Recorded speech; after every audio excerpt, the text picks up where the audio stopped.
Hello everyone, this is Unstoppable Stiletzi, coming to you with the Age of Empires Wars of Liberty Liga 2023 to 2024 matches.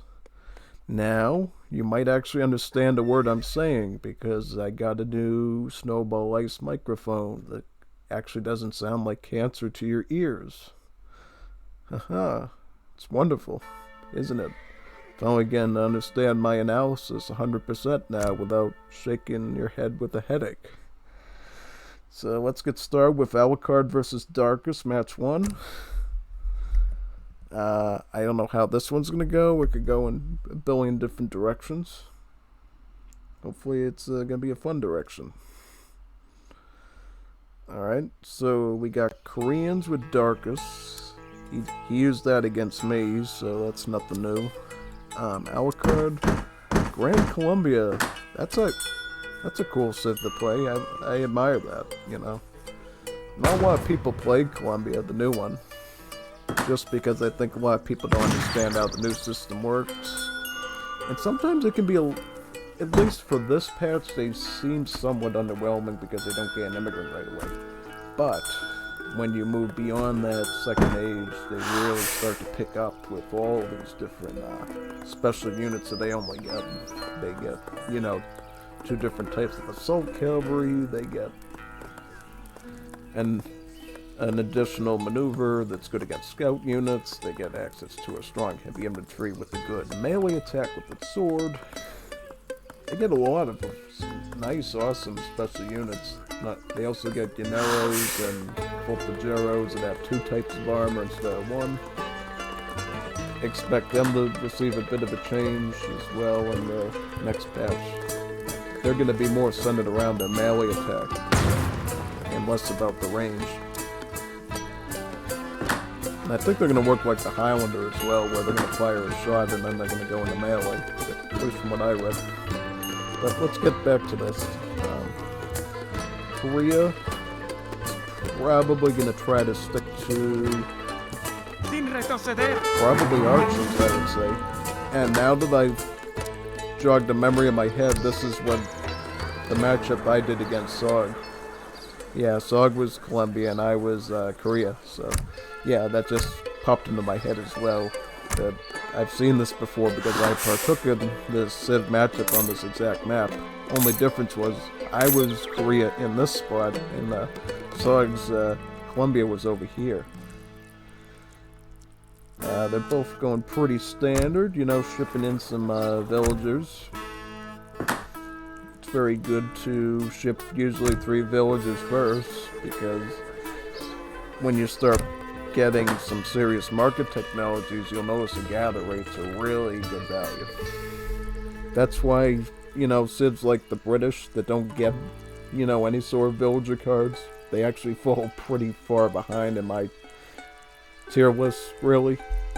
And as you saw from last week when I moved the British, they can really take a real beating if they're really pushed into something really nasty, like, say, a Hod siege with the Town Destroyer.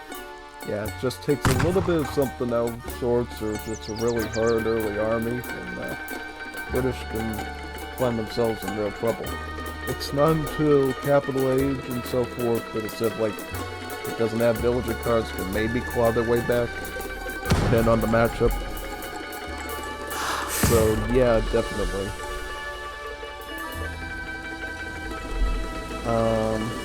I'm definitely going to be looking at both sides to see sort of,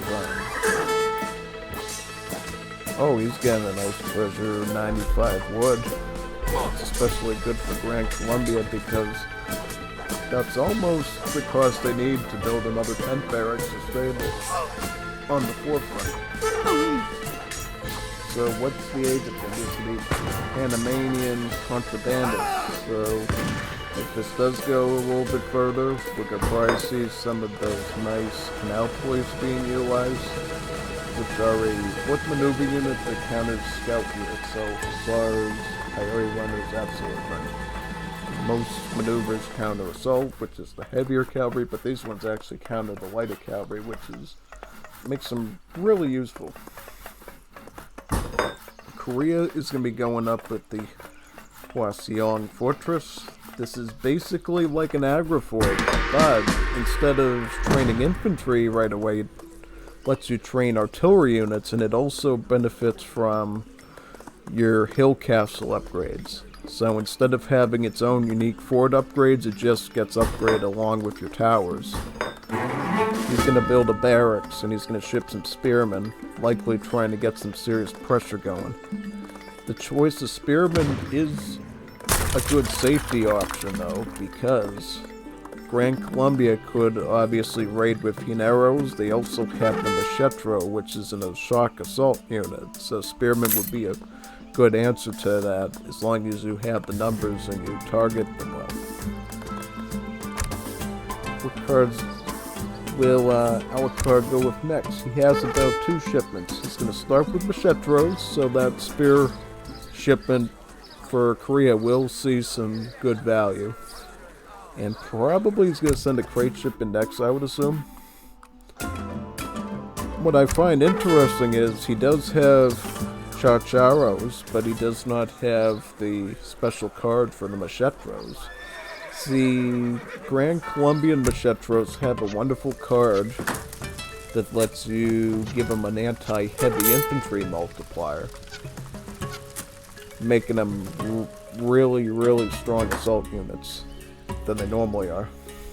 And also keeping in mind, Grand Colombia gets Royal Guard Machetros as well, so they don't drop off past capital age. You can use them throughout the match, and they are a strong asset for the Civ.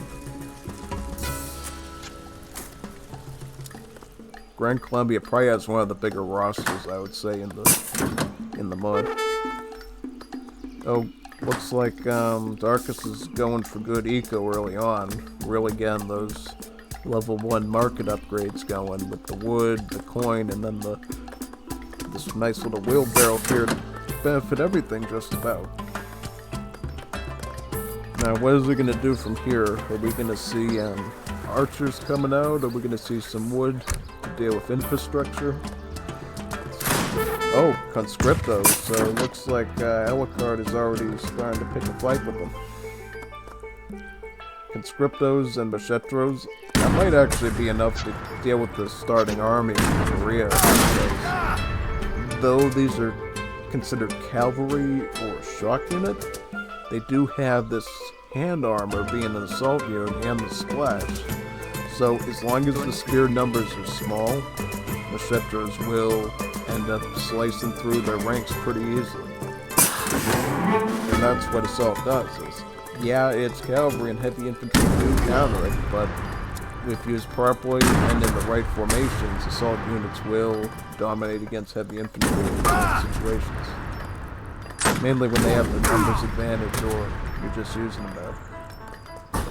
Which is usually easier because, you know, in particular with these assault units, they have a splash attack, so you don't necessarily have to get the most perfect hit on the units. You can get a lot of damage done with them as long as they're in the right formation and they strike the right spot in their formation.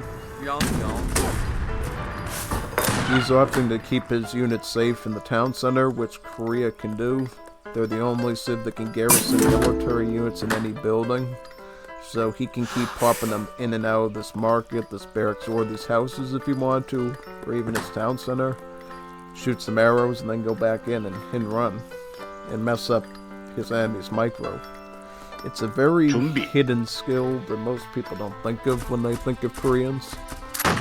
They just think about their really good stats on their range units, but indeed you can put units in and out of your buildings and mess up their micro, because once you go into the building, obviously they're not going to be able to target that unit anymore, and they're going to default to trying to siege the market or whatever building's in front of them, which gives you a chance to get another shot in without getting much return fire. The fact that Darkus is using this technique shows that he really has a lot of practice with the Korean Civ, and he's looking to fully exploit it to his advantage. Now, the question of him winning will all come down to, can he keep his economy going? the choice of the well-sung fortress was good for defensive purposes, but it will also mean he will have less boom potential than if he went with the Grand Palace. See, the Grand Palace would let him receive villagers for free and be able to access some of those level 1 market technologies of Europe like hunting dogs, laser mines, or logging at double the price. Yeah, see, this is, you need to get on the town so like right now, you need to keep up with it. If you're gonna go that route, you need to definitely make sure you're being careful with the machetros as well, because machetros are probably gonna be his biggest threat here if they get too close to comfort. The one advantage skirmish units like these archers have against machetros is the fact that they only have half armor, they don't have piercing. So in many cases, these archers will actually be able to do a little bit better against them. But yeah, I also noticed this malice here too, so it kind of offsets itself, really.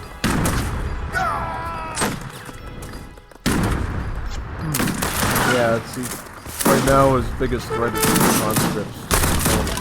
And he also lost his fortress as well. So really, at this point, he needs to garrison the villages to lose out in resources. Especially when you deal with large mass of conscripts like this, you need to get them in the buildings. And I think he's running out of resources. He's really thinking, how can I keep the queue going? He's going to be also putting in the Russian concert blockhouse for defense as well. Hopefully he can get it out without getting shot by the conscripts. Which, unfortunately, yep, he should have loaded out in this general direction in the back. You know, away from the units. But it will him a couple more seconds to get it away. And at this point, it's safe to say he's done for at this point. Probably gonna stick it out until the counter goes down. Maybe, yeah, he can try to run out the village. That's probably the best chance he got at this point.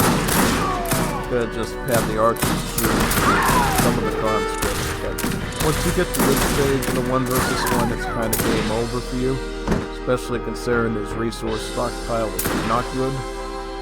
Not enough to even build a town center with. All he can do is queue up some archers and cause some more casualties.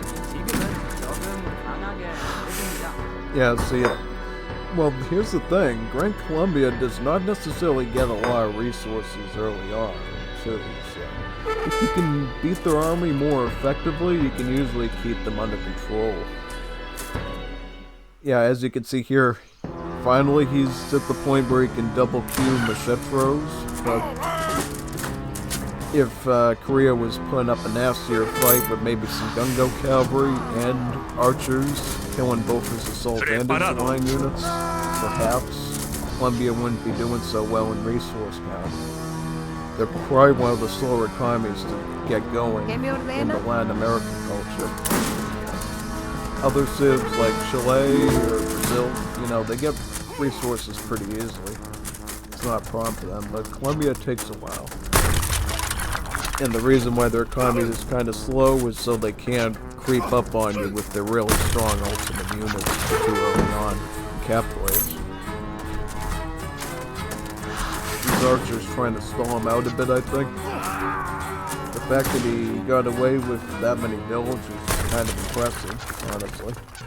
Even though these machetros will put an end to that real quick. What he could do, though, technically, is he could kill these machetros with the villagers and buy him a couple more minutes if he wanted to. Or yeah, he could move his archers in that direction. Yeah, oh, he's building a... Yeah, GG. Don't want to spend any more time on that debauchery. Yeah. I mean, I'm impressed with the way he managed his units, though. That was certainly good. And definitely impressed with the way he was garrisoning his Korean infantry in and out of the buildings. That was really good usage of their Civ's unique special ability. So let's get to the next match. Match 2. Now match 2 is gonna be on Hudson Bay. I have a feeling he's gonna go Italians, maybe. He likes that civil lot. Maybe he goes for Swedish. Oh, Egypt. Egypt. Nice, Egypt. It's fun when we see Egypt being used. And Alucard is using Peru. Now, what I would have loved to see is an Egypt versus Egypt mirror. Because Alucard is actually a pro-Egyptian player in Wars of Liberty. He knows all the build orders, like the fast industrial, the fast fortress. He understands fellow rushing really well. He knows how to use Nafatunes properly. He's just a really good Egypt main. I do a little bit of Egypt. I do mostly Egyptian fast industrial strategies. I guess there is maybe some room for a fast capital age as well with the Mamluks. That's another option. But I much prefer to go the fast industrial route to get some of those really good shipments. Egypt will probably be, well, I would assume that Egypt would actually have its system reworked in the next 2 patches after the Great War one, right? Because they have to raise the ME patch, then they're probably going to do African rework after that, so yeah, we have this lovely Egypt civ for a while to work with. In the future, though, this whole caravan concept of Egypt will be a Saudi Arabian civ, and not a Egyptian one. So what sort of deck is Egypt going to use here?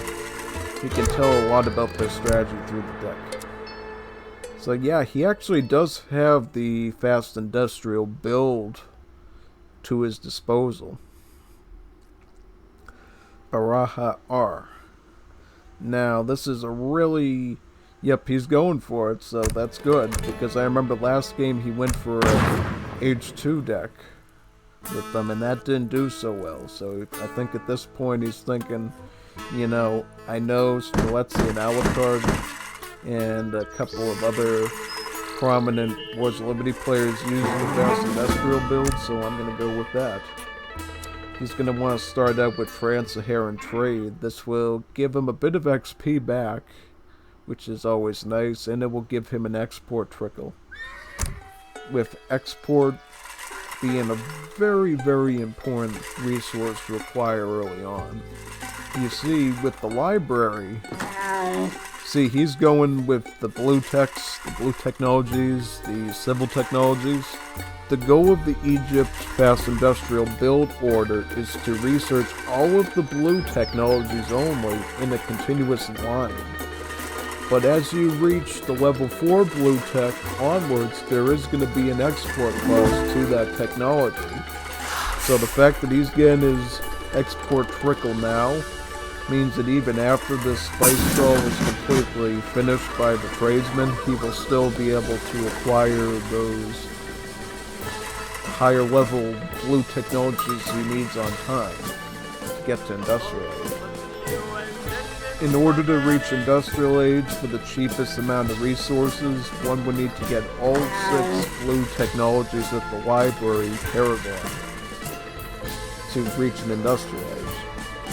It's the cheapest one to get, but it's also a bit slower because to deal with the laming that could potentially be done with this fast industrial, developers decide to make the cheaper levels of library, the cheaper colored library text slower to research.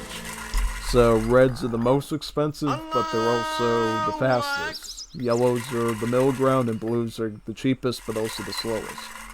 Yellow deals with economy, and red deals with military. And the idea of the Egyptian fast industrial is we don't have to worry about any sort of red library text because we can just ship the units in through the home city. Like this.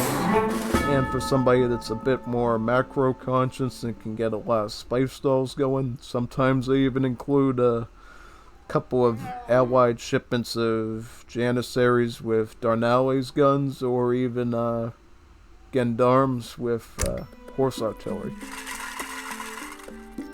Suez Canal. 2 trading post quarters, and ships move faster.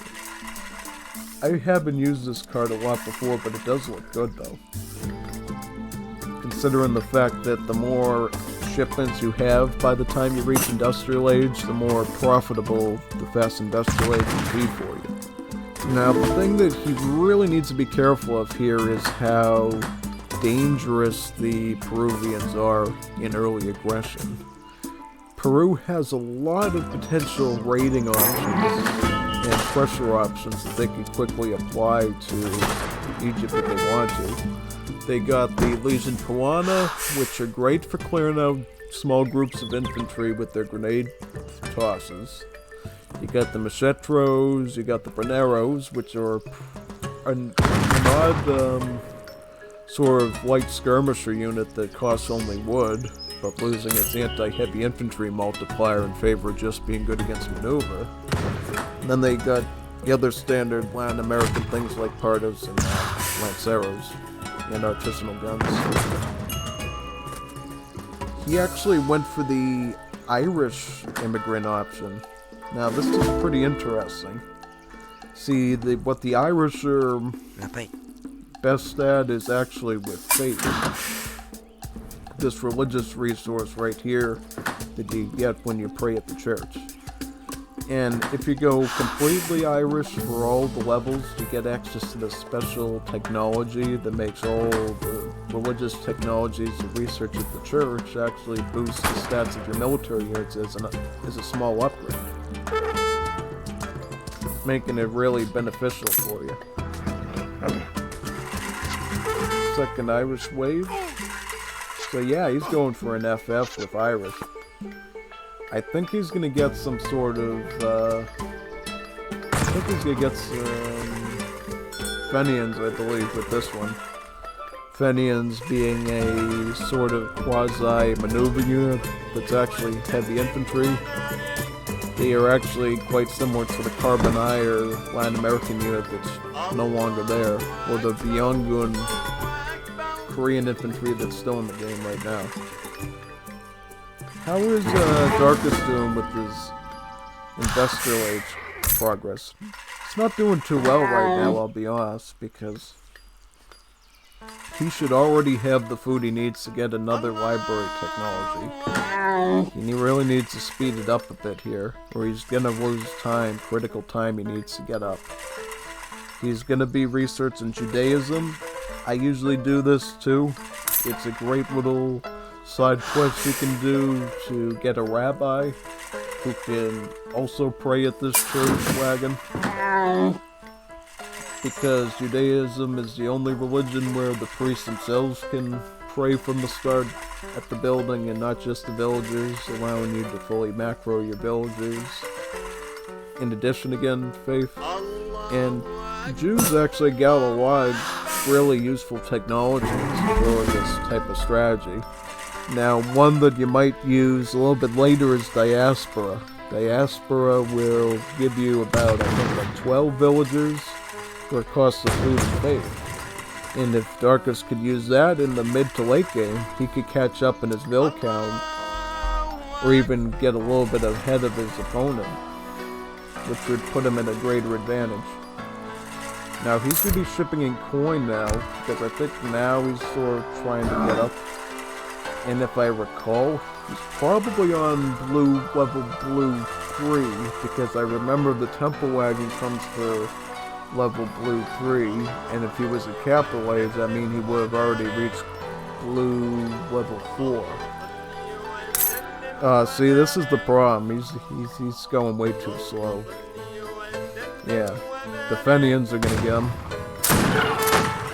Yeah, he needs to speed it up like ASAP now. He needs to like really speed up his game here, man, or he's just not gonna. I think Alucard's just toying with him at this point, because he knows his compadre here is just not doing his job with the timing. Ali Hamanio script. Now, this is actually a card that I've started to include in my Egypt Fast Industrial Age. What it does is it allows the shipments to arrive quicker. What that means is once you do reach the Industrial Age Library Blue 6, you actually get a Palace Caravan, which is like the Town Center Caravan, except that it's a fort, and can actually shoot cannonballs at enemies, making it almost like a military unit. Because remember, with the caravans, you can move them anywhere on the map that you want. You could literally stick the fort right underneath this town center and start shooting at it if you want to, or if shooting at the villagers. And what happens is, with the script card, these Nafatuns or these Mamluks or these fellas will research or ship out in like a quarter of the normal time, right? Nearly a quarter. And that gives the enemy a lot less time to react, honestly. It's a lot more unpredictable that way, because normally you'd have to wait for that shipment to roll out, and you normally have to keep the fort caravan somewhere over here so he doesn't see it, and then you have to roll it in. Now with that card, you can do it almost instantly, taking away a lot of the hassle associated with it. And another thing too he's going to want to really be careful of is to make sure that he does not kill, Alucard does not kill these Bedouins. Because what Bedouins do is, these are actually houses. They're cavalry houses. And if he has any sort of like skirmish unit like the Bronero, he could actually just start shooting these one by one, taking them out pretty easily. Which would end up housing his opponent. I just noticed he also sent Bedouin regiments too. This actually removes the wood cost from the Bedouins, allowing them, and it basically removes a lot of the risk of being housed if these guys die, because, well, your houses only cost 35 food to the 20. Oh, see, this is what Alucard's doing. He's messing with them. He's just spamming a bunch of Wendat mantlets and Kree trackers just to screw with them. Yeah. Alucard being Alucard. Now, the thing that's kind of disturbing me is the fact that Darkus is only on Library Blue level 4. He should really be on level 5 by now at least. Normally, if you do an Egyptian fast industrial road... Oh, wait a minute, he just reached level 6. So now that he's on level 6, he can start to ship Nafatuns, which I would have sent the Mamluks in first, because the Mamluks, they have a lot of HP and they could potentially cut down the mantlets a lot easier. But he will get access to another shipment in time though. Let's see if Darkus can actually make a comeback here and fix this issue real quick. Oh, here comes the San Patricio cannons. These are basically the same as like European force artillery, I think. They're really good against infantry. But for the Irish immigrants, they only have to pay one shipment to get 2 of them. And then in later ages, they can actually acquire even more of them for one shipment. Oh, the fellas, nice. I find it interesting how he's going for all the big numbers, right? He's not going for the Mamluks first. He's sending first the Nafatuns, then the Felahin, then the Spearmen. And he's probably going to send the Mamluks next, I would assume. And then when he feels like there's a lot of infantry he has to deal with, he could probably send the mounting guns and start spoiling. Yeah, brutal, man, brutal. Yeah, my only qualm with this is the fact that the Kree trackers have a lot of HP, so knowing Spearman is not the most ideal option out there. I'm kind of impressed though at how much Darkus is able to bank up his shipments. Oh, now the Mamluks are coming out. And maybe now, the fact that he killed a lot of the natives might make it a little bit more viable to go with the Mamluks. Maybe that's what he had in mind. See, the Mamluk, 1.53 HP, 37 attack. That's no laughing matter. He can do a lot of damage. And in a typical scenario, you will actually get to this industrial age before your enemy even reaches capital age. So imagine you have a small group of like line infantry or partisan pikemen, and you have to kill these things with 30% hand armor. That's unreal. And that's what the Egyptian FI is supposed to do. It's supposed to pin your enemy against industrial strength units while they're still in the, they're hanging out in the second age. So now the Mamluks are ready to push an assault on these San Patricio cannons.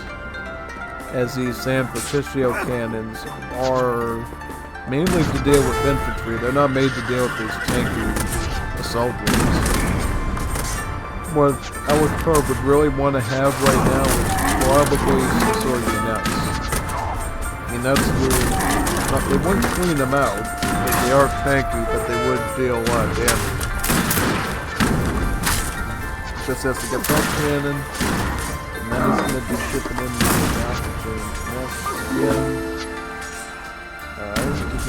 I would have sent more of the Mamluks myself. Maybe even the camel riders, too. Yeah, I mean, I found it interesting how Alucard just sort of messing with them and making native units to see if they can make massive native units. Well, this just goes to show you, though, that the Egyptian FI has a lot of strength. In normal circumstances, Alucard would not be this far ahead in his economy to be able to deal with this. Right, he might actually been really struggling with like generic infantry units trying to deal with these units. But now that he was able to FI and macro properly, or FF rather, that's basically allowed Alucard to be able to answer it in any special way that he wanted to. Which, in this case, he decided to go with Mamluks and Fractors, because they both have a lot of hit points, they also have a lot of piercing. So, majority of the range units you could potentially make, like the Ascari, for instance. If you wanted to make Ascari like these, they wouldn't do a lot of damage. And even his hand units have to do a lot of hits on these native units to even take them out, because of how high their HP is. Yeah, see, now he's losing steam on his shipping number. And he doesn't have a lot of units to work with either. He has the mound guns, he has the camel riders, and he has another Mamluk, and he has the Felahan. He could pull back and get revolving cannons or these smaller shipments, but they're not going to be as powerful here. What is he sending out? Is he going to send the Mamluks in? Maybe send the mound guns in at this point. Now, mound guns would actually be multipliers against the Mamluks since they have the infantry tag. If he gets a shipment in time before these Bedouins come. Well, he'll definitely have enough for one shipment because the town's caravan does give you a 10 left. So even if he were to lose all his Bedouins, he'd still be able to do something. Spearman. I think he's just playing around at this point, man. Spearman, really? You really want to send Spearman? You could send a Scar, you could send the revolving cannons, you could send a mound gun, you choose 12 Spearmen. Now that's kind of alarming to me because, I would have expected to send something a lot more useful in this situation. You might be thinking, oh, these deal hack armor versus pierce, but that just doesn't work, man. You need to build the proper card to answer the unit that's attacking you. He clearly had, two different artillery options here. He even had the Mamluks, but he chose to go with, the Spearmen. I think even the 28 Felahan, probably with their quicker attack speed, would have made more of a difference in their larger number. But who am I to say? Yeah, also he should really get rid of this Alcancia's card here and just put in 3 revolving cannons or an export shipment, like, say, Janissaries and Darnales. that would be really smart for him to do. Because if you can get enough spice stalls going, having one really tough industrial age export unit shipment is just a really good add-on. We're going to move on to another encounter now. Feels so good to be able to talk finally without it sounding like utter cancer coming out of the microphone. You know? It's pretty nice, actually. Alright, so let's see what we got next. We got Chori versus Sabazlume. So this is actually going to have a tiebreaker. So that's a pretty close matchup, actually. Should be interesting. Let's see what they go with. It's just loading now. Alright, so we got Sabas with his favorite, the Paraguayans. We got Chorizo with the Canadians. Interesting pick. I was not expecting that. No, I have seen Chori use Canadians in the past though, so it is a civ he's comfortable with. I would probably assume he's going to go for Tropas de Berlin and Metis Rebels with the New France. I really doubt he's going to go for New England. Not like New England, but like the British part of Canada. You know, Fencibles, Foot Guards, those type of units. It's gonna just be making some Pioneers now. Remember, Canada has a really wacky age up where their age ups actually cost wood instead of food. Right? And Sabas is going to be mostly dependent on building enough works to get his economy jump-started. He's starting out with the food works, which is going to trickle him about 180 food without the Explorer nearby. See? If the Explorer here appears to be next to the works, it'll probably go up to about, I don't know, like 193 food or something like that to trickle. If you don't want to explore with your Explorer, it's really beneficial for him to just stand right by the works and boost up the trickle rates just a little bit. And if your map doesn't have a lot of good treasures on it, or everybody else is taking the treasures, it might just be good to keep them locked up here around his works.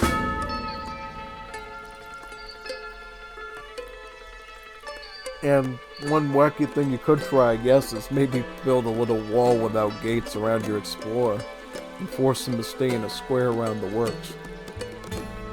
Just to milk out as much wood, food, and coin as you can. He's going to be shipping in a woodworks. I think we've seen his deck before. This is what it looks like. He obviously likes his artisanal cannon shipment because it's great against infantry. He loves to spam readouts when he feels like he's in trouble. And he does like to spam woodworks when he has a bit of spare time for his eco.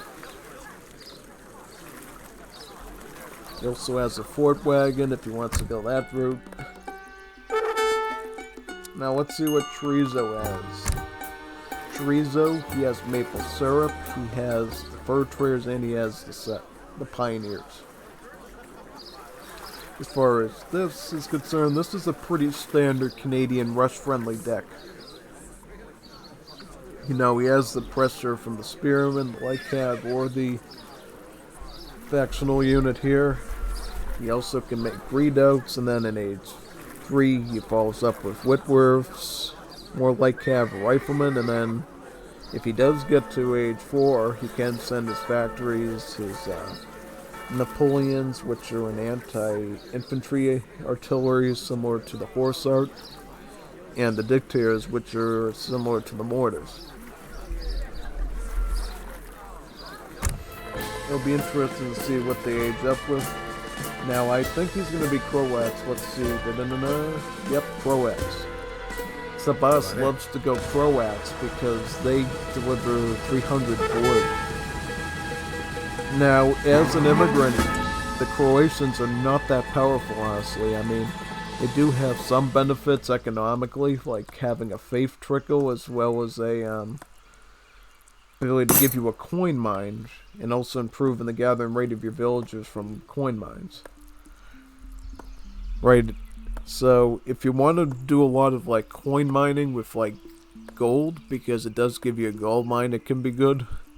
Or if you want to go with a religious strategy, it can be good as well, because it gives you access to a trickle of faith.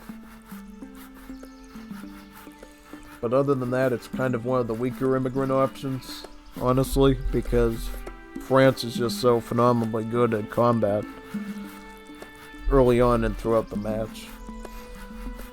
I just, unless I really need the wood, I'd rather just go with the French. Get access to some of their tough units. And what did Chorizo go with? He's going with New England, so Jeffrey Amherst. Interesting, Jeffrey Amherst. Are we going to be seeing foot guards today, maybe? Feet guards? Maybe. Might be seeing foot guards today. Or feet guard, or whatever you call them, plural. Now, what the foot guard is, it's a grenadier unit. It's kind of a bit pricey, I think, and it doesn't do a lot, so we'll have to see if they really stick up or not. But if you can get a lot of charged grenade throws in properly, the foot guard should still be able to do the job they need. He's going to ship in some Spontooner Spearmen to start. Pretty good defensive measure, as Paraguayan's free units they get from the barracks and stable are both shot. So Spontooners will actually be able to counter both if they have sufficient numbers. He's going up with the barracks. Now, is he going to go with Spontooners, or is he going to get foot guards? This should be interesting to see. Oh, he's going to ship in some light cav first, though. And be upgrading his wood chopping as well. Oui? Yeah, these Spontooners, they're actually a pretty solid anti-cav unit. They get really good multipliers, as you can see, 6x. That's even better than the pikemen. But their attack is a little bit less than the pikemen, so just keep that in mind. Light cav shipping out. He will be adding in more Spontooners because he's expecting a lot of shock units. Lots and lots of Pinot de Ligne and Ace Batailles. So you definitely want to make as much of these Spontooners as possible. He has about 13 in a little group. And he could actually start going up here now and just cut down his numbers. Right, making sure he doesn't get too big of a mass of shock units. And that would actually be quite beneficial to him. Oh, he's actually, again, his hunting dogs as well, and his second wood chopping upgrade, the frame saw. So, Chorizo was definitely thinking about making sure he doesn't get housed at all. One thing it might help, though, is that these log cabins actually trickles about fifth of one wood, basically. So every 5 seconds you get one wood from these cabins, which adds up over time. Like if you have about 5 log cabins, that effectively means that you're trickling 1 wood per second. If you have all 20 log cabins, that means you're trickling up to 4 wood per second. Now, one thing he does have to be careful of here is the Escopeteros, because they do splash. They have a bit of splash damage. But if he can corner them, he can mess up their shooting and force them into melee, he will be able to take out the Escopeteros from that shipping. Because I could tell by the fact that there was about 8 of them that was from his card and not from the ones he trained. He's actually going to be shipping in foot guard now. Escopeteros are training on the Paraguayan side. He also is going to start to spam with the redoubts to turn his base into a little fortress. And that could serve him pretty well too, to make sure that Canada can't break the way in too early.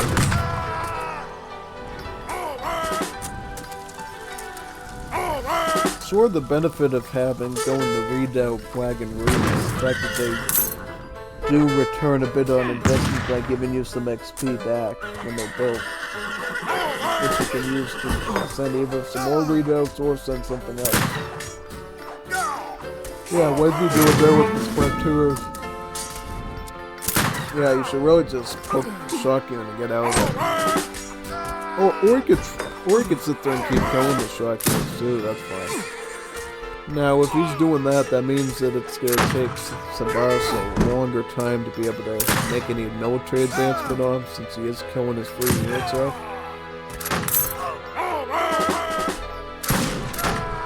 Escopateros are coming in.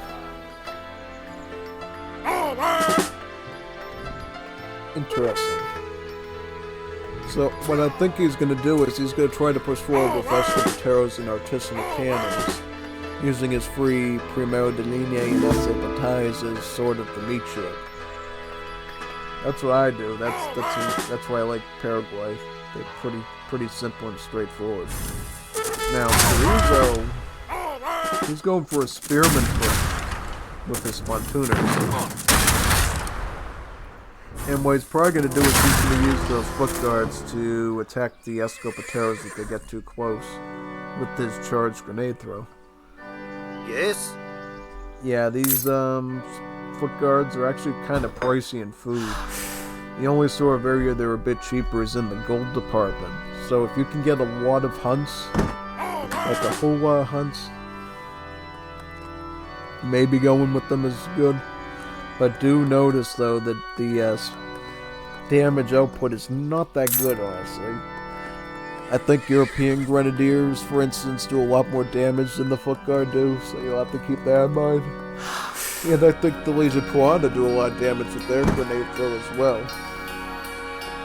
So, the thing is you're going to have to make sure you manage them properly to get the most out of them.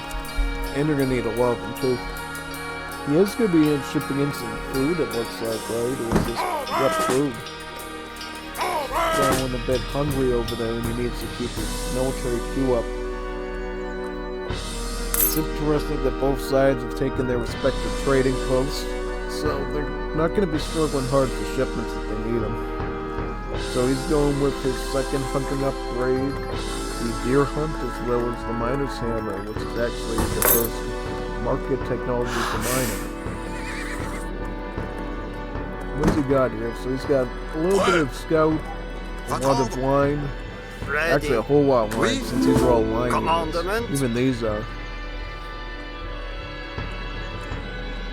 And I think Paraguay might win out just by the fact that they got skirmish and artillery working to their advantage. At least in the skirmish. I don't think Sabas is in a position to take a siege at this point. Paraguay typically needs to wait till capital age when they get access to the Coheed rockets before they can do any sort of serious pushing. Just sort of making sure he stays alive for now. Right? Oh, he's going for the trading post. Trading post is going to be training like Cav and militia to deal with those units. I don't know why he's making militia though, because technically militia, there are no line units like Cardos on the field yet, so their multipliers are going to be a bit of a waste. You might just want to make a lot of the foot guards, you know, and mass a large group of them and use that to target him instead of mass of his army. See, he already used up his grenade throw, so he's not going to get that back until about 45 seconds. The reason I know it takes about 45 seconds to recharge is actually because of the changelog for the next patch. They're actually going to make it a little bit longer to get the grenade throw, about 60 seconds for most units. Just so grenade throws aren't too brutal. So yeah, for this patch, just know the grenade throws occur every 45 seconds. In the future, it's going to be 60 seconds. It's almost like an entire minute. And you'll notice here, as you look at these units, you'll see their little grenade throw come. Yep, see the grenade throw comes back. Then you lose it again. So you have to make sure if you need them for a very critical purpose, that you hold off on using those grenades until you really need them.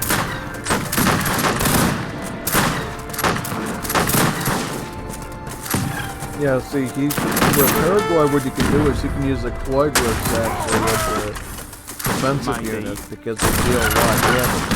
12 pierce damage. And they can even gain anti-heavy infantry multipliers as well with a card that he looks like he doesn't have here. If he wanted to, he could. Also get some other upgrade cards as well.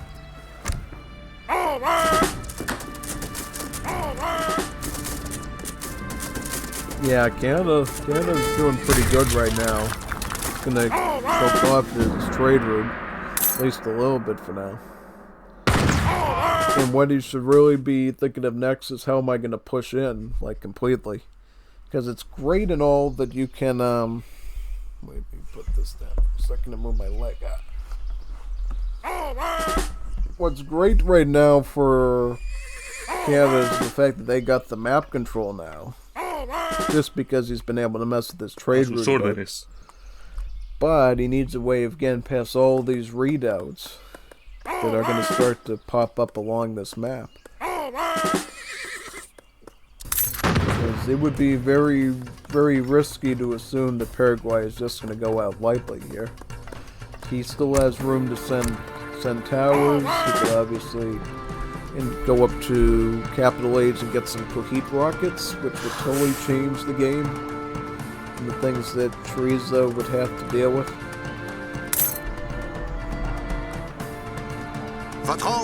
I mean, the biggest threat to Sabaz right now is the Spear Mass. Like, his whole army of mostly free shock units really can't deal with them, the massive Spontunas like that. He is going to be going up now with Austin Providia, who is the New France politician.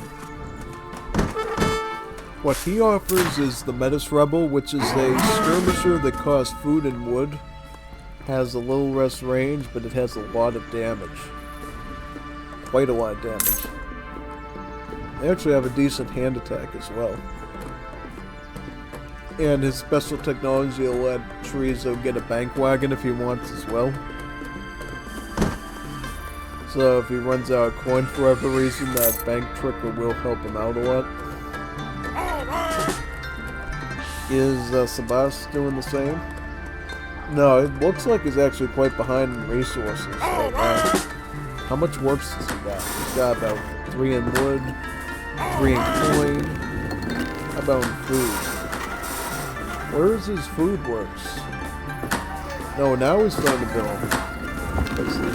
But even then, look, it's only 1 food. This guy has all these coin ones and all these wood ones, but really no food. Oh, he does have this 1 food one here, so you're really not going to see Sabas really be able to hit Capital Age with security until he gets enough food works going. He's also going to begin pottery, which is also going to boost that trickle rate just a little bit. It's going to boost it to about 207 food, so a little bit over 2 food per second for works, which is pretty nice. One thing to keep in mind though is you build that many works is that they do cost 3 population, right?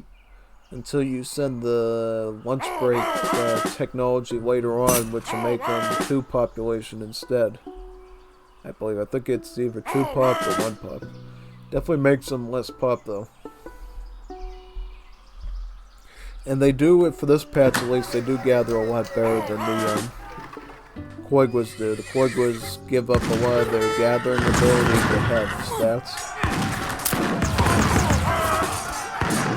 I guess sort of the direction the devs are moving towards is Paraguay just having a more regular gathering rate on their Quagwas and making the free unit spam a little bit less. They'll still have it, but it'll be slightly slower than actually draining the unit itself.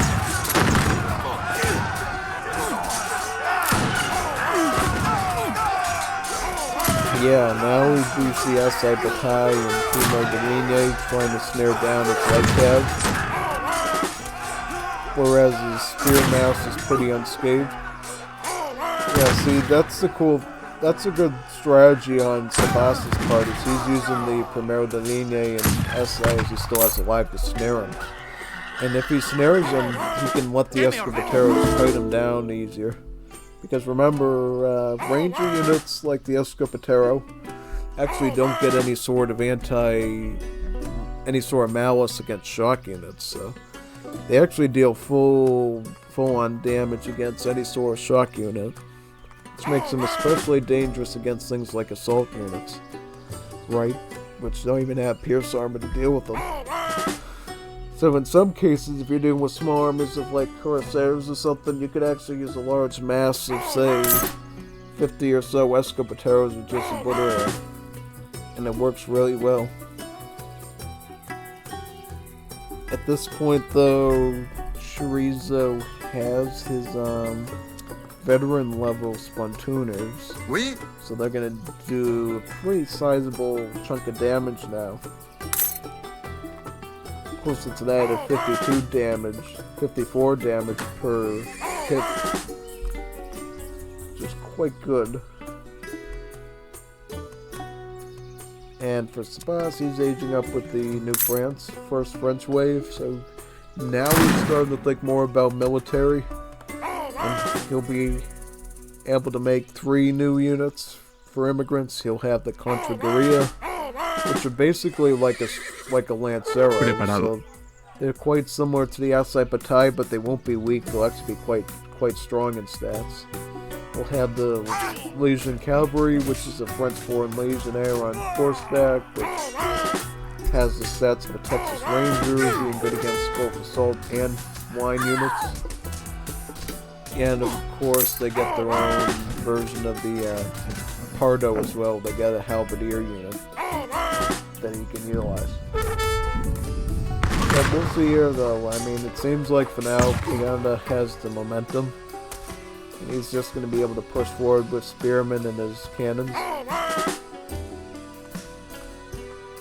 mean, as long as he can keep that mass of Spontooners going, he should be able to push his way into the Paraguayan base. What I think he's doing now is he's looking for a weak point. He's looking for a weak spot where he doesn't have to deal with as much tower fire. Yeah, if he comes in over here, but it will alert him though, and he will try to flank in the back. So Chorizo does have to be careful of that. He does have to make sure he watches his flank there, and he protects these Whitworths. Because these Whitworths are going to give him a lot of value in siege and in anti-infantry if he can keep them alive. But he has to make sure that his Spontooners are in place. Yep, see, that's good. That was a good formation. Perfect protection. And now those shock units aren't going to get anywhere near his cannons because they're just going to fight their way through. So that was actually a really good fight for Churi. He managed that spear defense wall pretty well. Now, what he can do is he can start thinking about using those Whitworths to start sieging some of those readouts. But first he's going to deal with the trading post threat. Or not really the threat, but rather just to hurt the Sabas economy a little bit in its ability to access shipments. Because as a Latin American civ, they get a lot of infinite shipments, even though he doesn't have any.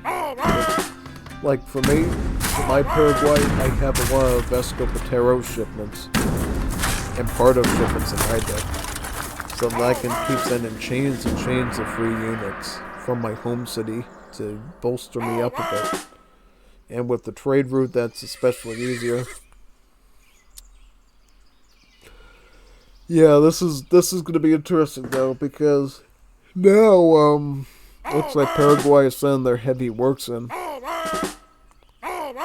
With the heavy works, you should be able to build a decent sword defense. What the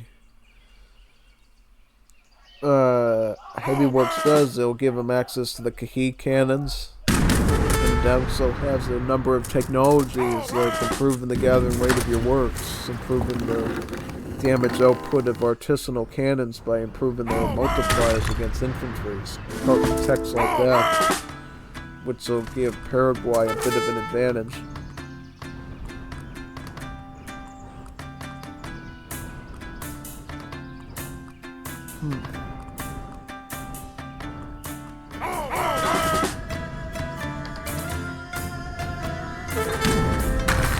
Yeah, let's see here what happens. It all depends on how well the Cohites and the Escavateros do their job here. If they can deal with the spearmen, might be able to defend this rocket. Oh look, it looks like his light cavalry now veteran. So the veteran level light cavalry will actually be able to do damage to the shock units if they can. Oh, he's got to be nuts though. See, the problem with being nuts is that if he gets into a melee with his light cav against these, they will take a lot of damage from it.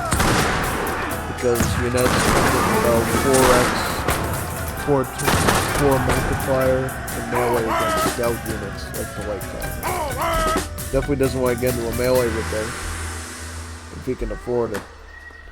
Now, the thing he will benefit from now is having his ironworks, or his heavy works, putting out Cohete rockets. With that, he'll be able to really start thinking about pushing now. His biggest threat's going to be the 4th, though. With the 4th, Chorizo will be able to deny him a really solid push in this direction. But the thing is, he could come in over here, he could come in over here. See, just because you have a fort over there does not protect your entire base. He can flank you, he can surround your base in other directions. So he might want to set up some sort of walls over there. Right, because typically what I do on Mendocino is you can put a wall right about here and stick it right around here. And then you can build one around here. And what that does, it basically denies your opponent from raiding you and flanking you with hand cavalry. The choice of riflemen, though, is a little bit shocking. Because, well, not too shocking, because the thing is, the riflemen do actually deal anti-shock multipliers and melee, so they're not totally one side against assault. In the past, riflemen only really did multiplier damage just to assault cavalry. But if we can put these into a good melee, we should actually be able to deal with all the sort of like cavalry units as well with these riflemen. And they come with the veteran technology already Shadow researched in, so they're already up to speed for this age. How many rockets will it probably take? I'm gonna have to check on that. Well, let's see how many rockets he has right now. He has about 3 of them. And number 4 is number 4 coming out. Oh, he's actually going to use some of his resources to train his own Cohites to get his numbers up. Because, see, you can have up to 10 of the Cohete rockets at a time. The build limit is 10. If he gets all 10, his ability to siege his opponent's fort is actually pretty strong. And they can also deal a lot of real good splash damage against any sort of units that Chorizo might make. He is starting to get his first upgrade on the coin works now, which will definitely help out his economy. Yeah, and he might as well also try to raid with these outside the tie and flank them down here. It's definitely a worthwhile venture because they are free units. Oh, he's gonna assault the spearman, it looks like. I didn't even know he had spearmen over there still. He will take a lot of losses from them though, so if they weren't a free unit, I'd say, damn, what are you doing to your army? But I guess since they're a free unit, throwing them into a fight like that is not the worst idea. Even though it will take you a bit of time to regain that free army again.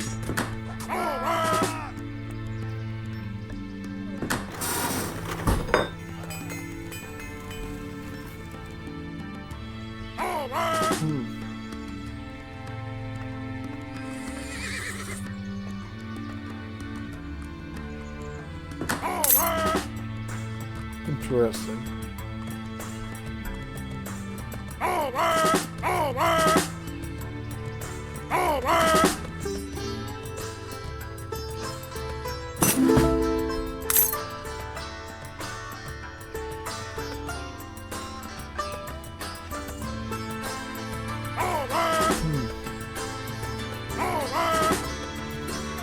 Yeah, see, this is what I was talking about. This area is vulnerable, but at the same time, Shuri was thinking the same thing, and he's like, yeah, I'm gonna start walling this up, because I know this is like my weak spot of my base. He's also covering this area too, which is really smart from the town center to the edge, because these are the two spots on Mendocino you can get severely flanked and raided from.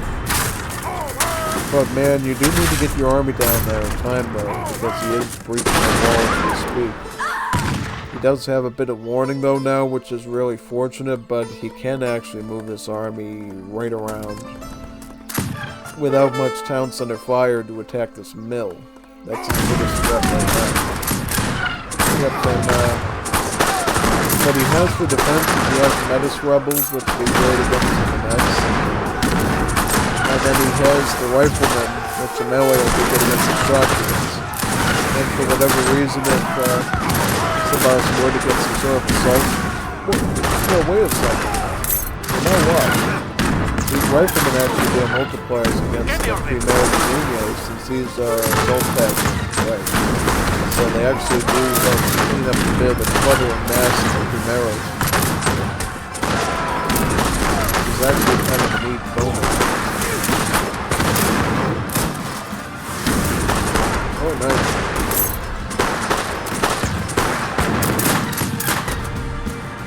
Nice.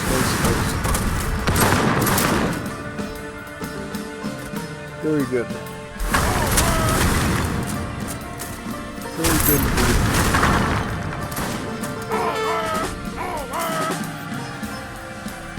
I guess at this point you'd want to have some sort of readouts up as well, because the tower fire will actually be a multiplier against all of these like shock units, which maneuver, assault, and scout typically fall under shock.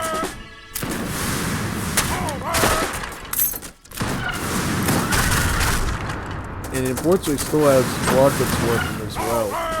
If you could take out the Prometheus rockets, you would get a bit of breathing room here. Oh, the fact that he, oh wow, that's a throw right there. He just threw way too quickly with the rockets. If he had those down here though, he'd be rocking really well. But he just threw those to the fire, I guess. Maybe because he feels bad for his chorizo. It's kind of unknown who's going to win at this point. Yeah, I mean, Chorizo's certainly doing good, at least in his food economy, in his wood economy. He could definitely go mass some Metis rebels if he needs to deal with a lot of his, really most of his units, because the only downside to like Metis is their issue with the assault, but other than that, they do a lot of damage. And they got more armor as well. 40% pierce armor. It's quite good, especially against the Upscopateros.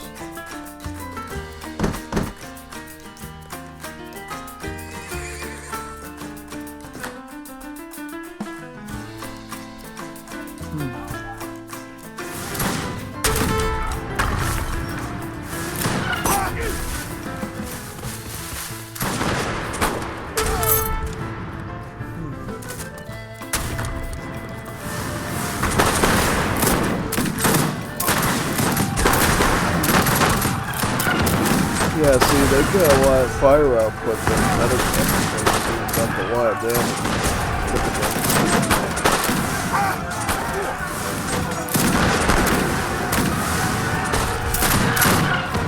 Yeah, that's a lot of damage, man. That's a lot of damage.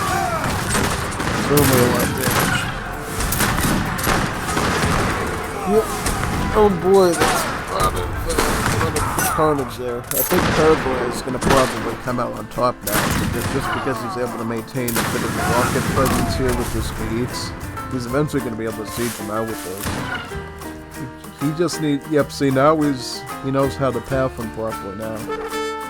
fact that he's helping them properly now will allow him to move them in over here and start really seeping things down. And also again with large groups of infantry as they come. Exactly.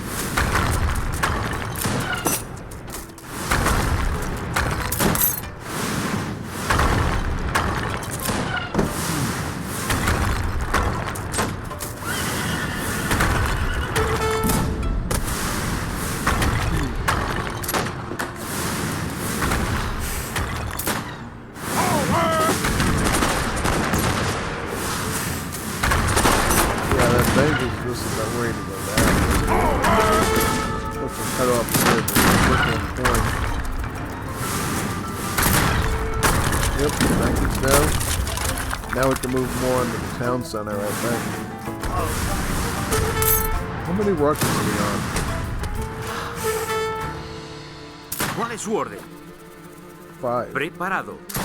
¿Cuál es su orden? Only has 4 of them here, though. Just about enough, I think, to really hit these infantry. Does need to make sure he protects his flank from the light gas. Because this light gas is very disruptive and just as intense.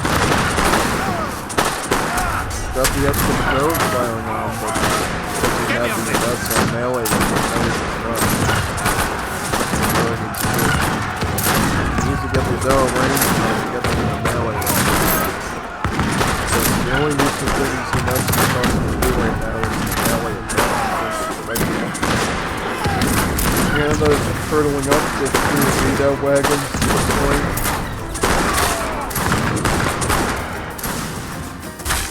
Will they be enough to go up in time, though? Hopefully. Yeah, I don't know, though. I mean, it seems like, the issue here is that, there's just way too many Shahid rockets on the Paraguayan side at this point. If you didn't have Shahid with them, I think you'd be able to defend this pretty easily, but the artillery issue definitely makes it different. He was able to take the rockets out, it looks like.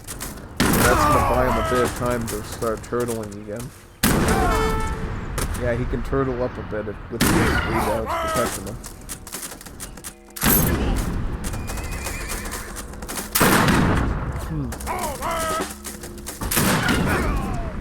Oh, good. Kick way. Good job. Good job, Canada. Good job.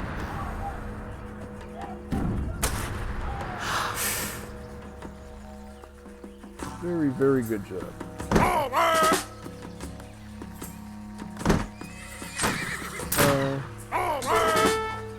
Oui? Good job. Votre ordre? Tansi. Very good. Votre ordre. At this point, it seems like, Canada's really on the back pedal in the economy right now. If we look at Sabas real quick, yeah, see, with all these works doing the job for him, he's really going to start to make a lot of progress on his economy. These 2 technologies here, steam engine and, was this steam engine and steam machine? Alright. So what steam engine does is it reduces the time it takes to produce his Coheed rockets from this building. So they'll come out a lot quicker. Now what steam machine does, it actually improves the trickle rate of all these works. Second French wave, so we'll be expecting more French immigrants.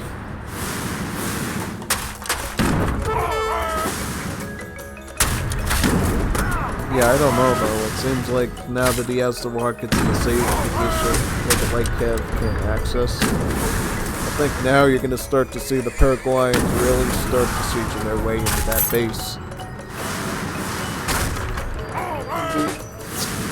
Pretty mess. Canada. Yeah, he's going to push forward with these light cavs and see what he can do. But, oh yeah. Oh wow! The because he's in that type of a spot, the Quaker Guardians actually got damaged and they're going to start to attack Paraguay. Interesting.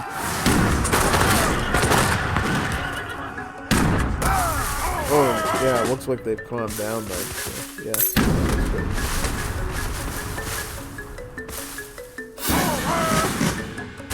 Oh, those ones are just idling, it looks like, yeah. These pirates are taking abuse for nothing.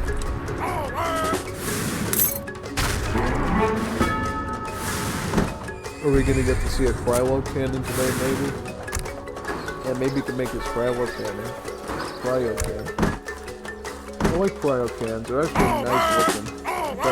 Got that nice golden appearance because they're made out of molten church bells.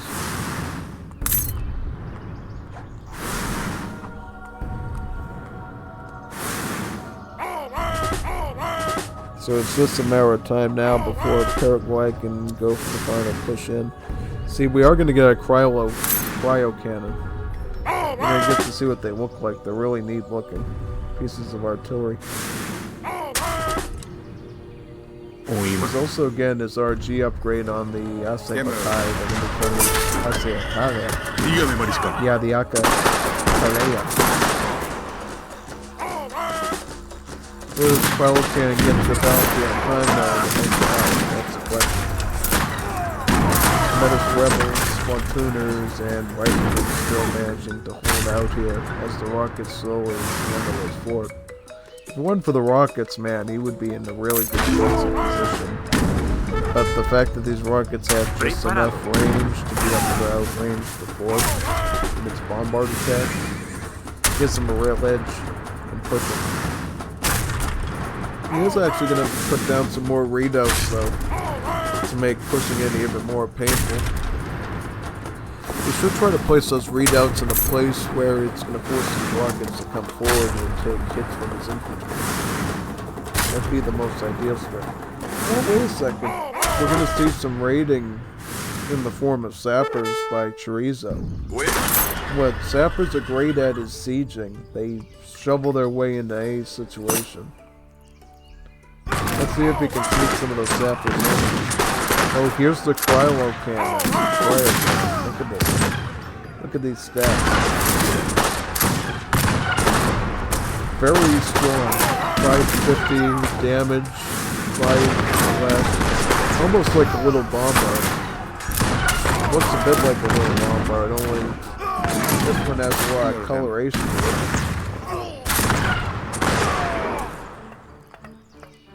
What are the sappers going to be doing?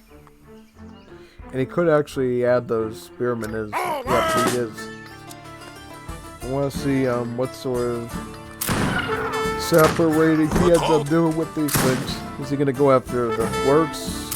Or is he going to go after the readouts first?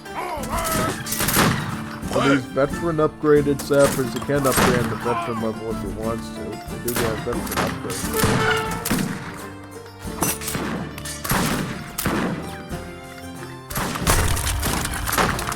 Oh, nice.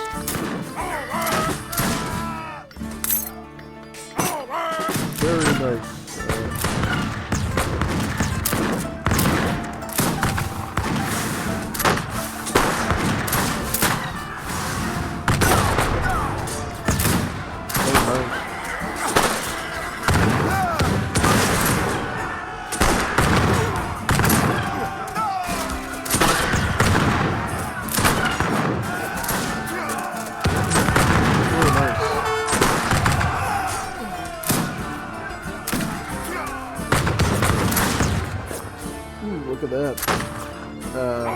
Yeah, I think Paraguay finally has this in the bag at this point. Good try with the sappers, though. The sappers are definitely a special unit. And the fact that he put a foundry here as well to continue the raiding potential of the sappers is really smart in general. Because, well, the thing is, if he still had his fort and he did this like 10-20 minutes earlier when he was trying to attack him, all over the place, again, those sappers in and like a bigger view, he could take down like a bunch of works, get a lot of XP, then start getting, you know, upgrades, and then you can reach the next age and get these cannons, factories, and that would be good for him. So right now, it doesn't look too good for him. Mainly because his resources aren't going to be dwindling. And now he's getting the veteran upgrade on the sappers, I believe. Yep, am I right on that? Yep, specialist sappers.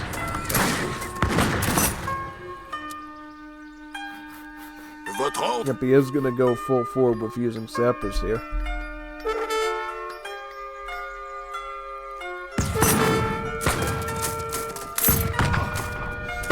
Good when they get the upgrade. It's about, yeah, see, 90 damage per hit on a building. So let's look at a house real quick. For a house, it's basically about, what would you say? It's like not a lot of hits actually. It's like only like 10 or, not 10, but close to like 20 or so shovel hits to take this out. Close to 20, I would say.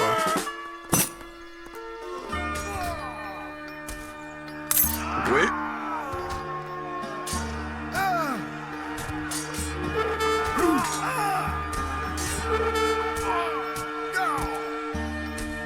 Oh, that's good. Good rounding attack.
Yeah, I'm just watching this, appreciating the siege right here. You know, that was actually some good work from Paraguay. I was concerned for the early game that they were going to lose out to the Canadian Army, but turns out they were able to just hold on long enough to eventually push their way in. Ooh, look at this. Canada trying to go for a secondary base. Double base, yeah. Good try though, but just not enough for that. Just not enough to pull that off. See what Canada could have done is they could have gone up to industrialize and got Mississauga horses, which don't require a lot of coin. They actually don't require any coin since they're a food and wood unit. With the Mississauga horse, is they have a lot of attack and a lot of HP, and they can deal multipliers against artillery, so they would be actually be really ideal for dealing with the Coheed rockets. And they might even force Sabas into making Pardos, perhaps, as a defensive measure to get rid of them. Or more units, right? So that would definitely put Sabas in a bind if he had to deal with Mississauga horses in the industrial age. I don't think he's ready to go Imperial, so with like the Voltaguire du Quebecs though. I think that's a little bit too far off. It's about GG for Chorizo. It's a good match, Chorizo. Good work, but just not enough to get to the finish line.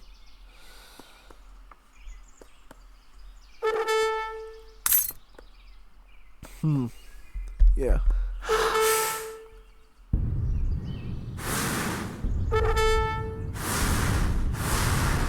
Hear those rockets going there still. Yeah, I can see those rockets blowing up. Alrighty then. So time for this to finish up. Good work. Oh nice. GG. GG. Paraguay versus Canada. It's definitely a civ combination I find very interesting. I always appreciate seeing it. Right, so what now? So we're gonna be going on to the second match of that encounter, and then the third match, if it is the third match, right? Well, I'm pretty sure since it's the tournament organizer, that definitely isn't a duplicate file. I think we really are getting a tiebreaker Jebel Musa match today. Those are always the best. Alright, so we got match 2 now. Chori versus Sabazilume on Hudson Bay. Let's go. Mapuche versus, who's on the opposite team? Ottomans, Evet. So, are we going to see Mapuche win again? You know, for a while, I thought Mapuche were really in a binding position. Maybe they still are. Maybe he somehow blunders with Ottomans, I guess. I don't know. I know how Sabas plays. He usually goes for a full Janissary attack when he goes Ottomans, right? He goes for Janissaries, and he goes for the Gunsmith to get some Ambus Gunners. He doesn't like Spahi shipments that much. And that's all you really need to know about Sabas and Ottomans. As for the chorizo here, the advantage of having the Mapuche is that you don't have decks. The idea of a deck is non-existent. They get all their cards available to them every match that they want. Because instead of having a home city, right? Look at this. Normally you'd think that Chorizo, you know, was doing some hard stuff last night. Looking at that, but he's not actually. See, they get their cards through the explorers, through these war chiefs. See this description here? Fights and provides messenger cards. So, for instance, this war chief here would actually ship any sort of like the naval cards, as well as any sort of mercenary cards or native support cards. That would be his job. Now, this guy here, the main war chief, he'll actually ship, like, you know, resource crates. He'll ship in villager ship-ins, town center wagons. He'll also ship in a sort of hero stuff, like stats upgrades for the war chiefs, or even slinging in a cavalry war chief, who will provide cavalry-style shipments, which you don't start out with. You only get the warrior here, which deals with infantry and artillery, but not cavalry.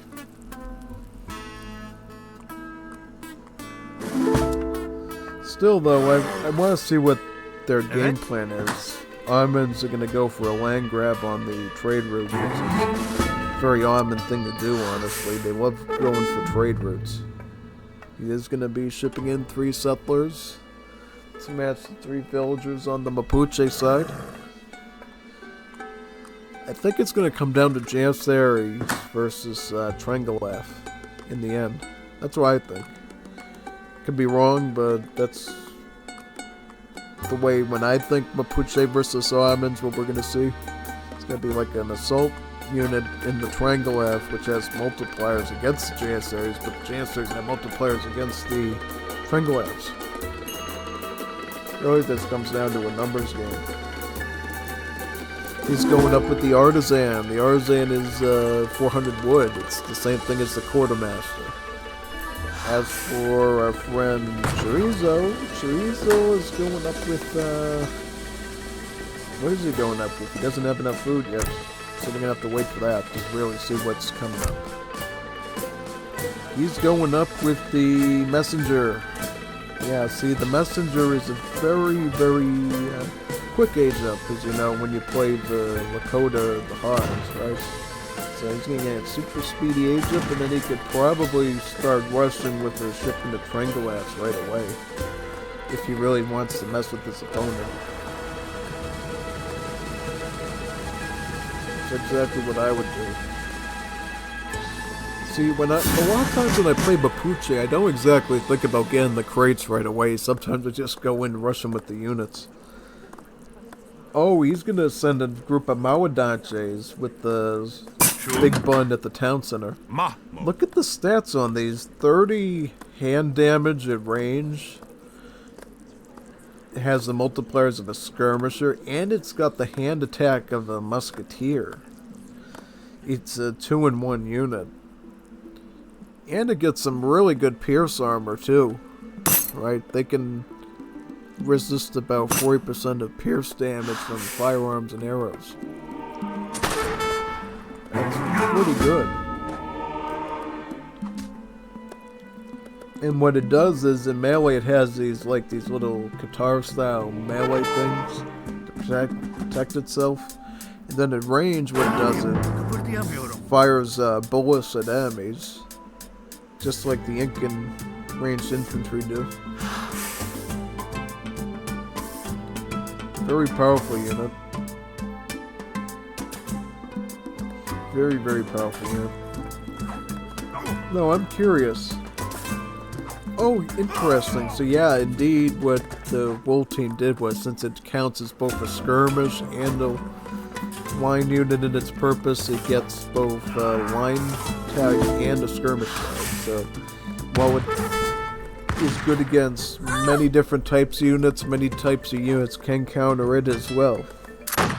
Right? It's threatened by both the Lancero and by the skirmisher, which, you know, rarely do you ever see that type of a tag situation. But for this special unit, that's the way it works. Armins are gonna try to turtle up a bit with some readouts. How much resources do the Armins even have? And what cards are they gonna... See, he could ship in some Janissaries, some Zelis. He also has his crate shipments as well. He does have a bit of economic consideration in his deck.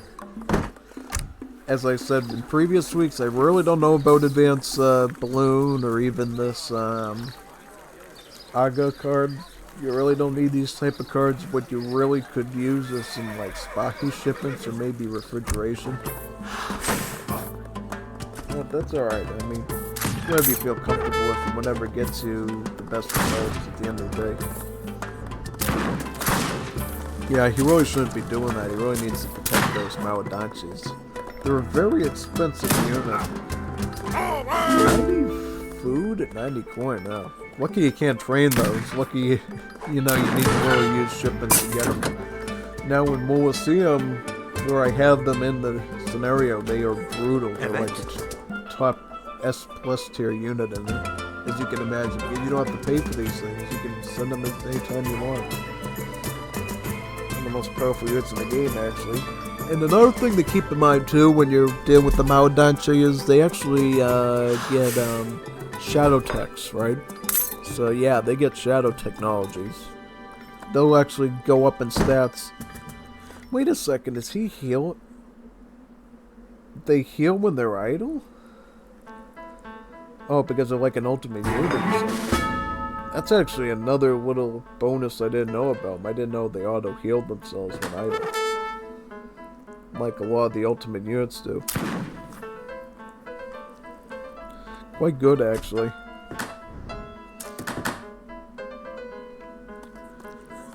Oh, he's starting to build his Janissaries now, because what I think he's going to try to do is he's just going to try to defend and push using a lot of, like, HP. Since the Janissaries are really good and known for their tankiness. The one qualm I have with Janissaries, though, is they're only going to be useful if he goes for Trengolaf. If he doesn't go for Trengolaf, that hand attack multiplier is not going to be very valuable since Mapuche don't get a lot of good early cavalry units. The only sort of cavalry unit they get in Age 2 is a maneuver unit, which obviously is going to stick to more range, and a more of a spy-like unit, which is actually good against like mercenaries, heroes, that type of thing. Oh, he's gone for a Wakelef. Now, where the Wakelef is, it's a spearman, right? It's like a line unit. So really, they're not doing a lot of multipliers here. What they are doing, though, is a lot of siege damage. 30 siege damage. It's definitely a... No, it's actually comparable to that. It's actually less than that for the Mawadanchi, but if he's able to just focus these down on his barracks, he should be able to keep him from gaining enough military unit momentum to force him away. which Armin's really want to do. They want to keep the Mapuche out of his base. He wants to take advantage of his free villager spawn from the town center. And basically stall out as much time as he can to reach capital H and start getting foot artillery, falconets, or any other special unit he needs. Mapuche will be shipping in 700 food. And where's Sebastian? He's going to be shipping in some gas areas. He's also going to be sending this levy as well, which is going to give him some nice Minutemen he can use to get rid of these units.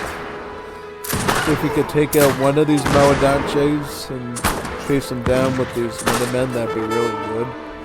Because really, right now, the biggest military threat to his units is actually this Mawadanches, not the Wakelifs. The Wakelifs are only being used as a siege push unit right now. There is no shock units on the field for them to really counter.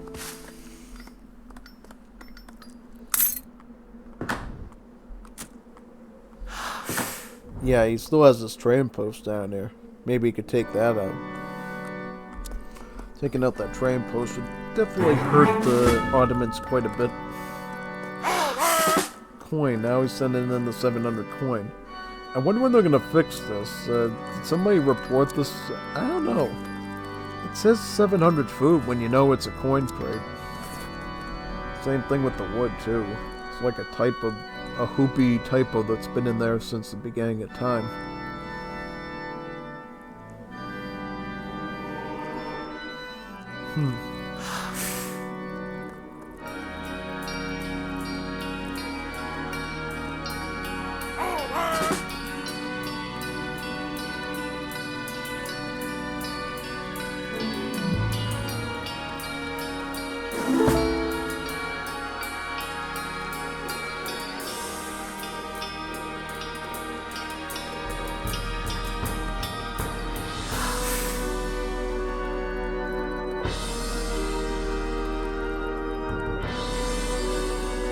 Tracking. So that was tracking is actually the first hunting upgrade for the South American natives. So he's actually getting his hunting dogs now, this late into the match.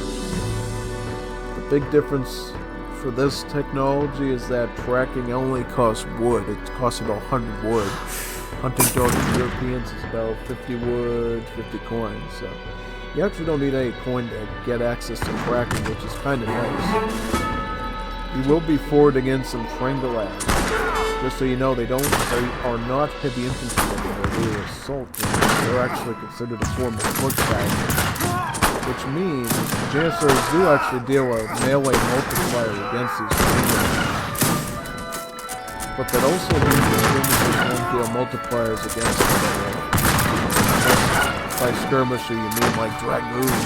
Yeah, Dragoons would do multipliers too, since they're in the assault. Yeah, those spearmen lightning though, chasing these missiles. But Armors obviously got the home field advantage since they got the redoubts set up shop over there. But he does need to kill these Mawadanches though. These Mawadanches are crushing in his army. These Mawadanches are just doing a lot of damage. I think the dollars will be enough to clean up that experiment. But he does need to start thinking of something smart really quick.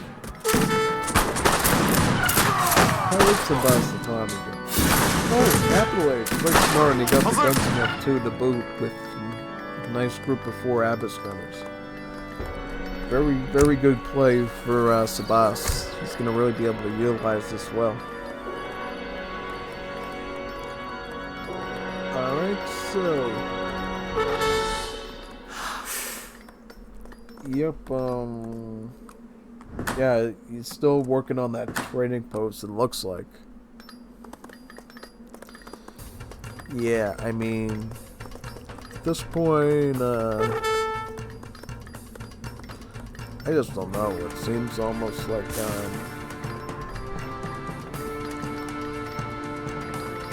I think Mapuche is probably going to win this, and I'm not just saying that because, you know, I saw a third match in the next thing. I actually think that Mapuche probably have the advantage here because it seems like they have more resources overall. And when he hits, he's getting the warrior, so he's actually get some free Trengolefs with that age up as well, which he'll be able to front his army with against the Janissaries and the Abiskars.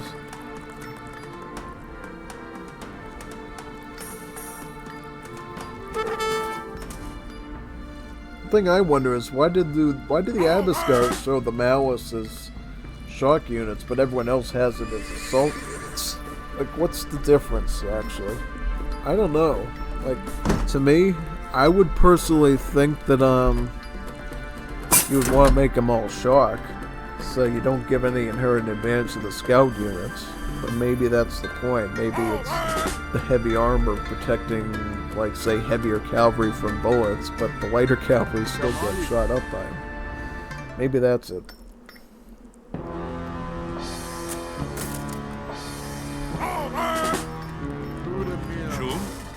More spirited? Well, the funny thing about this is the fact that, you know, he made Wintertooth phase, but he doesn't actually have any Spahi in his deck, so we're really not going to see a lot of multiplayer action. What they will see, though, is the ability to take down his foot artillery. Yeah, because of that anti-artillery multi. Oh, see, he sent the second big bun from the town center, which cost about 2 shipments. That gave him access to about 8 Maodanche. With these Maodanche, he will be doing even more damage since they get Shadow Teched into elite level right at the start of Capital Age. So Sabaz is going to have to think of a really smart way of dealing with this. He should really be... Oh, he's going Abiscan. That's good. I mean, I can't argue with that. Because they will help against majority of the enemy army, with the exception being the Trengolef issue. But he can add some Janissaries in to deal with that if he really wants.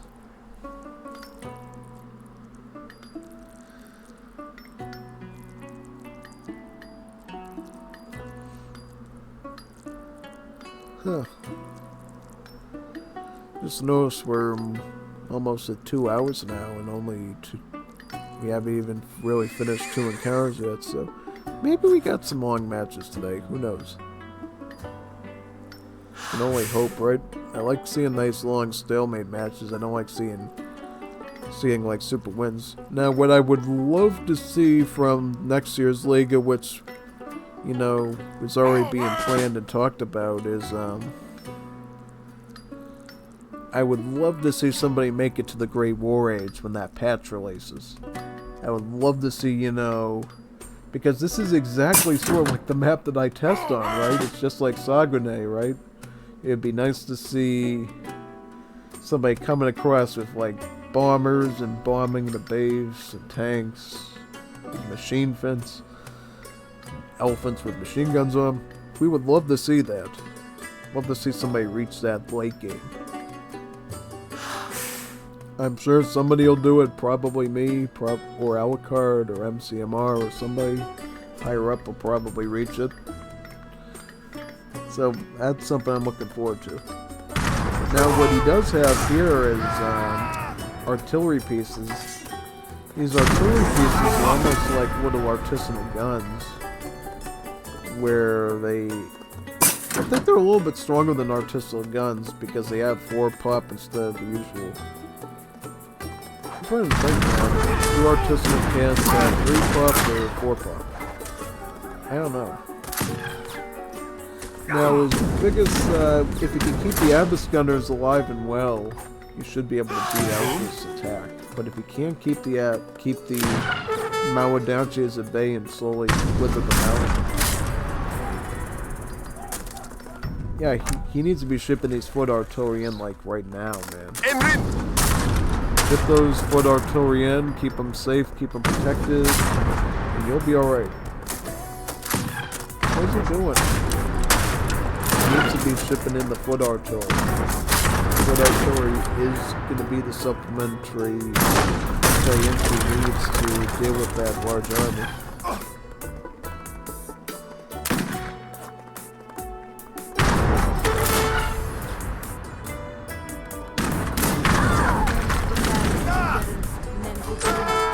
nice.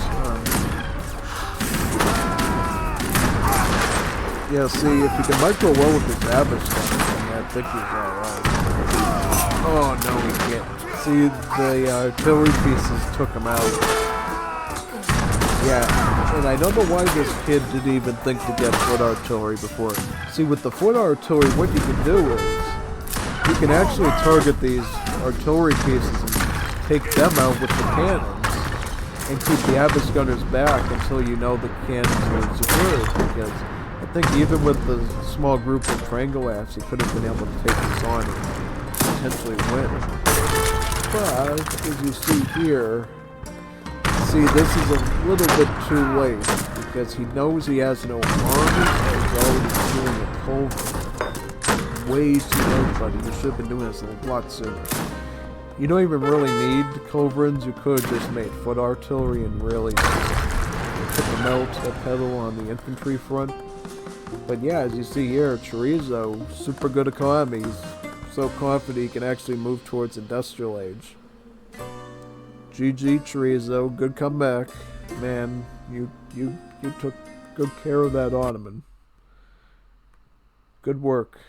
That's the kind of work we need to see all the time, you know.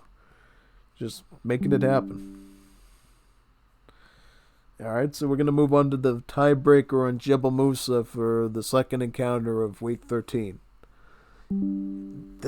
I'm a little bit disappointed we don't have more Jebel Musas this week. I like to see as many of them as humanly possible usually, because of how fun tiebreaker matches are on that map. Alright. Now, here's a...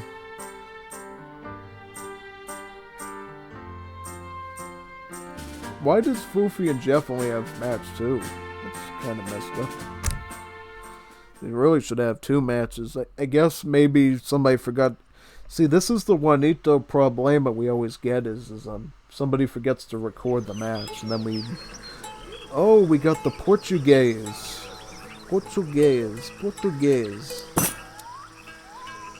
Nah, and the Germany.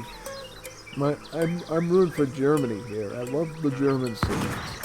Fun, they get, the British Manor Boom, they get lots of nice emergency units, they get free artillery from factories, or troop factories. Who doesn't like Germany? You know what I mean? Well, you got Portuguese here, which are kind of boring and vanilla, but still lame as, on this map. But I do have a little bit of a hunch that if Sabas plays Germany properly, he might actually be able to beat Portuguese quite easily, because when Chorizo was last Portuguese on Jebel Musa, he kind of threw it really hard by going with an Ordinanca rush. He didn't go for the proper, fast fortress into 3 town centers. He just sort of stuck it out in age 2 and just wasted all his food on spamming spearmen and ended up dying.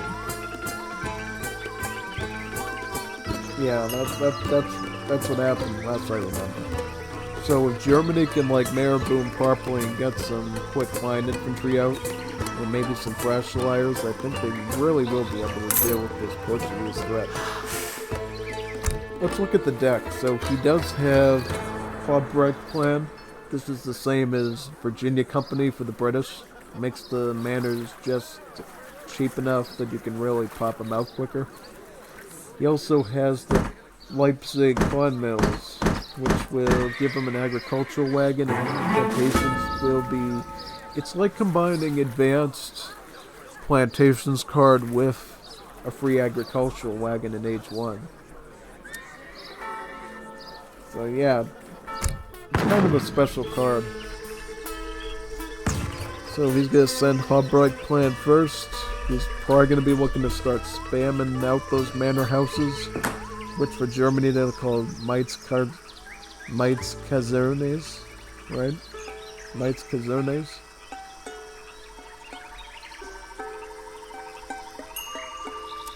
Whereas the Chorizo, he's got line infantry readouts. He does have refrigeration equipment. upgrades for the dragoons, janitors, combat for gunpowder. It's like, yeah, I mean, it's somewhat defensible in the late game. And he does... I don't know about the Oranakas, though, because to me, halberdiers in Age 3 is certainly an okay option, but, nah, yeah, I just don't understand that too much.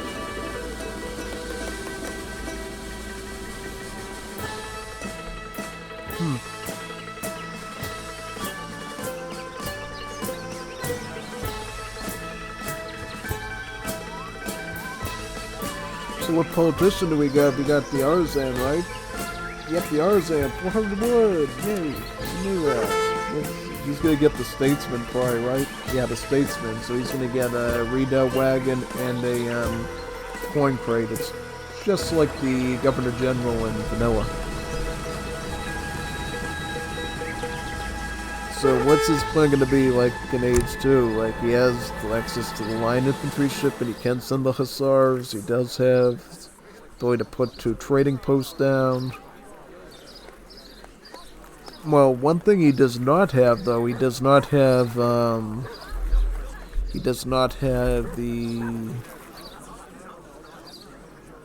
Oh, yeah.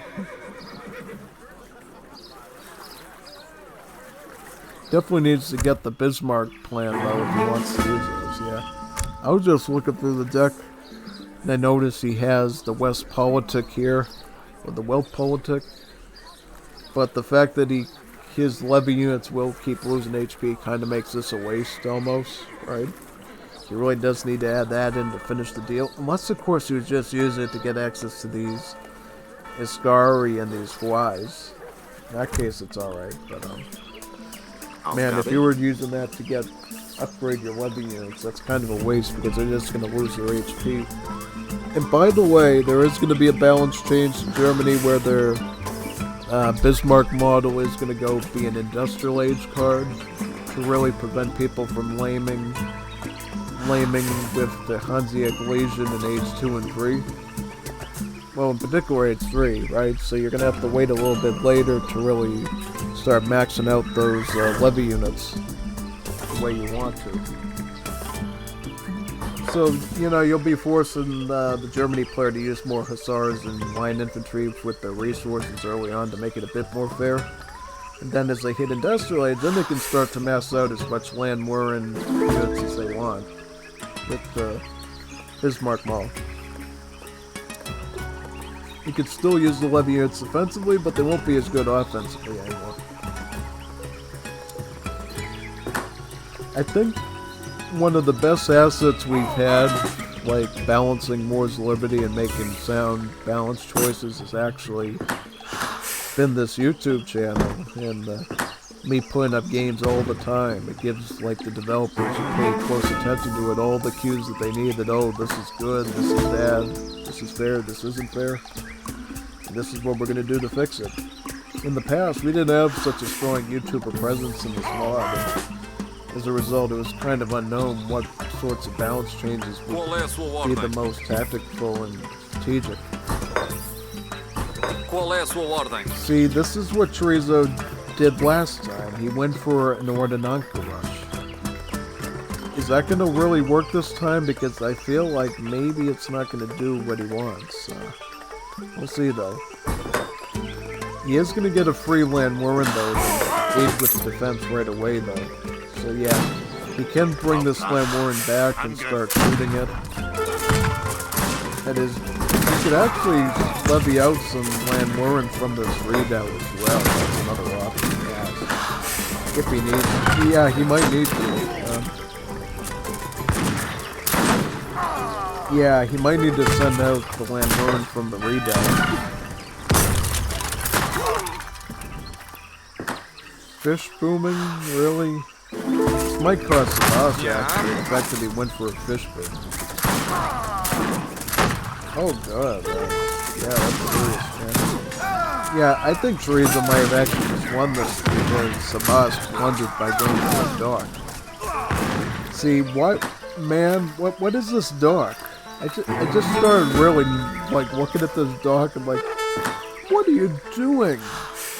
you got the Harbreak plan. You can get about 3 settlers for less than 300 wood. You can get about 3 settlers just by building manor houses that you could use to wall up, that you could use to defend with. Why are you building a dock? What is this dock? It's cost 300 wood to get 1 fishing ship and, yeah, he got 1 fishing ship and 1 dock. 300 wood. For less than 300 wood, you can get 3 settlers out of your houses here for free with the manor book. Yeah, I think he just threw the game because he spent his wood up way too quickly and he wasn't able to manage it. Also, I don't know why he didn't levy in the land warring from the redoubt. That would have probably helped out a lot here. Because all you really need to do here is just kill his army of Ordinantes. That's all you really need to do now. What I'm trying to figure out here is who can actually get this town sold now. Because if he gets the town sold, yeah, I think Chorizo's in great shape. But if he can't get the town sold, oh boy, did he blunder. Yep. See this? Yep. Ouch. Ouch, ouch, ouch. See, Chorizo's actually in trouble now. He was doing really well because of how well Sabas plundered his macro by going for a dock and a fishing ship out of nowhere. But, yeah, I think actually now, Sabas actually has the means to defend him. Is he going to repair his town center, though?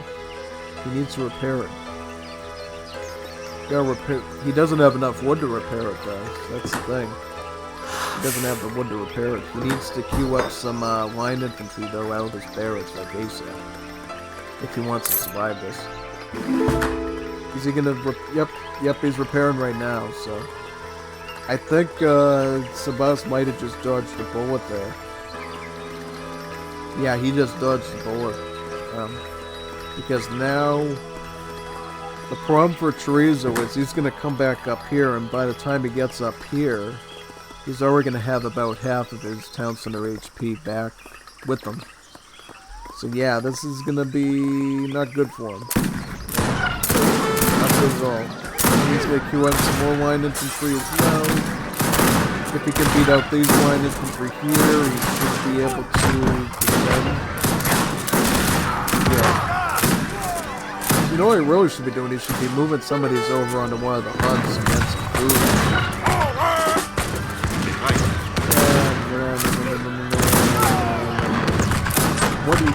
Yeah, see, Sabas, he could have actually won this match because of a lot of factors. He might still be able to, I don't know. Like, lots of town. Now, I have a little bit of a critique here because he has about 20 settlers still, and he could actually rebuild it.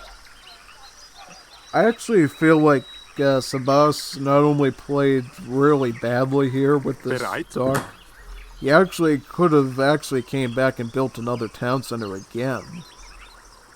Right? That's short-sightedness from Sabas, because even in this unfortunate case, he could have just rebuilt another town center with all these settlers and did it again and again, right? Nothing was stopping him from building another town center, but he just decided to quit preemptively. So, you know, I hope you enjoy losing a free point for that. You know, you could have actually won out 2-1 in this encounter if you just sticked around a little bit longer and built another town center. Because look at this right here. 5 Ordinankas. He can already kill that with this massive infantry here. This basically... And he was already about more than halfway to building another town center. So he just needed to build another town center. And that would... You need to get another thing on the hunts here. You know? This is a bit of a teachable moment for you all to understand. See, the problem he had was he wasn't hunting any food. He didn't take some of these settlers, these excess ones, and move them on to the hunt. That would do 2 things. Number 1, it would get him food. Number 2, if he does lose his town center, he would be able to build one farther away over here and retreat.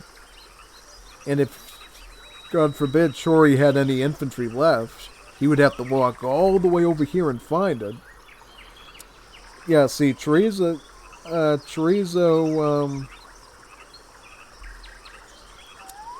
well, he did have sight of this area, but he might not necessarily known unless one of these animals was hunted that he was over here. Anyways, GG, good encounter. I always appreciate seeing people play. Doesn't matter if you win or lose, if you do well or not, These tournaments are here for a reason, to spread the word about this mod and how fun it is. And heck, we really need some players over here. We need lots of people, If we could get like a tournament with like 20 people, 100 people, 1,000 people, let's make one, We need a really... I would love to have a bigger community of players if all skill levels come into this mod. And I'm hoping with the Great War Age and some of the enlightenment that's having on the AoE community, they're going to start to come over now and want to try that. Well, let's see how this Jeff versus Foofy goes. I have no idea how this match is going to go. This is actually a blind pick for me because we have no biases whatsoever about who's going to win this. It could be anyone's game, right? Anyone could win this. Now, what I need to know is, since this is like a Chilean, is he going to do the Fast Imperial Age? Because if he is, boy, is that painful, because we've already seen 2 Fast Imperial Age Chiles back to back. Preparado. Alright, so Paraguay. Now, Foofy does his Paraguay a bit differently. He sends the isolationism first, which does 2 things. For number 1, as a negative, it denies you from building trading posts for the rest of the match. But the good thing is, it improves the trickle rate of these works by about 30%, which is huge. It's quite a big improvement. Sí. So if you don't really care much about trading resources, then yeah, isolationism can be quite good for you. He could also ship in Queguas as well, though that might not be most desired because, the Queguas don't gather that good. They're great for defense, right? They're a great defensive weapon. Well, not always, because I've seen situations with, like, Austria-Hungary when I was in the match, where they just had a lot of, like, line infantry and grenadiers, and it didn't matter how many Queguas I had, they were just getting mowed down. Oh, we will go with the Queguas, actually, so, I don't know. I wouldn't go with the Queguas. Now, what is Jeff got planned? I really... Oh, okay, so Jeff is playing fair today, it looks like. Yeah, we're not seeing any weird, wacky, fast Imperial Ages from Jeff. So he's got Finca, which makes the mills and plantations cheaper and their upgrades less. He has Tria a Yagoa Suelta, which I like, gives you the horses that gather really well with the mills. Weight of Night, this makes your Cadillos go stealthy so they can deliver in some outlaws in a very sneaky way. I'm surprised you didn't get Caudillo though. Caudillo makes acquiring the Caudillo from the town hall for free, no coin cost up front. And it makes the Caudillo 50% stronger in its HP and attack. Since the Caudillo is a hero unit, like a Daimyo. Only this Daimyo can't actually die. He actually you can actually ransom this Caudillo, which is kind of nice. He's going for the Arab wave, so he's getting Gallegos. He's sticking to my playbook. It's nice. Whereas Foofy is going for the French wave, so we might see some contra guerrillas being used for raiding potentially, or against his skirmish units. The one thing though in the Chilean deck we don't see is the card that gives you access to sailors at your barracks.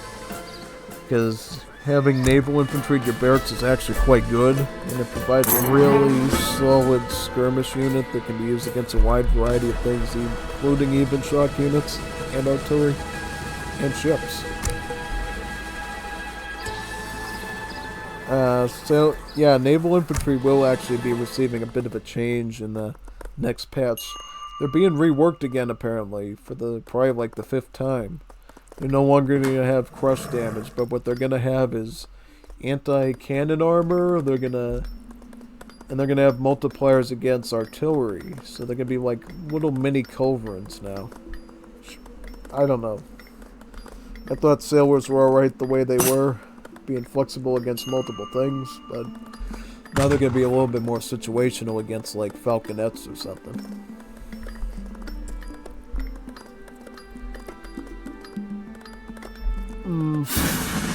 Yeah, so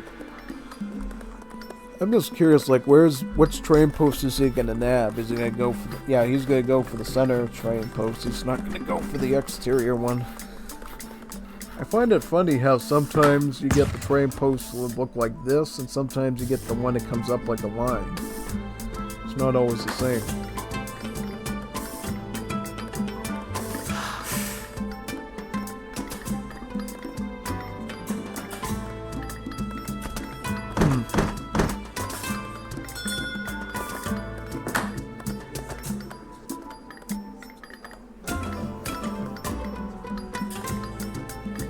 So what's going to be the starting for the Paraguayans against Chileans? It's sort of, you know, he might want to start by, getting a barracks, getting a stable. When he gets some wood in, maybe get another.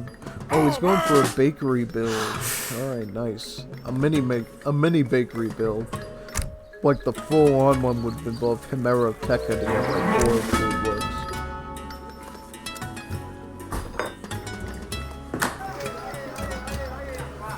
Yeah, it's pretty scary if you can get like 4 food works with the mega bakery build. Because bakeries, what this does, it gives you 2 food works wagons. So he'll actually reach the build limit about now. In them.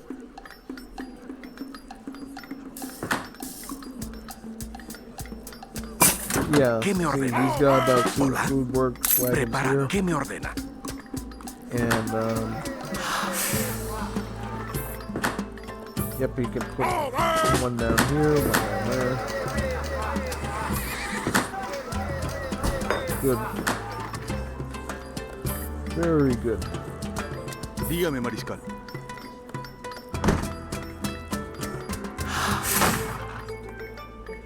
¿Cuál es su comando? Yeah, and in addition, I think well, let's see what Chileans are doing. I want to see what Chileans got planned. So he's actually going for outlaws. His hempons. What these hempons do is they're good against. Oh, so they're like a raiding unit. Interesting. So they're good against like settlers. What do they cost? About 38 coin. That's actually really cheap. Quite a cheap unit, actually. So all he really needs to do is get these onto his villages, and they're going to do a lot of damage. And they apparently do good against some maneuver units, too. So they get a bit of a maneuver multiplier. That's kind of cool, actually. I've never really seen outlaws be utilized that much with Chile before. Even though they technically are a strong outlaw civ, with their Cadillas being able to be stealthy like ninjas. And I think his idea is, I'm going to use the Gallegos as my, sort of as my anti-cav unit and as my tank. Now these hempons, they don't appear to do a lot of damage. Like 5 damage. That's not a lot of damage, and they also don't have a lot of HP either. Like, it's like night and day when you look at the Lego stats versus the hempon.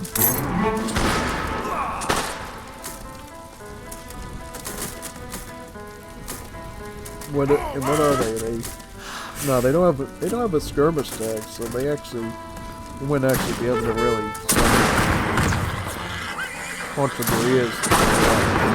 Now, what he could do is he could get some good hits out of just with the terror attention. Yeah, in the old days, the Asabatai could actually deal some sort of anti-infantry damage to the humpers. But now the multiplier will change from purely skirmish, and these harpoons do have a bit of survivability. Just a little bit. Good, Foofy, good job. You survived that wave.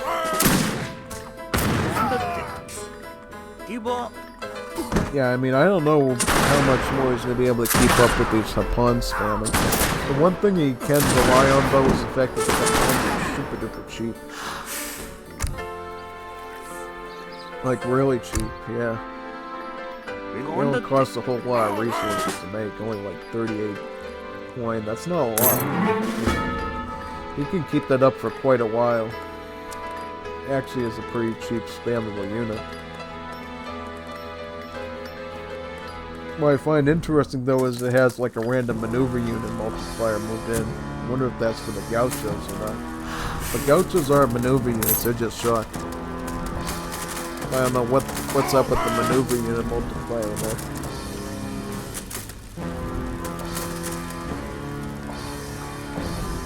If the Glugos moving the siege that train close down.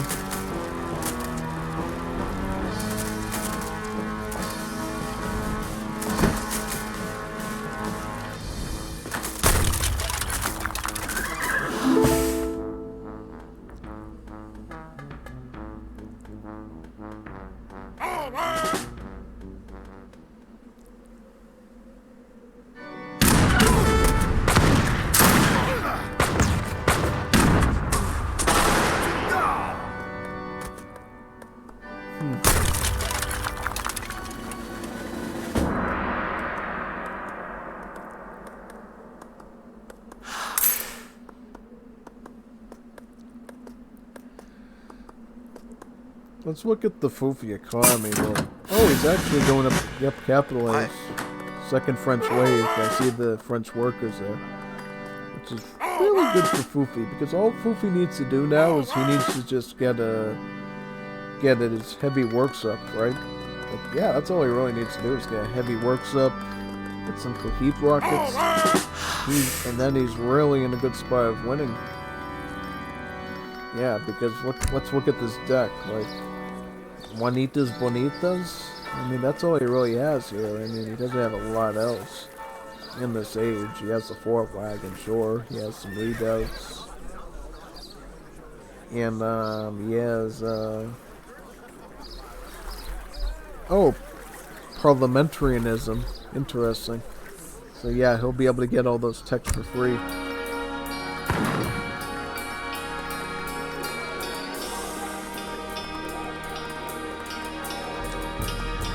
Interesting. Which immigrant is easy? He's going for the second Arab wave. He's really looking to get more. Does he have any Arab workers, by the way? Is he really realizing that? Atento. Yeah, I don't see any Arab workers. What Jeff should totally do is get some Arab workers out, because they trickle all three of the main resources while they work, which makes them really efficient at maintaining a balanced economy. Oh, he's gonna keep up with these humpons. I don't know if the humpons are gonna do a lot, though. What's this? Oh, that's a works. Alright. Is he gonna get his heavy works now, man? Is that the plan? Yep. Oh, no, he's getting, Industria Nacional. Industria Nacional. So he's focusing mostly on getting these works at a cheaper price. So he's going full boomy, it looks like. He's going to be doing a bit of booming. I don't know if that's the wrong play or not. I mean, I would think personally, if it was me, I would just want to get more rockets. With the Coheeds, and with the Coheed rockets, what I would be able to do is, I would basically be able to assert some sort of anti-infantry against my opponent. which I really would want to do in that case. That would be really good. Like, actually very good. Quite good, actually. But I guess if he does get like 5 to 10 works, can keep them up, maybe get some of their lower level upgrades. Maybe then he can just keep spamming enough units and partos to maybe crush up that Hapan army. Because in theory, you could argue that his army right now is kind of trash. I mean, he's spamming like a raiding type outlaw unit, and it's not gonna, do a lot of damage. So we're gonna have to wait and see if anything comes of it. Sí. A sus órdenes.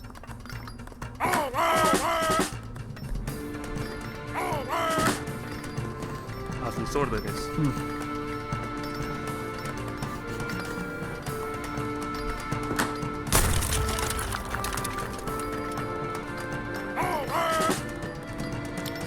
Well, looks like we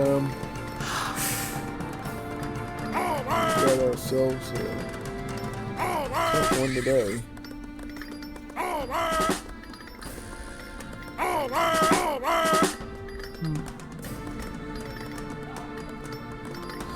Yeah, I mean, looks like Paraguay is really reaching up towards their higher build limit at this point in their population max. Whereas Chileans, they're sort of being a little more defensive, right? He is getting some frontier cav now, which I can't guarantee are going to be that useful. I mean, these frontier cav in particular are really good against like native units usually. Their hand attack versus the scout units is not really good. I mean, the only sort of thing they're really going to do well against is probably the Primero de Linea, thanks to their assault tag. Other than that, I don't quite know what's going to happen in that department. Hazır. Oh yeah, and another thing too is, I don't know what's going to happen to these Hapans when they really get into some serious combat.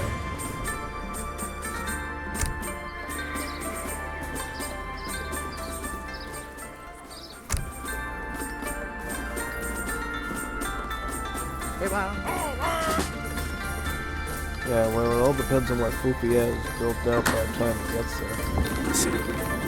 Oh, now he has his heavy works cannon. His heavy works is here, so this could be really the end of Jeff very soon, actually. Hola. Yeah, this could be the end of Jeff really soon. He just needs to plop down that heavy works.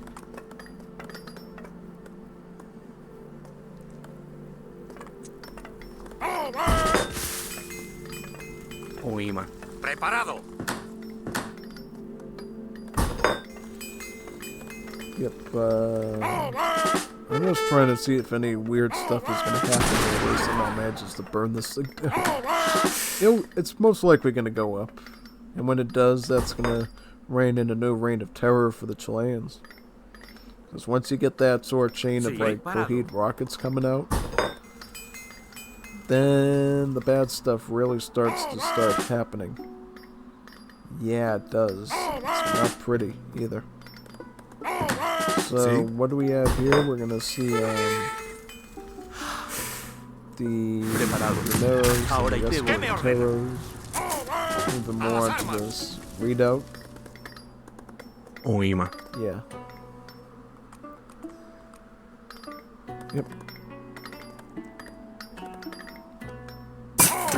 Preparado. Votre ordre? He is going to start upgrading his free units, his free trash units as well, which Preparado. makes total sense because these are going to be really the backbone of your army for much of the match. So I may as well start getting a bit of HP on them to deal with stuff like these frontier cav. Now, I don't know how well this army is going to do in reality because by the time he really engages with them, he's probably going to have like enough rockets combined with like all these ranger units. It's Really doesn't look too good to be on the Chilean side right now. Yeah, I mean, see, like, yeah, like, literally this whole mass of outlaws here is statistically useless against this whole army right now. It's really taking up space, because, let's look at the population, shall we, on this? This is about a 3-pop unit. Yeah, he's practically housed at this point. Can't really afford to add much more units into his army, into his ranks. And obviously the tower's not going to do much because the rockets handle that. What's the range on me? 14 range? So yeah, just the same as the S. The range isn't that impressive either. Yeah, I think here it's Paraguay from a statistical standpoint is a real advantage. Yeah, I mean, I think the rest of the pairs, once they really start getting in there deep, really came through his lines completely. Not to mention the beats, really giving a lot of base as well. Yeah, the Cohits of, the Cohits, I think, are going to take care of the infantry. But I will admit that those Galegos are pretty sturdy. You know, I mean, it's taking quite a while. Yeah, don't retreat, man. I would just try to take out maybe those artisanal cannons. Yeah. Now, I don't know what's going on here because... Yeah, he is getting buckshot, though. That's generally a good idea because buckshot would give him a bit more splash for his infantry. Right? Yeah. Yeah, so much good advantage.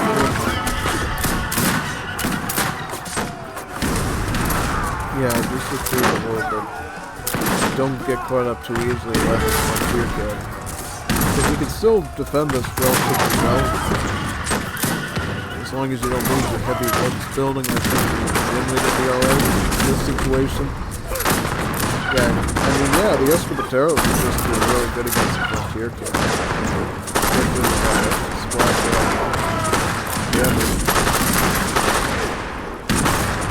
Yeah, see, it's the fact that he's going with the movement gives us Spanish a really good advantage.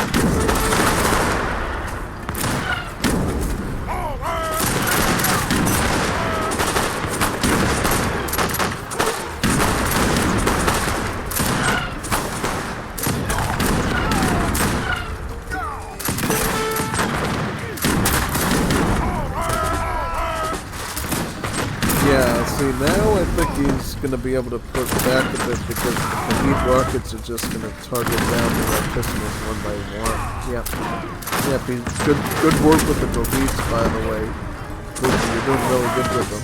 You know, exactly what you want to be doing with those. Is targeting down the cannons with them. Land the Escobateros handle everything else. Yep, good work. And he even trained out a batch of the Cohits as well. Make sure you can finish off that army of Oh good, yep. Good job. Good job, man. Good now. This guy retreated the Legos and get him out of there. They're gonna be destroyed. Yep. Perfect. Perfect job, Paraguay. I think you really can beat them now. I mean, he has a fort, but with Cohits and that number, it really doesn't matter a whole lot, does it? Yeah, it really doesn't. See? Just needs to probably get like maybe 1 or 2 more of these rockets, gets his unit numbers up a bit, and I think he's generally going to be alright. Coin work's interesting. He might be thinking about the long game of if he... Interesting, he doesn't have infantry combat in here. But I guess what he's thinking maybe is, oh, he might need some more tankiness on the meat shield.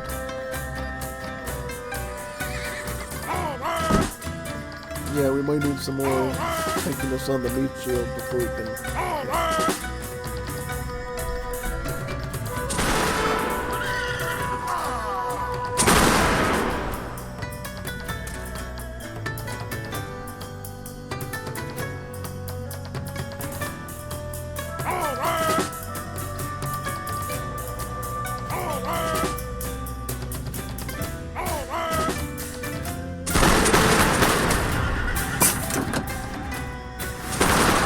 Yeah, interesting. Work is almost fun fishing into the frontier cat. I don't think that's going to be really fruitful though in the end, since technically he just really needs to get down those cannons, and then really he has to run with this maneuver unit, since the maneuver units won't stand much of a chance against buckshot escopeteros. Buckshot really makes it really hard for him to survive.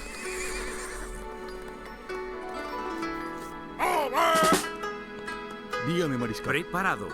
¿Cuál es su Oh, orden? so yeah, see, that's good. He knows to train 2 and then he'll get 1 for free. So, Sí. good math on his part. Keeping watch of that.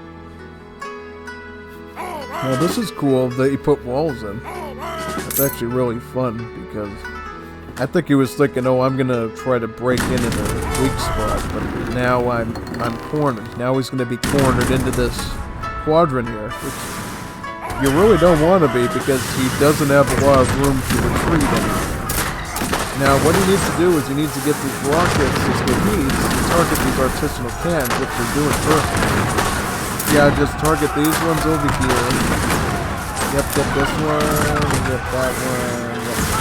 Good. Alright, so I think it's safe to say that Boothby has tried that right. And from the looks of it, I think we can actually push in now towards base. Let's look at Jeff's eco. Yeah, his eco is not looking too good right now. Ordene, patrón. Doesn't have any more artillery. Now he has to switch off the scout units. He doesn't even have the veteran upgrade on him yet, so I mean, I would say from this situation that Chile is not looking too nice right now. Would not want to be Chilean today. Now he's getting isolationism, so his economy is really going to start soaring up. And if this Lancero thing becomes too intense, he can actually start to train his own Pardos as well, as a defensive measure.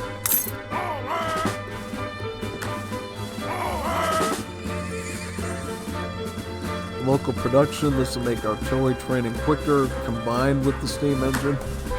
So really expect those Cahites to really start popping out now, like really fast if he needs them. Yeah. That's gonna be really good.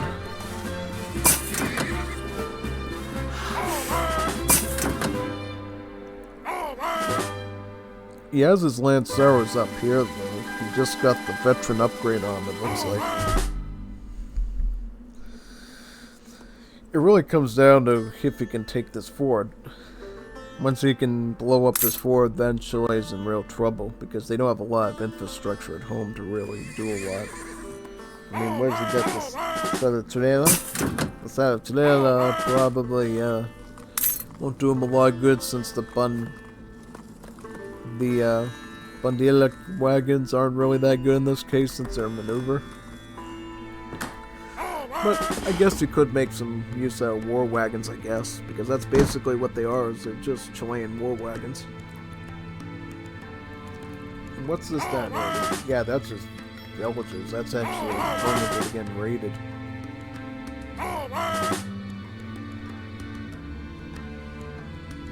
Yeah, you can see here the Paraguayan economy is really starting to soar a lot.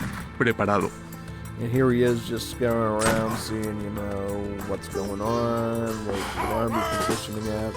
If he went down here, he could actually do some damage to his economy and poke a hole in him, potentially. That'd be quite powerful.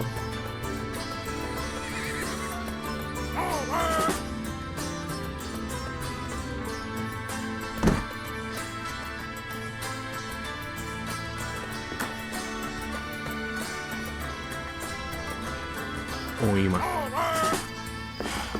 Preparado. Good stuff so far, good stuff.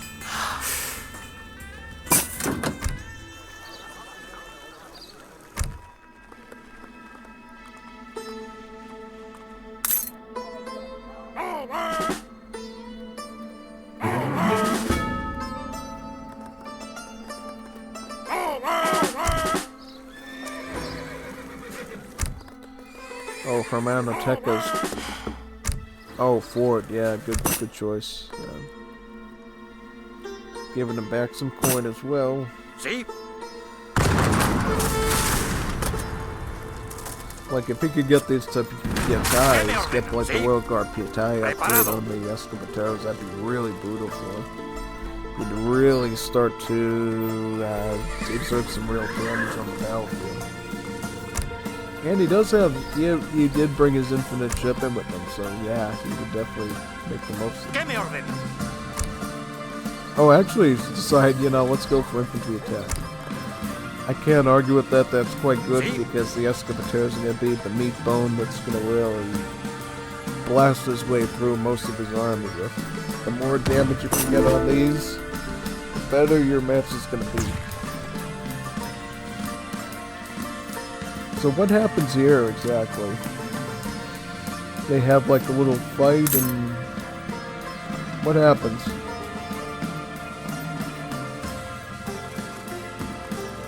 Oh yeah, Fufi's going to like industrial age now, so he's really in good A shape. sus órdenes.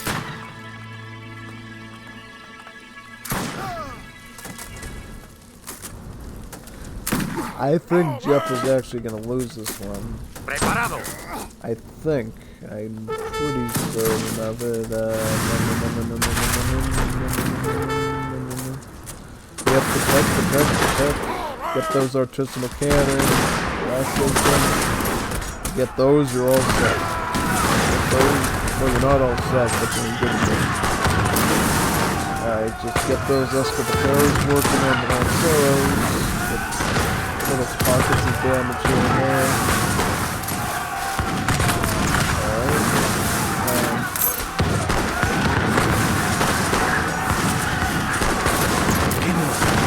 Oh, the priest, yeah, I was wondering, that's a step of fire. That's gotta be the priest doing it.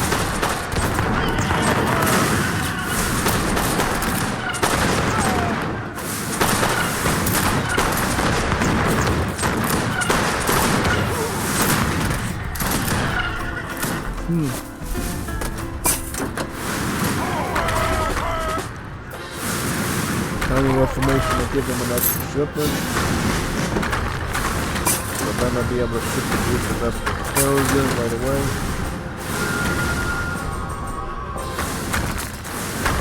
Yeah, that's a solid win for Paraguay.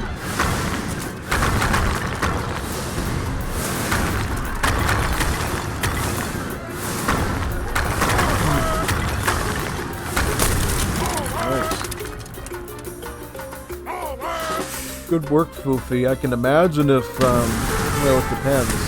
I doubt that they forgot to record games a second time, so I'm guessing Fufi may have actually won this 2-0.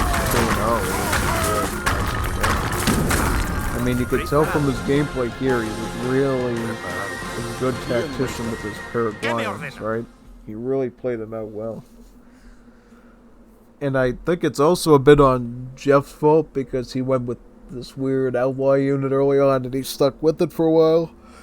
No, it was a cheap unit, so that wasn't the issue. The issue was that it was hosting him by having like 3 population. And I don't think he sent, what card was that? This one, right? Which would have probably reduced it to like 2 pop or something, or 1. Now if he did that, then I think he would have been in better shape early on. He could have diversified his army a bit, but since he didn't do that, it kind of held him back where it mattered the most. Good match anyways, though. Definitely impressed.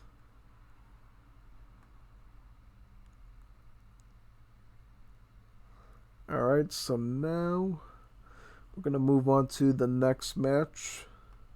I'm going to do a little bit of a checky too on my video files. Make sure I got enough room in here to add some more stuff. Yeah, I'm just going to delete some random stuff in here. Save some space. Saving space is always nice. It's always good. I just want to save some disk space here so we can make sure we got enough recording room for the other matches. Yeah, it's always something you need to make sure you're doing when you're content creating, is you always make sure you have enough room to keep recording. Because if you don't do that, then, there's always a risk you're going to run out in the middle of it, and it's really annoying because then you have to upload in two parcels instead of one, and yeah. I think we're good. I think we definitely have enough to get through the rest of this. So after I upload that, I should be able to delete everything else in my video folder. Record game. So now we're moving on to an encounter between Jinpei and Kazan. This would be an interesting one. I know them both pretty well. They're both pretty good at the game, so I don't doubt either of their abilities at all. Don't doubt them at all. So we got the Italianos versus the Ruskies. Alright. So Ruskies versus the Italianos. Alright. This should be an interesting one. I mean... Because? Well, this is the Civ I got my namesake from, so of course I'm going to be interested in seeing how it goes. So he does have a bit of a variety of different decks to use. Whereas Kazan, what is he gonna do? He's got a variety of decks as well. So I'm just gonna have to sit back and wait for them to do something. Now this is interesting. I noticed that Certo. he used his architect to actually build 2 houses instead of the usual 1 house. Because remember, Italians, they don't build buildings. They literally just spawn wagons out of the architect, and the architect builds the buildings. So maybe it was a misclick that he built 2 houses instead of 1. I don't know. Because if it was me, I would have probably went for a house in a market. So that way I can get hunting dogs sooner and I can get my architect sooner. But, at least he's not going to have to worry about getting a house for a while, which, that's totally good. We're gonna have to see what sort of, because this looks like a very quick game from the timer. They're gonna really be at each other's necks really quick. So we're gonna have to see how quickly that went. Gato.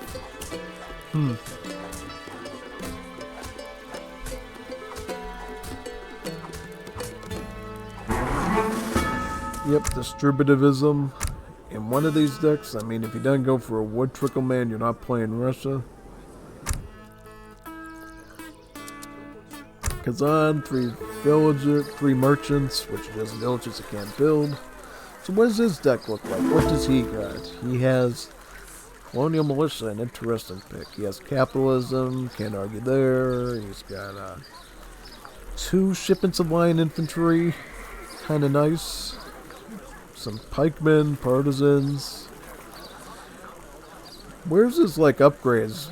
These ones are for the line infantry and the bersaglieri. These ones are more for the skirmishers and the grenadiers.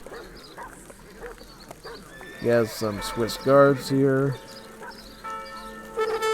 Turn your partisans into Alpini, bersaglieris, Palio, and Sortiglia. These are mainly to upgrade his hand cavalry, right? Because remember, Italians, they don't get dragoons. They use the bersaglieris, which are a maneuver or foot unit at the barracks. The only sort of stable units you'll see from Italy are the hussars and the cuirassiers, and those 2 cards basically focus on upgrading. Whereas our friend Yuppie going up with the artisan for 400 wood. Same for Italy, so not much to talk about there. What's he got? He actually has infinite 300 coin. Now his age 2 looks pretty standard, right? Fencing school, Cossacks, Cantonists, and also the Plastunis. Also has some Kevzars from Georgia. These are basically like Doppelsolners. They do a lot of splash and anti-Kev. H3 looks pretty standard with the foot artillery, the plastoones, and he chose to go for some dragoons. Yeah, so nothing too different there. Should be a pretty standard Italy versus Russia, I would think. Готово. Oh, he's gonna put the blockhouse all the way over here, it looks like. He's gonna... How about Kazan? Does he know that this is... he doesn't see over there what's going on. Pronto? Ciao. He built 2 more town wagons. Alright, so... What's he gonna build with these? Is he gonna put a market down? Is he gonna build a marble statue? See, if his goal was to put down a marble statue, yeah, he would have been late. So he's just building a market for now.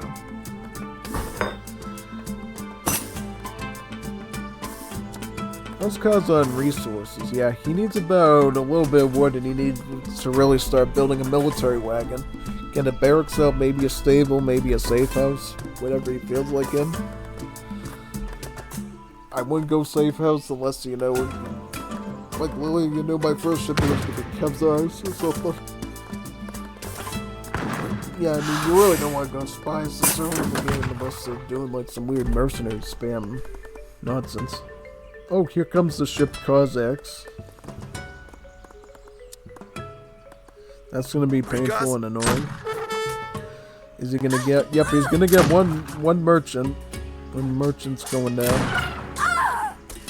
Что? Disaster. Get that one.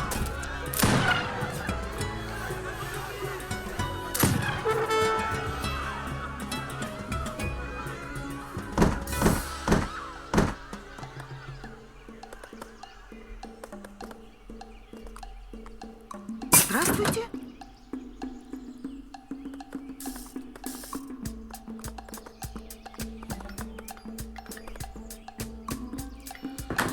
Cantonists, these are basically just unstoppable stilettos. Good against infantry. Now, he will have to be careful with his readouts, because his readouts are going to probably throw a bit of a kink in his, bit of a wrench in what he was planning to all-out attack. He is going to have to really start massing up lots of partisans out of this blockhouse to do. The cool thing about Russia in Wars of Liberty is that they get their hand infantry in the form of pikemen in Age 2. Yep, it's quite helpful, actually. Especially considering how good pikemen are at sieging things. It really gives Russians a really strong early advantage in taking down enemy buildings. They couldn't do before with just their musketeers. Training some line infantry, shipping some Cossacks. Probably shipping the Plastuni next.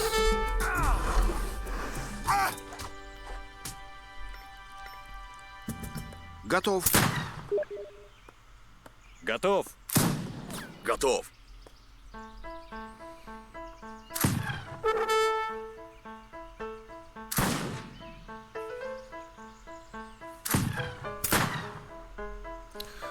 What's going on here? Yeah, so you gotta get the Explorer out of that formation, man. You're slowing down your Cossacks, and they're taking way too many hits from the readouts. Considering readouts 60 damage per shot to Cossacks. That's ouch. That's pretty serious. 60 damage, man. Thanks to that anti-shock multiplier. How are they doing economically? It does seem like Kazan could actually get up in age if he wanted to. Get some spicier shipments. Unless GP really starts turning this thing around and starts sieging a bit.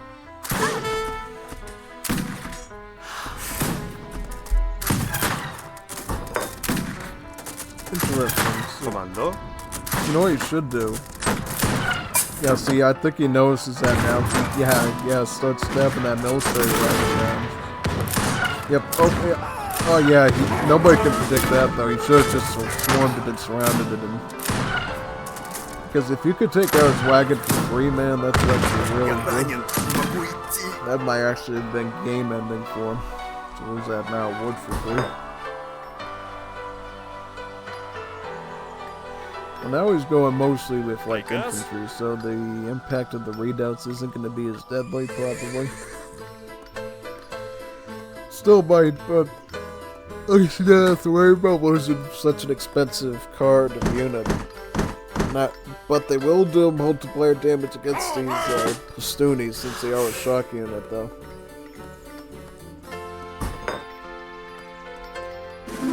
Я готовий.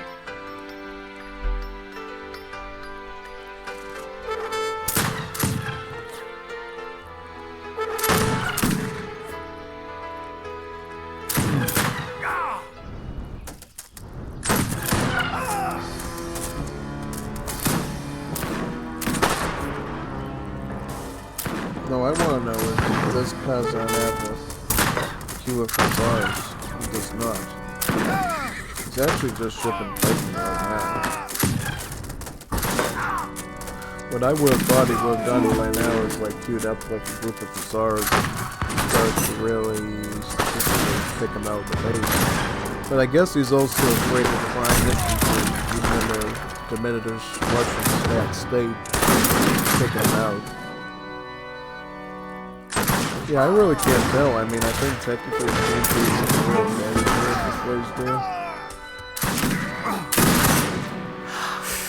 Yeah, I think GP can handle this pretty well.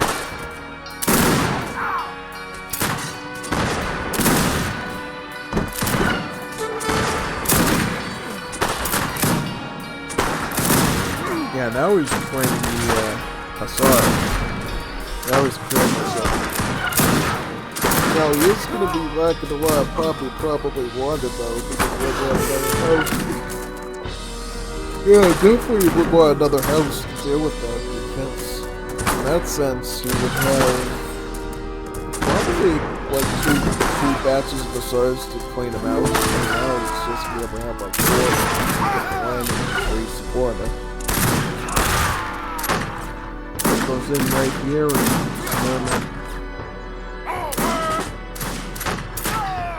put him right in here and smash.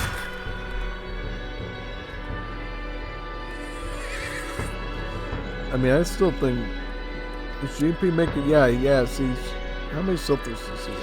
Здравствуйте. 26 versus Kazan. Ciao. 26. So, yeah. See, the problem with Kazan now is he's actually housed. Right, and the funny thing is, as long as GP could somehow manage to kill his architect, he can actually house him indefinitely. Because you need an architect to build houses using the town wagons. But unfortunately for Kazan, he is idling a bit by keeping him in the town center garrison.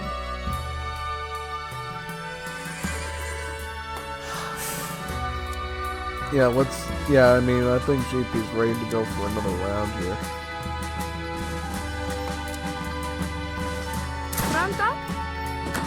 Oh, so that's an X-ray architect. I thought he killed his other architect, and I'm like, oh jeez, JP went wild. No, he has 2 architects now, he really doesn't, it's not as urgent as I thought. Well, it is urgent now because they're both at the town center. And in practice, if they both were to die, it would definitely screw up Kazan's chances of building infrastructure. He's so desperate to leave.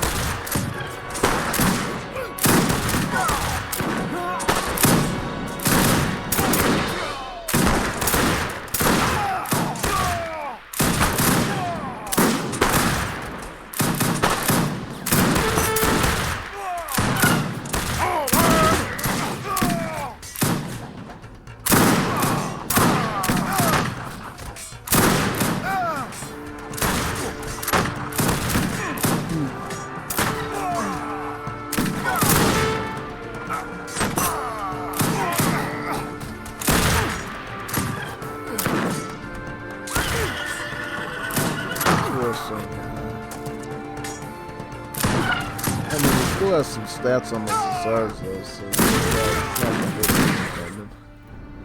Looks like he's gonna lose that redoubt though, which is gonna be kind of a blow to him. Yeah, the redoubt's going down, he's gonna... How about these Hussars? Does he have enough HP on those Hussars to get the infantry out of his base maybe? doesn't look like. Comando. And he's actually idling on his hunts here. Wow. Unreal. Unreal, man. Pronto? Unreal. Ciao. D'accordo. Tocca cacciare. Cacciare, Cacciare, cacciare, va bene, cacciare. cacciare. Hunt it. Cacciare. Do something, man. I don't know how long he was idling there for. That definitely, you need all the res you can find, man. Get some resources. I mean, what could he do? Could he go, like, up in age and get, like, some Basiglianis, maybe, I don't know. I don't know what even works for him at this point, because he doesn't have a lot of unit shipments either, so it's really hard to tell what route you would want to go down in this shape. Like, what's the key to the puzzle, probably? Is there even a key to this puzzle? Who knows? Your Kazan. What would you do if you were in this situation? Would you try to age up? Would you try to... Does he have any wood? Yeah, he hasn't even really sent his cords of wood, so if he has 2 shipments, why doesn't he send his cords of wood? Get some barracks down, build some line infantry, get double what he's making, and you would win not only in numbers, you would win in stats, because you have standard line infantry, he has subpar line infantry, being the Russians. So, you would win out there eventually. The only time the Russian line infantry catches up a little bit is in the capital, in the industrial age, when they become frontovics, which is the new Royal Guard upgrade for them, the frontovics. Я ранен, не могу идти. Yeah, see, he's gonna go for a capital age and try to get some. What has he got?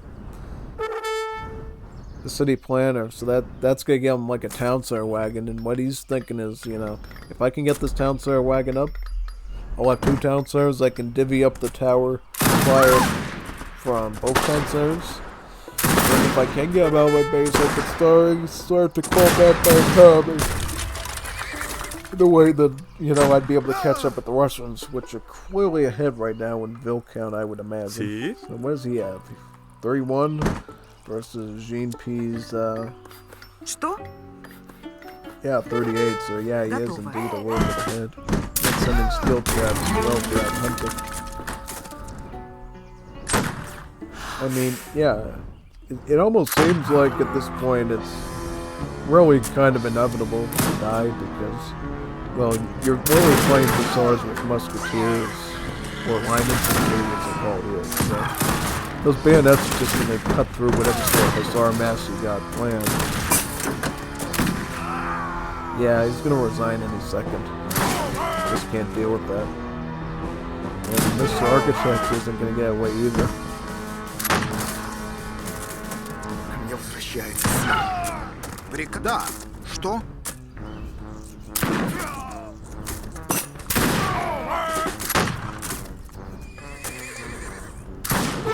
Yeah, way too late, man.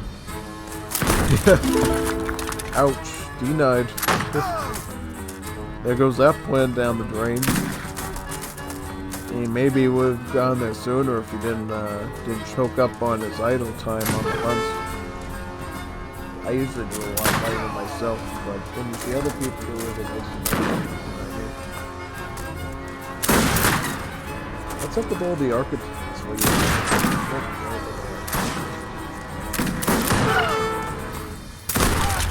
Yeah, that's not good. I mean, they're not that expensive, mind you, but still, I wouldn't be spamming themselves like that. Adventure. Oh, it really is. GG. GG. GG. GG ping. Alright, so now we're going to move on to match 2 for the Jean P versus Kazan encounter.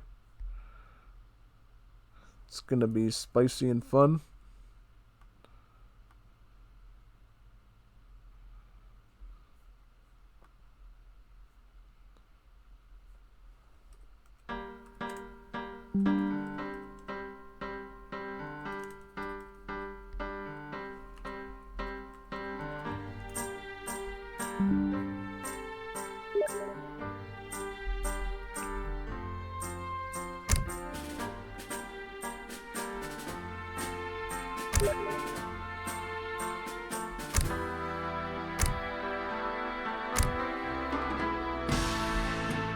Match 2, Gene P versus Kazan. Here we go. Now I'm kind of curious here to see Inca. You don't see a lot of Incas usually. I mean, we've seen Kazan go Inca in the past in the Liga, so this isn't a first. Yeah, I always find it interesting. I mean, the only other Inca we know is Varingo, obviously. Varingo loves Inca. On par being Peruvian. Now, Gene P is going to go with the Koreans. I can't really tell how this is going to go, honestly. I mean, sort of the bread and butter of the Inca is Huamacas with Acaruna, or Huamacas with Bolas. With the Acaruna being a scout unit, similar to the Coyote Runner, so it's cavalry basically, one-pop cavalry for food and wood. You got the Huamaca, which is a really, really insane halberdier pikeman hybrid. Like, it's got like really good anti-shock multipliers for a polearm. It has a really good rate of fire in terms of its melee attack and speed. It's got a really good siege as well, and it's actually not that expensive to get either. It is pricier though. I think it's a little bit more expensive than a halberdier, but for what it does, it's totally worth it. Or you could send the Bolas, which, you know, it's like a ranger, but it has a splash. It's actually a lot closer to, say, an Escopetero in that sense. Only costing gold and food. One more thing you need to consider when you're playing Inca is that they trickle a little bit of gold as they're working, these villagers. Let's get, yep, see, he does trickle a bit of gold. And now, one thing you do need to keep in mind as well is at the market.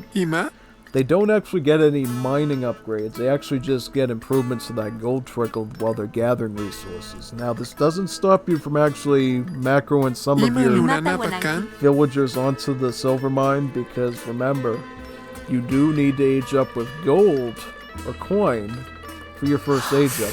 It costs coin and not food. So one way or another, you're going to need to find a quick way of getting to that coin in time. And sometimes what you might have to do is you might actually have to move some of your villagers onto the coin mine, so that not only are they trickling in coin, they are also gathering coin.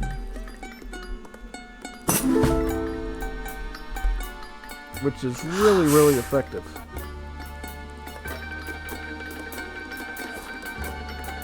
I want to look at his deck as well to see what sorts is. So he has Akaluna, he has standard crates, standard villagers, he has a lot of Chazquai upgrades. Interesting. So is he doing like a Chazquai hero thing? You know what those are, right? You know what they are from Definitive Edition. They're basically just the little scouts that run around the map. They can gather treasures, build terrain posts, town centers. Yeah, see, for these Inca here, these are actually the main explorers. And the Sapa Inca is basically like a supporting hero that boosts the stats of nearby units, and he has an ability to heal your units, and he has the ability to dodge projectiles, just like one of the Asian explorers, one of the Asian monks. So he's more of a supportive hero, whereas the Chazquai are the main heroes. And just like in Definitive Edition, you can build up to 10 Chazquai, which can make him pretty insane, especially if we combine him with the Heliotary Religion 6 technology, which gives him really good stats. On top of these cards he clearly has. Other than that, let's see what else he has. He does have New Ways. This will give him access to certain Latin American upgrades, basically. He does have Old Ways as well, which helps with the big bun costs. Violent Conquest. This is a really good technology for the Huamaca that lets him siege really well. See if does he have any support cards? Yeah, he has the one for the Manco Horseman. He has a lot of Maiko cards. Doesn't have them all, but he has certainly a good number of them. Maiko Horsemen being really good against really anything since they're assault. The only threat they have is like mass maneuver like Dragoons. The Musician. I'm trying to recall what the Musician does. I think the Musician is like the Messenger.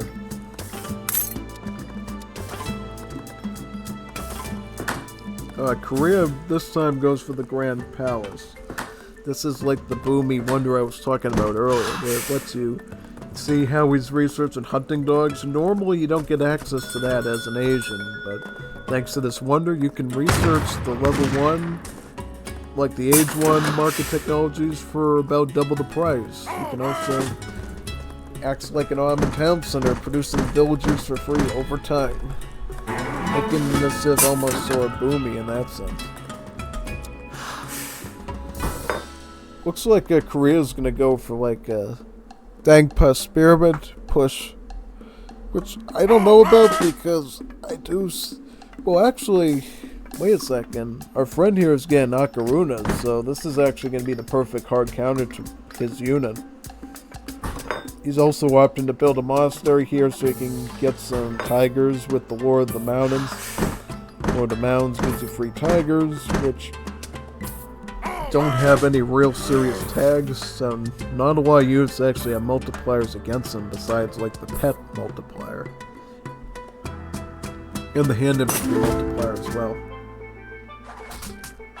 So most of the units specifically has multipliers against hand infantry or pets. It will not do any bonus damage against these tigers, which are actually pretty tanky. They do a fair bit of damage, right? Not too different than Paraguayan cavalry, actually. Well, wait a second. Let's look at the Ocarina. For a second, yeah. See, the Ocarina actually does less damage, less hand attack than the Tiger. Really phenomenal, considering that the Tiger is a free unit. Oh, it's kind of unfathomable in that sense. He is gonna send Moyadobatongi. This basically turns these Danpa spearmen into samurai. They actually turn into samurai a bit because they gain about 1 splash on their melee, so they actually can potentially damage multiple units that are very close to them. One unexpected threat though is his Chazquai, which thanks to... Did he send any of those upgrade cards yet? Let's see. Yeah, he sent this one, the Antarqui one, so they actually are stronger. Yeah, like 17 melee, that's actually quite similar to the Tigers. And he could send another one to get some armor too.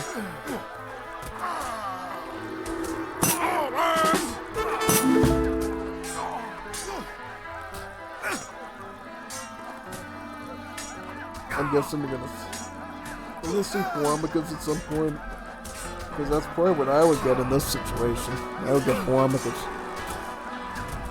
Because they just stab through things a lot speedier than the Dangpas do, and they could actually win in numbers against those Dangpa spearmen and force them to make archers. Well, that looks like exactly what he does up here, because I'm looking, I see the Huamicas right over here. Yeah, these Huamicas, they do a lot of damage. High output.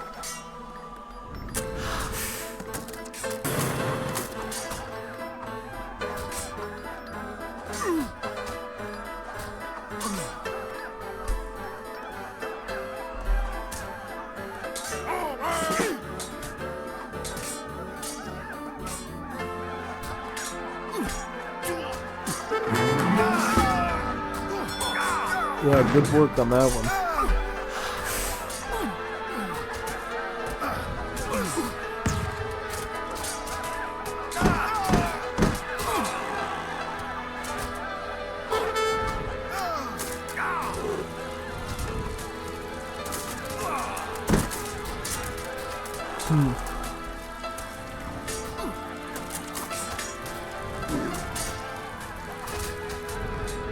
Yeah, good work.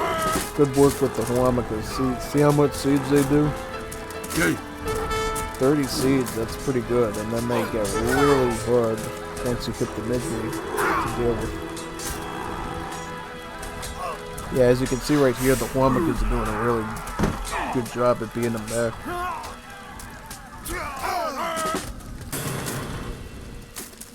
Very possible he's going to lose that forward base now. Archers aren't quite going to come in to save the barracks. Nope. Just trying to check out to see what Inca's doing. Seems like he's got the momentum right now.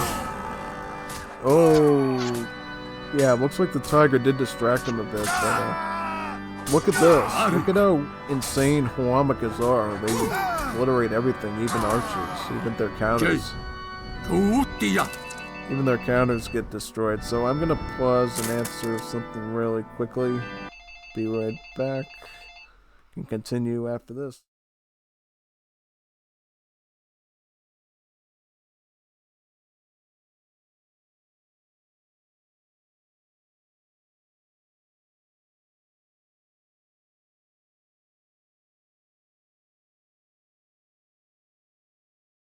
Yep, I'm back already. It looks like it was just a fluke, so nothing for me to worry about. So let's just continue where I was going. Alright, so let's go. Okay. Interesting, so Incas are actually getting spice trade, which means they're really going to be focusing on their food gathering. Yeah. Quite interesting.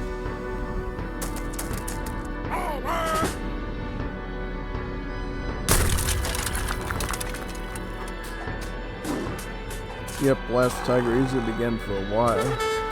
Actually, there's that one too. Now, this is the scary point if you're Koreans, because if he can get a large number of these Huamakas out in a bigger number, he could actually just obliterate this entire base just with those alone. Yeah, Korea must be shaking their boots right now, man. And all we can think, oh, let's make spearmen, man, because that's all I can really do. I can't make cav archers. The archers aren't doing good, so just spam spearmen and hope for the best. Yeah. Yep, here he goes to the south with the Huamakas. Yep, these Huamakas, they are just beastly scary. You don't want to deal with them. Looks like he's just starting to get his marketects now, like Minka. Minka's the first coin trickle improvement for the Incas from their market, as well as tracking, which is like hunting guards, basically, that only cost wood. So, yeah, he's finally starting to be able to macro a bit here, as he's planning on doing some serious damage with these Huamakas.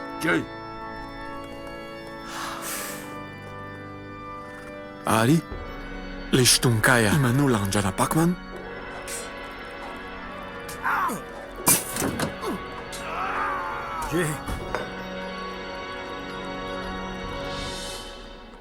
Ari? Ari? Yeah, I mean, he doesn't have any archers though, so it's like he could always going for treasure.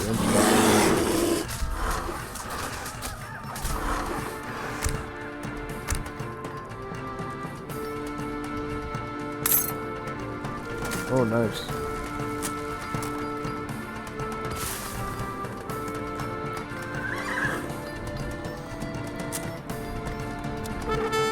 Oh, he's going for intrigue. Oh, diplomatic intrigue. So yeah, he's going to be getting some sort of consul yet. I can imagine it's going to be Chukonu. Either Chukonu or United States Marines, probably. Can't really see him go. He actually could go samurai as well because they have a bit of splash. Yeah. So yeah, probably one of those three. If you go, you're insane. If you go Cossacks. Yep, he's gonna add some samurai in. Japanese Expeditionary Company.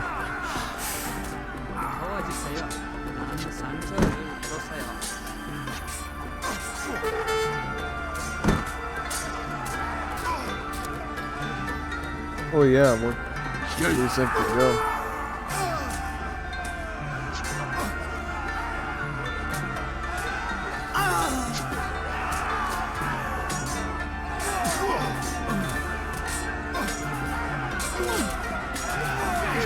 Ooh, look at that.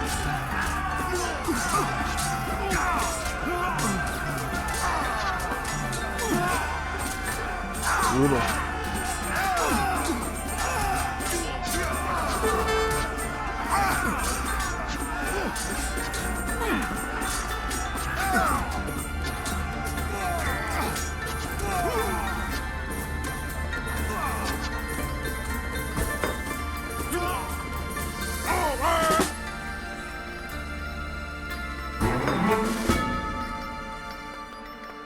Yeah, I mean, I guess in sort of a way, having this hand infantry is actually really good because that hand armor actually makes them a bit more impervious to the Huamaka threat.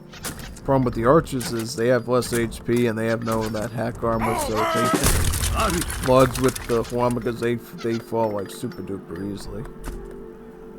Yeah, pretty dangerous stuff. The one thing that Inca has the advantage of now is they got so many of the Bushnus built, so they really don't have to worry about losing their production. And here comes some bullets as well to come as a support. These bullets should be able to help out very nicely.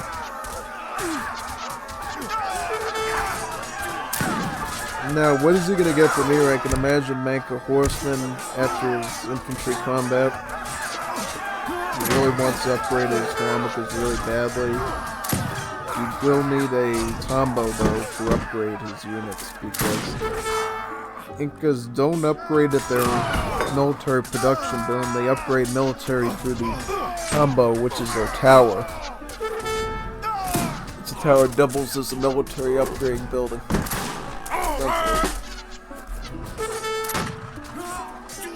Ocarunas. Interesting. I was expecting that. Have any Huamakas left? Oh, somewhere.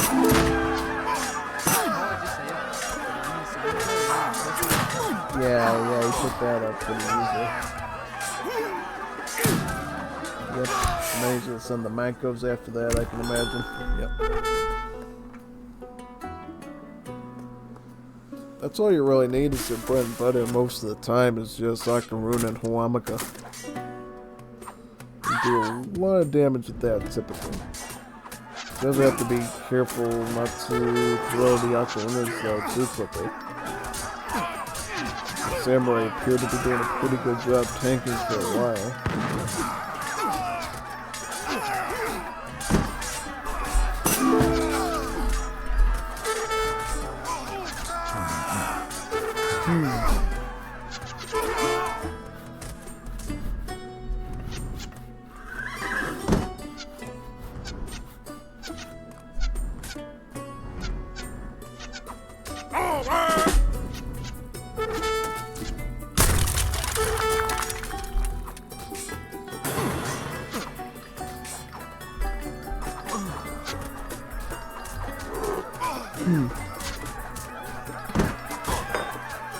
Mecha Horseman coming in.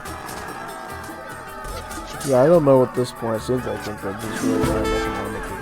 If he won a couple of those fights earlier and was able to keep his numbers up, I would say, yeah, Inca probably is going to do this pretty easily, but now that's not quite the case. Can't quite say who's got the advantage right now. I guess if he has some Huamakas with the Mecha Horseman, he should be able to maybe clean this out. I don't know. The thing is the Mecha Horseman like an ideal maneuver. It's like one of the best assault units you can imagine. 30% hack armor, almost 1 HP at age 3. Nothing to mess with. I don't want to mess with that. It's a real menace when you do King of the Hill matches with Audrey. Audrey knows how to really take advantage of those things.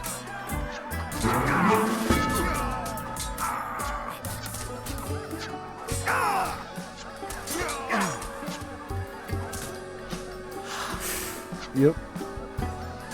There goes that.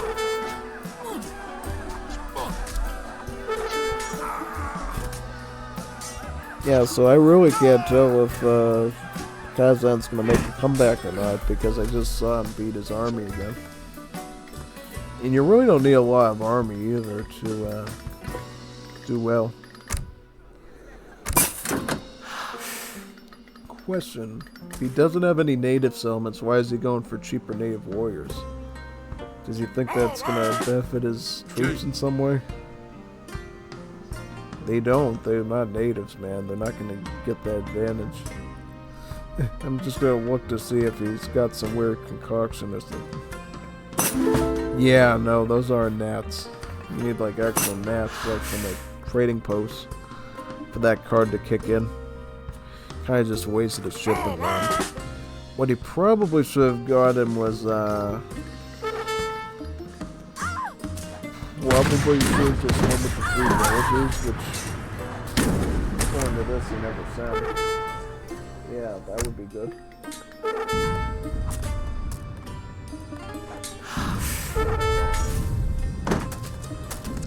Party! Yeah, I don't know. I mean, it seems like GFP's been able to maintain his momentum very well as the Koreans and keep his ego up. And now as he's going forward, he's going to start to add some fire lances, which are great against Flamikas at range. Assuming he can keep them at range, the fire lances will destroy them pretty easily. I mean, we could also do a comparison of villager counts to see really who's doing better economically right now. Like, we look at Korea, 51 versus the Incas, 30. So that's really a 20 plus villager gap. It really does make a huge difference as the match goes on though. The only reason Inca's even really still alive is the fact that they got kilometers and Ninka horsemen. And they just get really nasty, brutal units. Yeah, like if you gave Incas like another, like 1 to 2k resources right now and slung them, well, they'd clean the floor with the Koreans like right now. Yep, he's got those up to veteran level, so yeah, he's actually in good, Inca's in good shape right now. At least for now. Gonna go after that forward base once again. Now with 67 siege.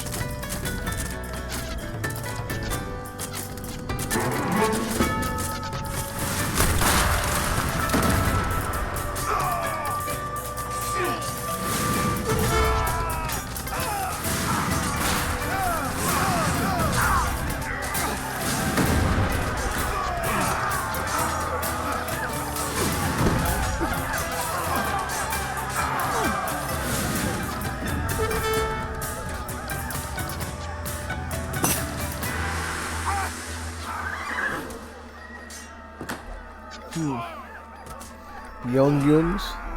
Now the Byunggungs are actually going to be pretty good against the Mancos. Listunkaya! He might be able to actually target those down pretty easily if he uses them properly.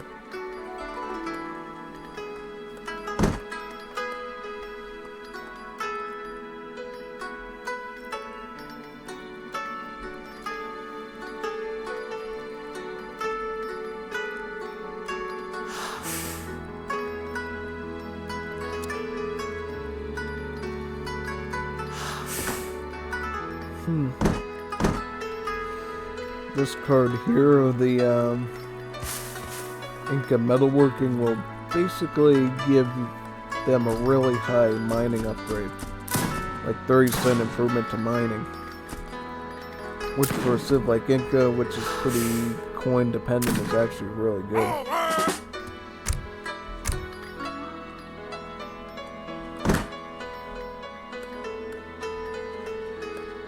Yeah, and for those who don't know, you have to use gold to build buildings as Incas.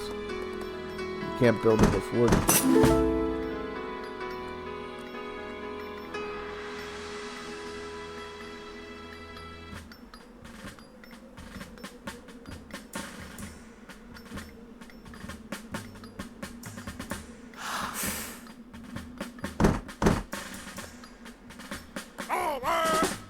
I just wonder what he's gonna try to push with 2 Huaches, army of Youngs, and a couple of Dang Paspira.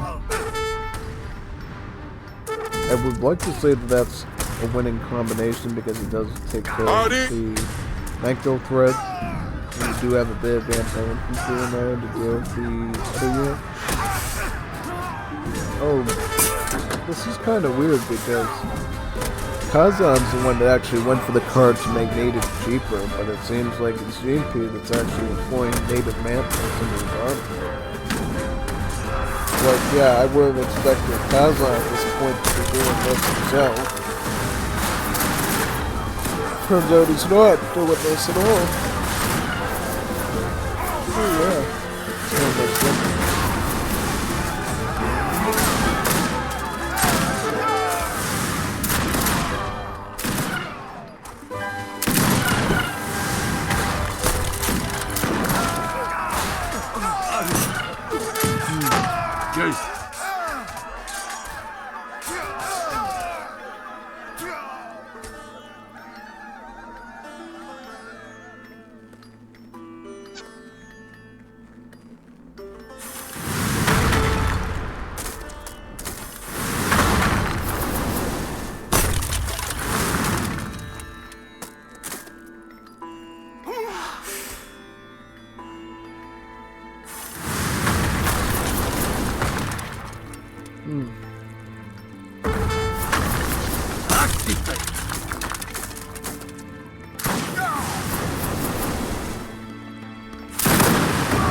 Yep, the power of spears. Awesome spears. I probably want to say that this is probably one of the few times hand infantry would actually do well against kilometers. When they have a bit of splash in there to kind of soak in more damage than kilometer masters. Yeah, probably. Probably why that succeeded. He does have more crate shipments though, but at this point he's already being your town center. Got another couple town centers to work with, but he's really deep into your base. So, I mean, not a lot you can do. Especially concerned resource-wise. Oh, he actually has quite a few resources. Seems like.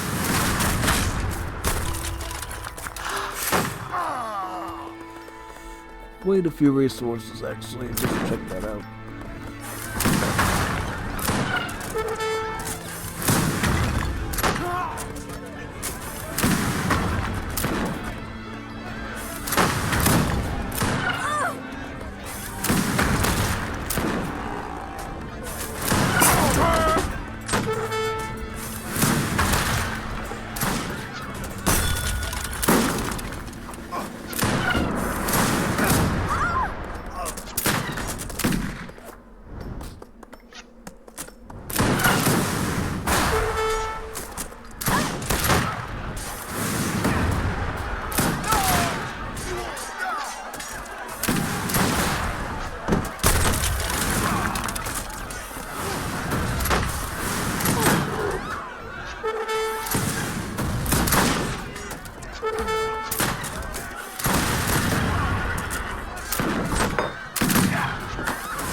Ayin Yachu.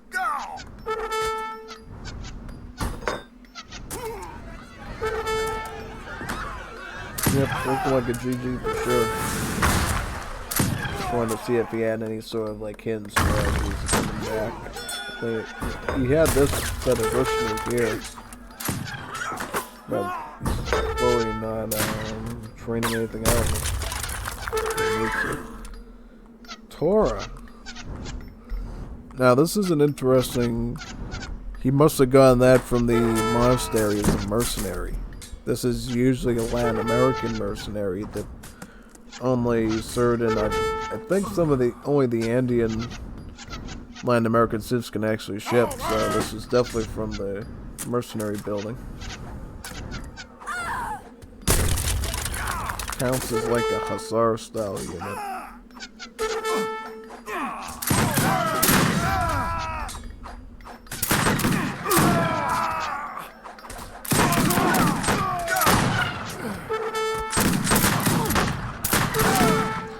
Yeah, good point. Well, you know what it is, actually? It's an mercenary version of the Zinglin. Because it's a scout unit with anti-villager multipliers. That's like what the Zinglin is. GG anyways, though. I mean, that was an interesting matchup, to say the least. Incas versus the Koreans. Don't see a lot of Inca gameplay, so when you do see it, it's pretty fun. It's good to see that type of a civ being utilized.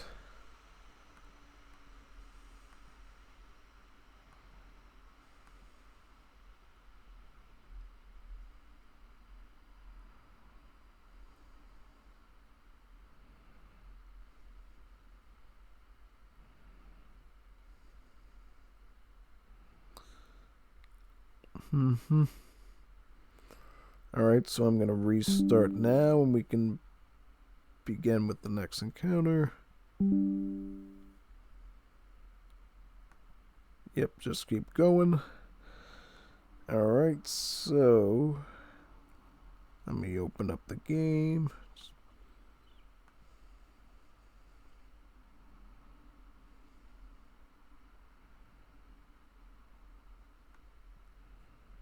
Alright, let's load in.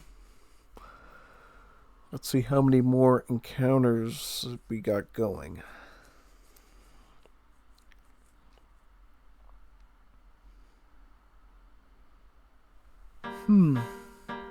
So, now we got Eternity versus Fielo. Juanita Boliviana versus Juanita Argentina. Alright. So it should be a fun one. I mean, they both have theirs. You got one that's good with Argentina, and you got one that's good with Bolivia, so I can see an Argentina versus Bolivia coming. But of course, Eternity has to start with the Tri Ming Trufa Hao Chinese. Yeah. He always starts with the Chinese. And it looks like Fielo's going for España. Interesting pick. They got quite a few changes in this version, so yeah. Definitely fun to see if he goes for any sort of Cuirassier play, right?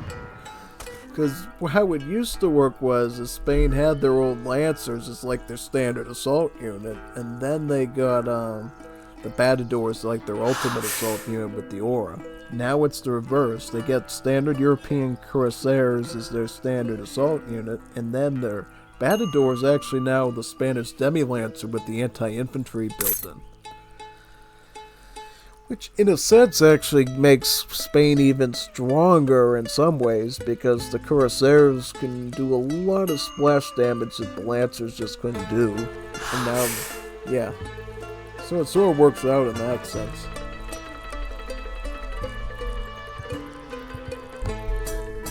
We're going to have to see, though, if they can deal with the mass of the Chinese, though. See, the Chinese have quite a few advantages in Wars of Liberty that others really don't. Namely, they got, does he have any in his decks? He does not, actually. So, they have something called the Kanzu Brave, which is sort of a heavy infantry that has a skirmisher-like multiplier at range. Not too different than the Maodanche and the Mapuche, actually, so if you're playing Chinese in this mod, take a look at those. They have a couple of shipments of them you can send out. China, though, is going for the Trade Empire for their first card. It's basically like Advanced TP, only it's a little less impactful. Doesn't include the ranged attack, but does give you a wagon to build your first trading post with. For China, again, those early shipments is really important, because you can send the Nian Riders, these, just like I do in Definitive Edition, actually. Yeah, exactly like I do in Definitive Edition.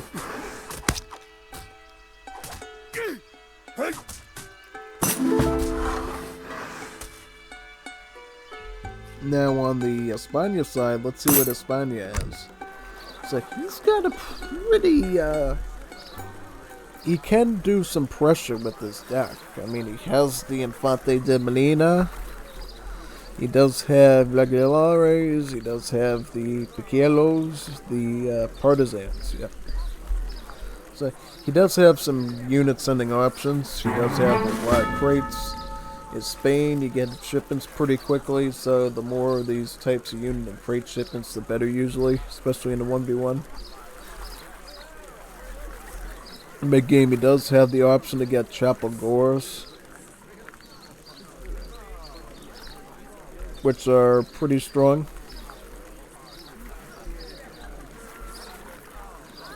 So now they're called Pizzeteros. You know what I mean? That's kind of interesting because it used to be just called Chapel Gores. Now they're called the Pisteros. Pizzeteros, which used to just be their Royal Guard upgrade. A long time ago, these were once actually the skirmishers of the Spanish civilization. And then they got changed to a native, and then they got changed to a mercenary. They got changed to a native again, I think, and now they're like a mercenary. So they're all over the place. Powerful unit, though. Really good skirmish unit.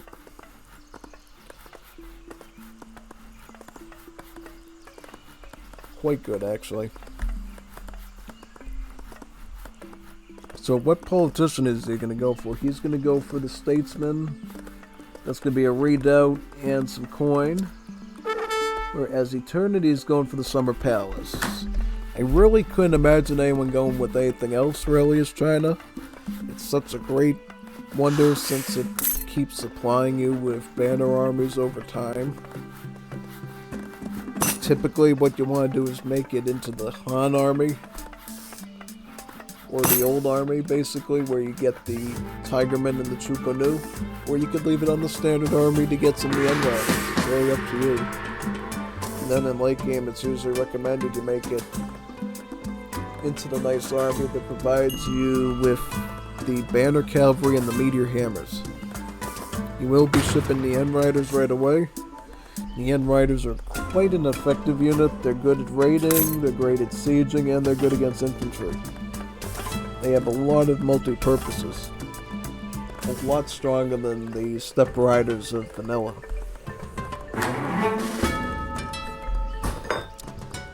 And then he's going to be following it up with some Chukonu.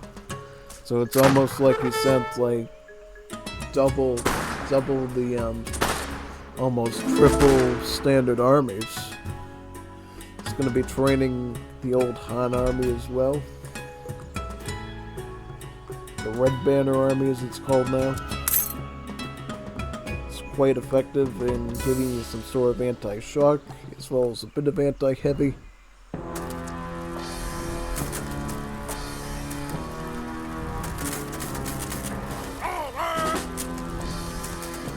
Here comes the Tigerman.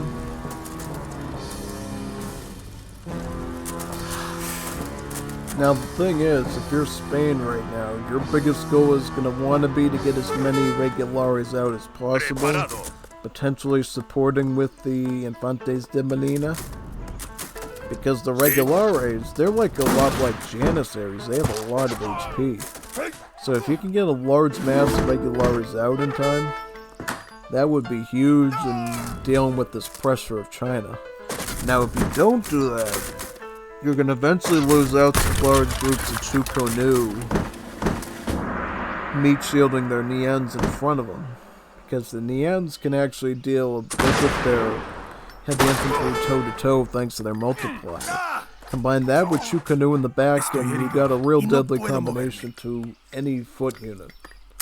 And then it's really late to go Hussar because at that point his mass is so big and he has some Tigermen mixed in, so it becomes really unpleasant. Yeah, I think Piero is already lost, honestly, because I'm looking at the timer, I'm looking at the combat right now.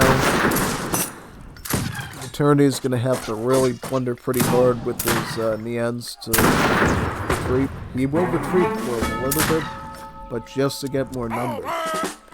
See, he has his war academy already built on this side. He just needs to keep queuing things into it once he gets the wood.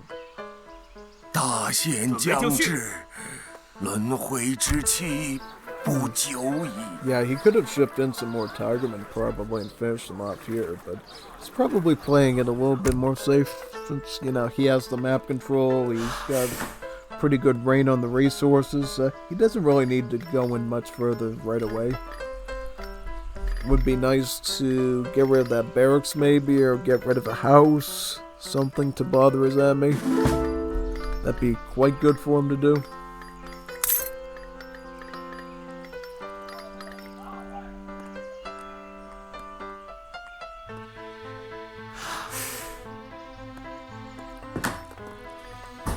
Comes the consulate. I'm imagining he's probably gonna go Germany. He'll go British. It's really up to what his preference is. They also get Portuguese apparently. Yeah, pretty wacky, right? Oh, so yeah, he'll go British. British are nice because he'll gain a little bit of HP from them on his units while it's active. And then he'll be able to send in some Highlanders. Highlanders, pretty insane unit.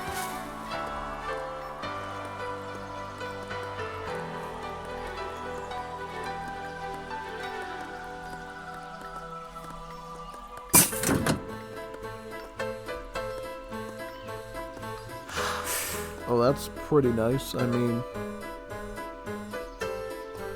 what? Yeah, he's doing a bit of rain with the Niams. Yeah, good play. To sort of see where his hunts are and maybe take something out.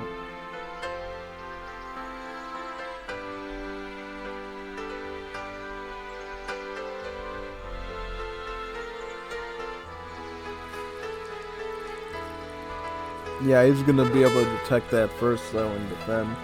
He could actually still take a... No, he can't though. Just missed that window. Just missed that window and any settlers down here that can be taken advantage of? Nope. So he can just get away safely, I guess. Where the real magic begins, though, is in the capital age, where you can ship in some hand mortars. Because, in general, if you can, as long as you can defend the hand mortars, it's a slow doom to its fate. Because the hand mortars will just slowly eat away at these buildings. And assuming he can keep his own units out of the rate of fire of these redoubts and town centers, it's just a slow piece of attrition for him.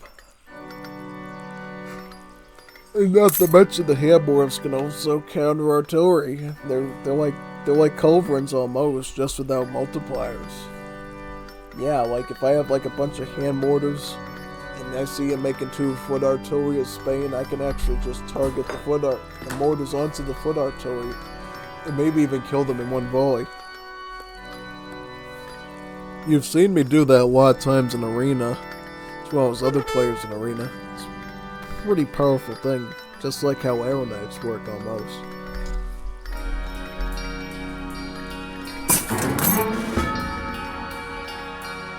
He's going up at the Confucian Academy. So we're going to see some Xianggu skirmishers. Oh, Espana is also going up. They're going up with the city planner. So we're going to see a town center wagon. So the 600 wood value. Maybe a little bit more because you don't have to put manager with the villager.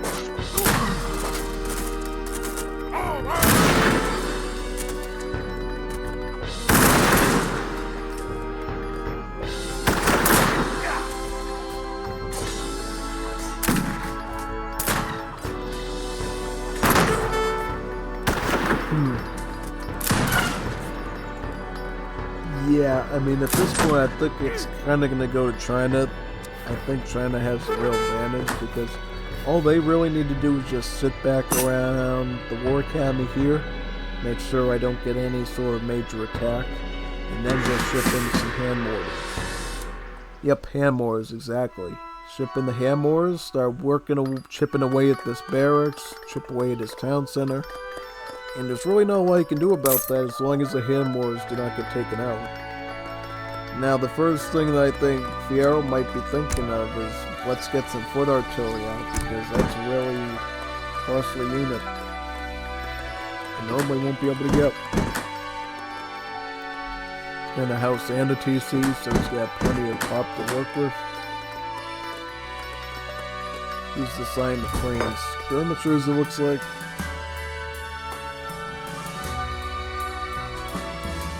Maybe at this point I would actually be making cuirassiers or hussars. Just doesn't seem practical going with skirmies, especially when you're dealing with large numbers of the Neon Riders. The Neon Riders can really mess up a group of skirmishers.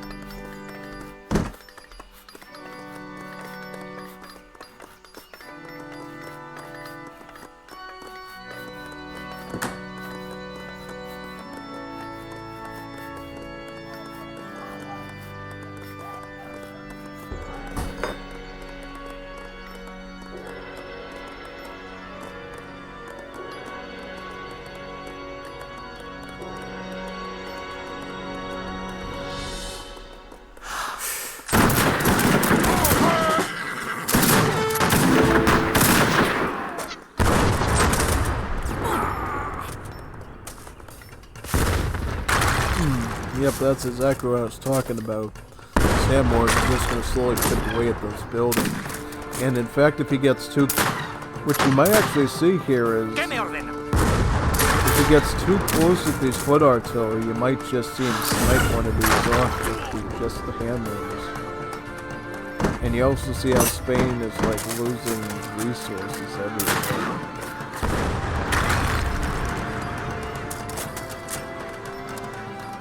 It's just slow attrition. I love those voice lines. Yeah. And he's also switching more to the territorial army as well. Which comes in boxes of flying blue skirmies.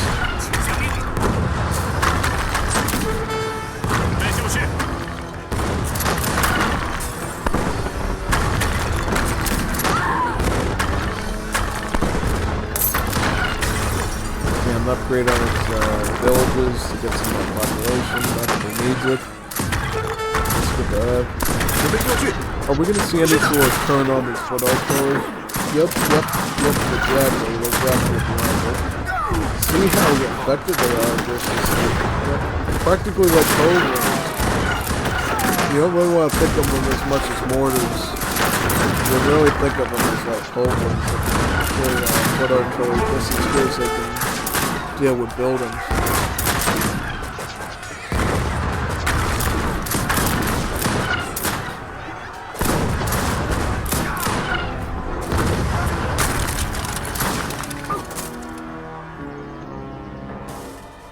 Very good.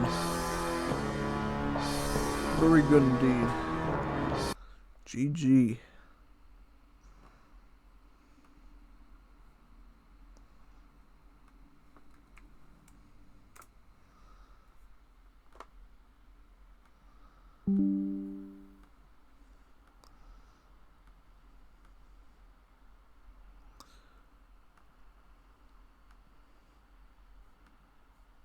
Alright, let's see match 2.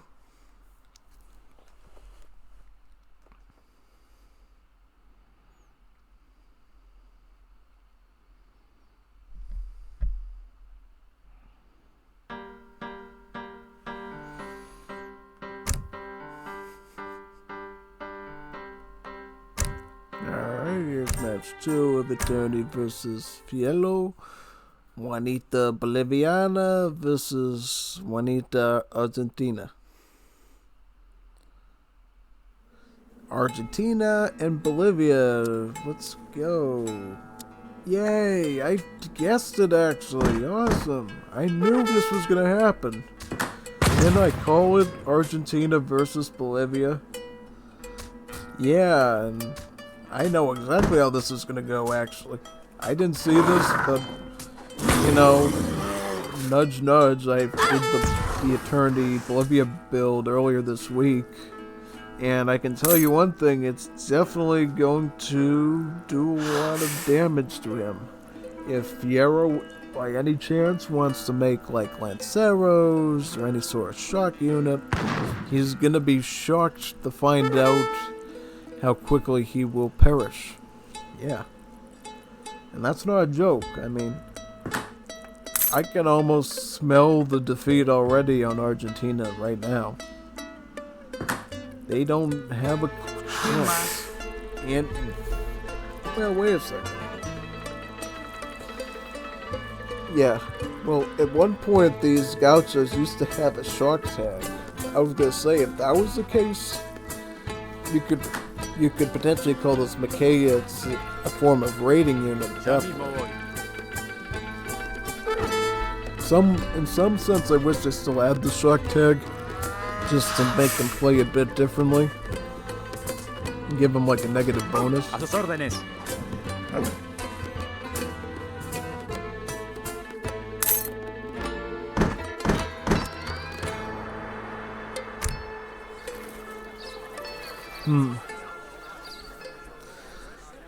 I'm guessing he's gonna send direct contribution first. For some reason that card doesn't really show up in the home city anymore. Oh, he's actually gonna go for what is it, the Mestizaje. Now this is gonna be a pretty essential card for him, because what it's gonna do is it's gonna make his trading post really cheap to produce, and he's probably gonna try to build out at least 1 to 5 of these at least. He could potentially even get 6 of them. And what the mathematics of that does is you combine it with War of the Republicatas, and with War of the Republicatas, you get about 3 Republicata Macayets with each trading post that you possess. So do the math. You would basically be getting about 18 Macayets for free. 18 free native units, right in H2. Combine that with the Kayurunas, combine that with the Shetros, Francotiradores, or the Dazas, and you got yourself a very, very powerful combination.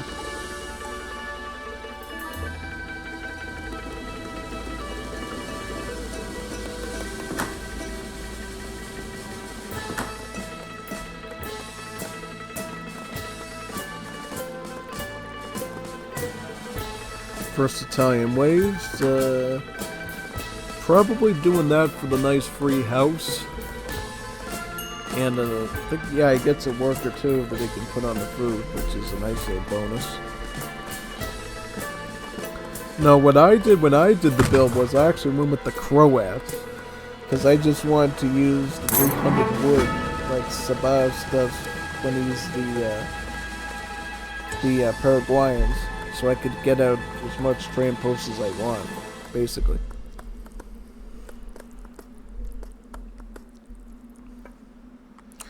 Now, what you might want to do first is take out this Argentina train post here, so he can keep the ball rolling. Now he's sending Mother's Day. It's basically a free Explorer upgrade, because it literally gives you the shipment back once it's done.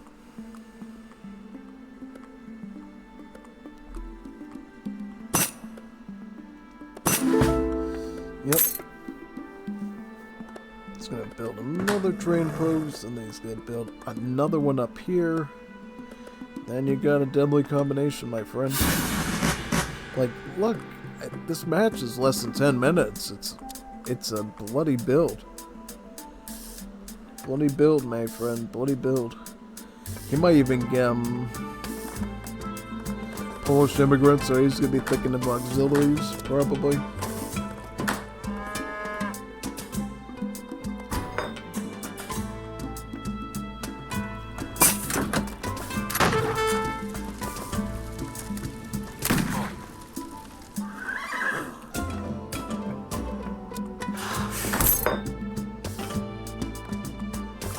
War of the Republicatas, so as of right now, he's gonna have about 9 of them. 9 of them to start, and they'll be able to get more as he builds more TPs. Now alone, this is a pretty solid starting army, as it will basically keep him locked up in his base for a while. Add in the Kairunas, which have some pretty good range and damage, and you got yourself a pretty nasty mess to deal with. Oh, he's going for a combo of auxiliaries, Lanceros, and Patricios. So he's trying to come up with the... Now, this is the worst shipping you could have done right now, because give these Machaeans a chance and they'll one-shot them without much of a challenge. Oh boy, look at that. Yeah, all he has to do is target down those Lanceros and they're dead. And then he just has to deal with the infantry.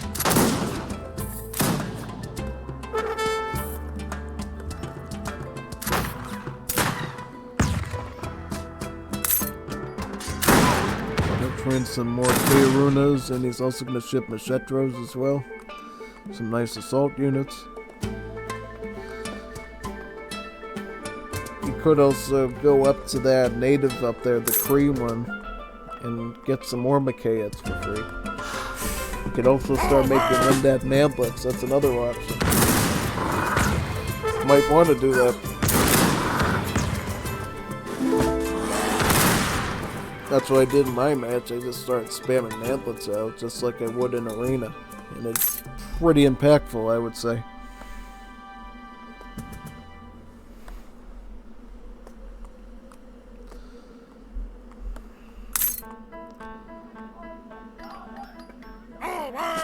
What's his count on these? About 19, so he's about the build limit. Preparado.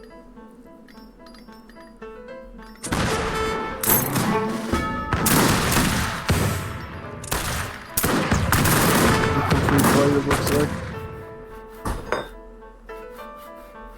So what happens here exactly? Just give up. Oh yeah, look at that. Yeah, the Machetros really obliterated. Oh yeah, definitely the Machetros, and also this Juanita Boliviano here, basically snaring and meat shielding a bit. Yeah, now I understand why Fiero signed so early. GG on that one. Good match. Short and sweet. Short and sweet. You always gotta appreciate the power of the Bolivians in a 1 versus 1 using the Machaean build.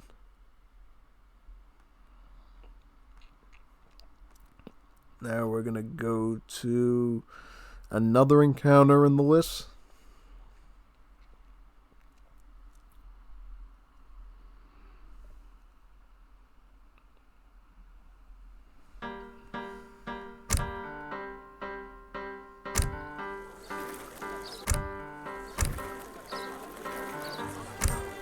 Alright, so it's going to be Moon versus Stelian.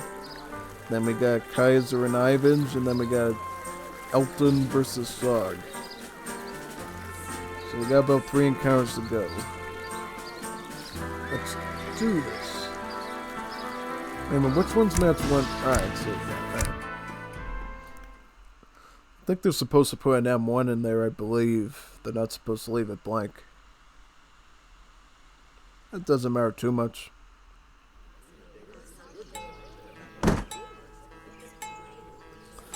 Clown, okay, Clown, got the Dutch.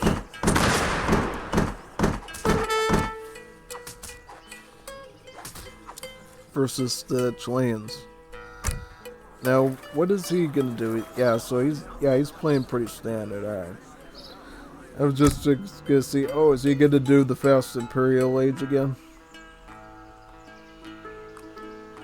Yeah, no, he's not gonna even attempt that.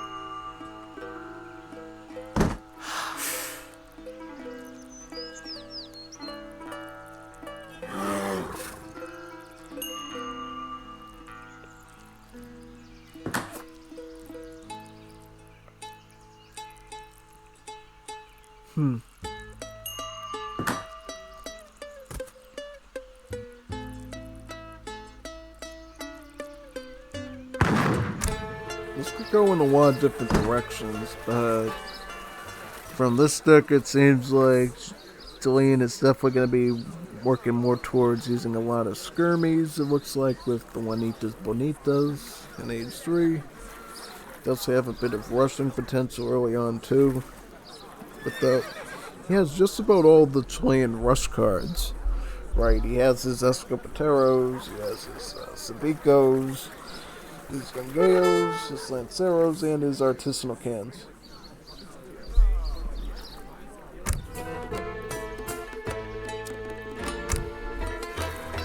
Now, Dutch. Has this Dutch deck been updated since the patch? Because I noticed he's not using any sort of like special mercenary cards or anything. See, what I usually get is I get the 6 Ronin shipment, and I like the Commando one too, the South African Commandos, because they get some pretty good multipliers for maneuver.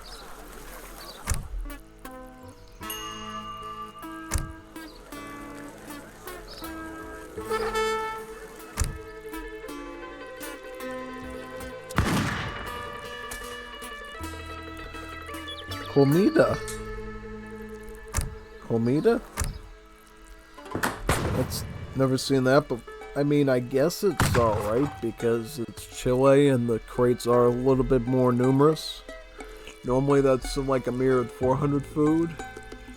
For Chile, it's about 400 food, so it's just a little bit of 300 resources under the standard Chilean under the standard H2 crates, right? Because a standard Chilean crate in H2 would amount to about 800 to 700 resources.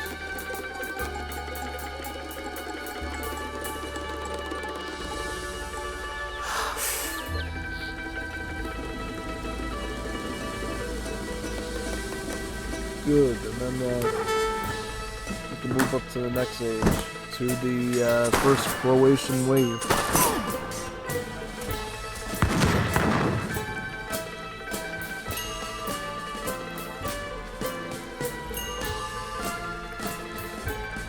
Whereas Moonlight is going for the burger. The burger offers about 440 coin in the form of silver coin, just like Argentina has.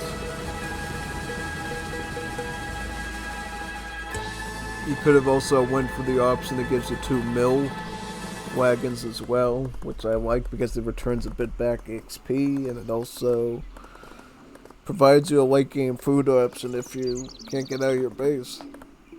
So you're not totally in trouble. Right?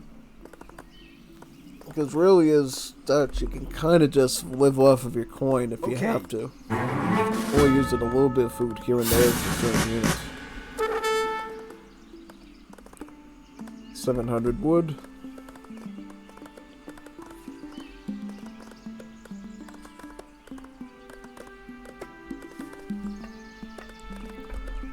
Is the bank coming up? Yep, bank number 1. A little bit late, but that's okay. I mean, your opponent isn't even in age 2 yet, so your bank timing is totally fine. Man, totally fine.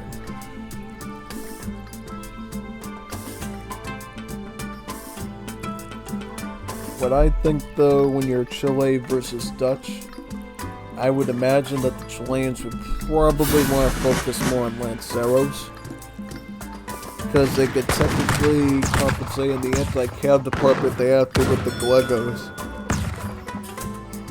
Yeah, see, with Lanceros, the advantages you can do with their skirmishers, and you can do pretty well against the riders as well. So yeah, that's definitely the route you want to go down.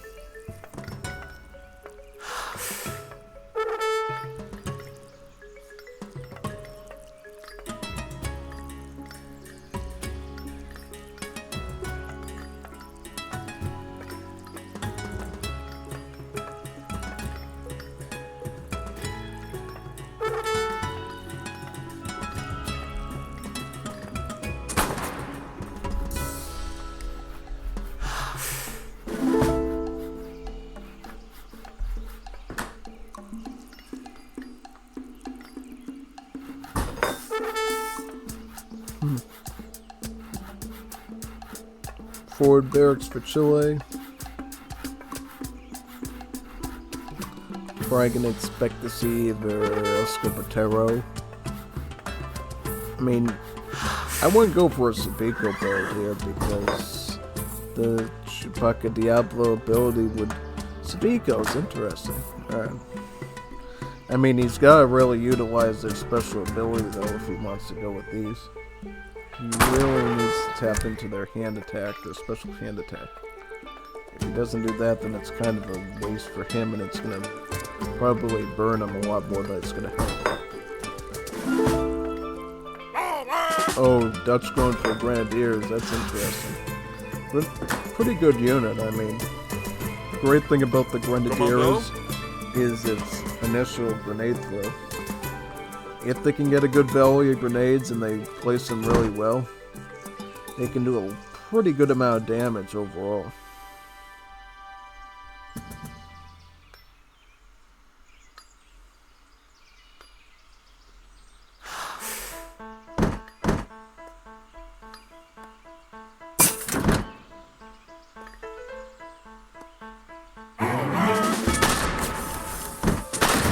Yeah, see, that was a little bit painful because he ended up spending some of his grenade throws. How many of them? Ja, commando, klaar.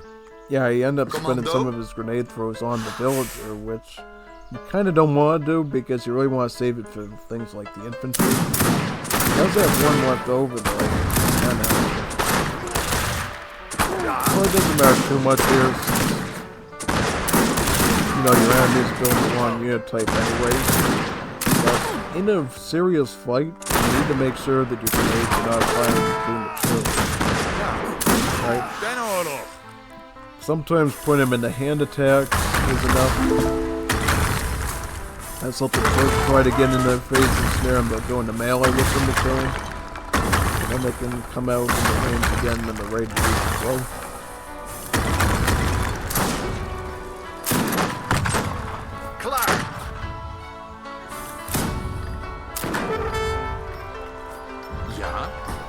Wagon. I mean, he's going out pretty all out on his economics. He's gonna have his... This is gonna be his full bank build limit right now.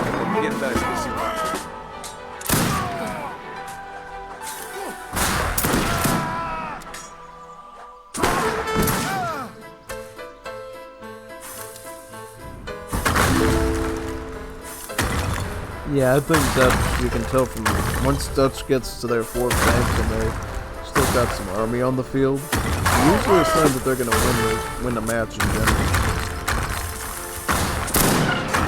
Especially concerning Delenn is bleeding out resources in the form of the Sabicos, just going to let it hit their own building.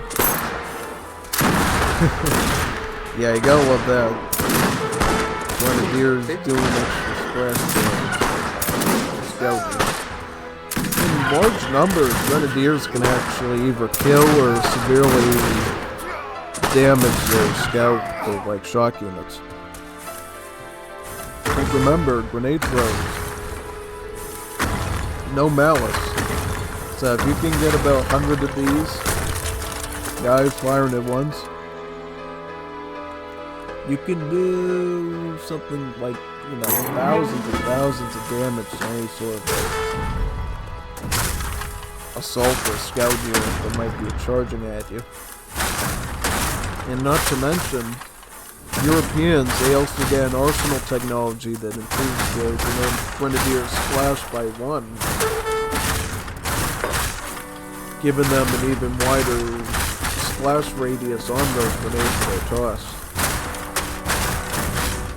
Now, I know for Latin Americans, instead of extra splash, they get extra range, right? You can throw the grenades from farther away, which sometimes is a good thing, right?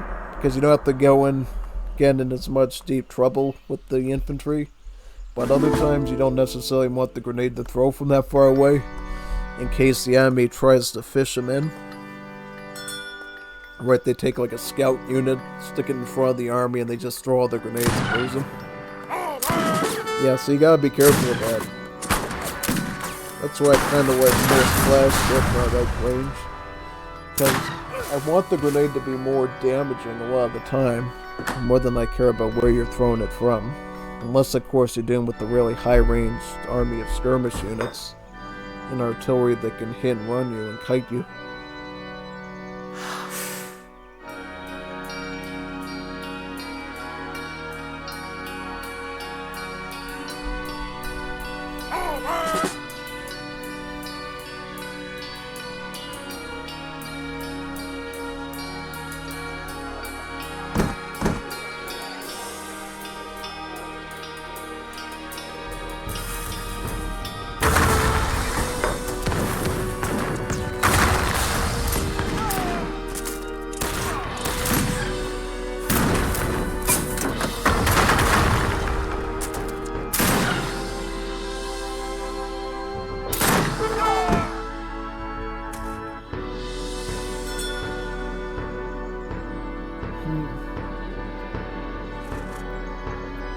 I'm just trying to figure, like, where does Chile get out of this time?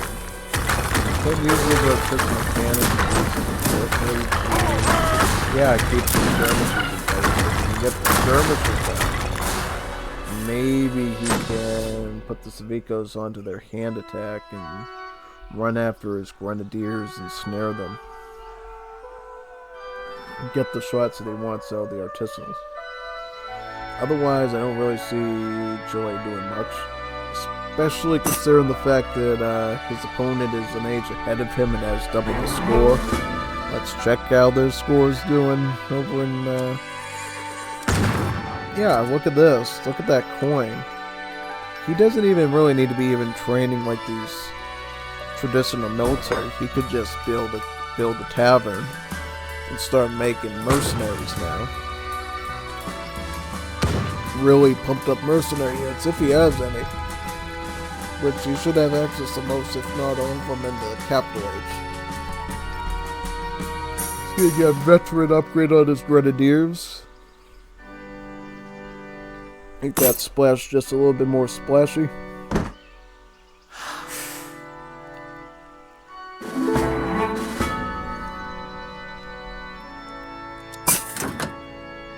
Commando? Ah, he's gonna go the artillery route. See, what I did in my match against my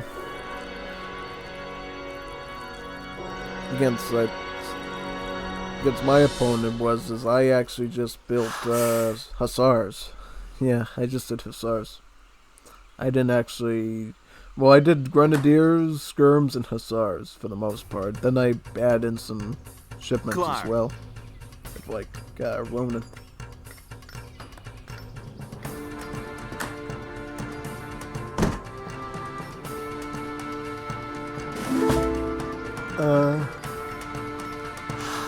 Four, maybe 5 foot artilleries. I think that alone is gonna just sweep this under the rug. I mean, scoping him out right now and trying to fish him in, I think, into the grenade pile. Let's see if he falls for it or not. Yep, well, yep, see, he's trying to fish him in to get a good grenade throw. Then if we can take out the Lancero, then the foot artillery is going to clean 5 seconds rounds. Yeah, he's going to pretty instantly, I can imagine, in response to that. So it's not a pleasant thing to have to do.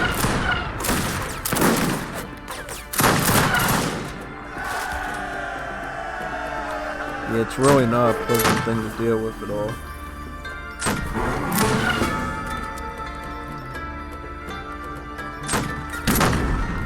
Whew. GG. Yeah, I love Dutch. I love playing Dutch. You got so many resources, and you can spam really just about anything you feel like, really, with them.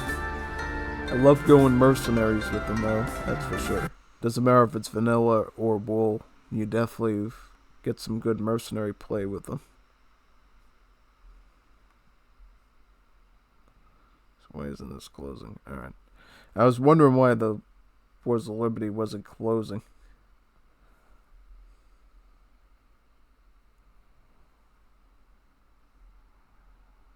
Alright, let's go on to the next match.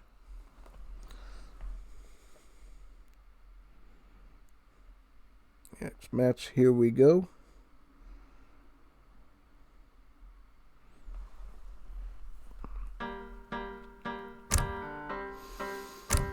Alright, this will be match 2.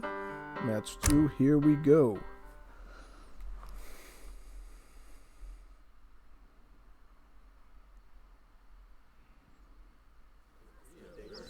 Tupiamba. That's a good civ. We don't see a lot of Tupi. What's Tupi going to be playing, though, is the question. They're going to be playing Danish. Actually, I don't know. I mean, in the old days, it would be Frisk-eyed Rangers probably dominating against Tupi Archers, but nowadays, you got really weak, cheap Archers against really weak, cheap Musketeers in the form of the Land Soldats. So, I think in this case, it's gonna go to probably the Tupi. I could tell from the Civ matchup right now. Unless Delian does some weird, godly Grenadier play here or something. Yeah.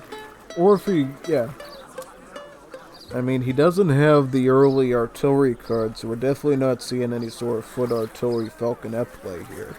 So it's really just going to come down to, can he get the numbers he needs on his infantry? And if he could maybe potentially add in some grenadiers to add a little bit of splash to clean up any Tupi massing. Because Tupi, they're a very spammy Russian-style civ. You got a bunch of weak, cheap forms of infantry, with the exception of some of their later units, like their Pomberos, which, you know, they're like Arrow Knights on steroids, since they can actually do multipliers against infantry. They shoot green fire arrows instead of the regular ones.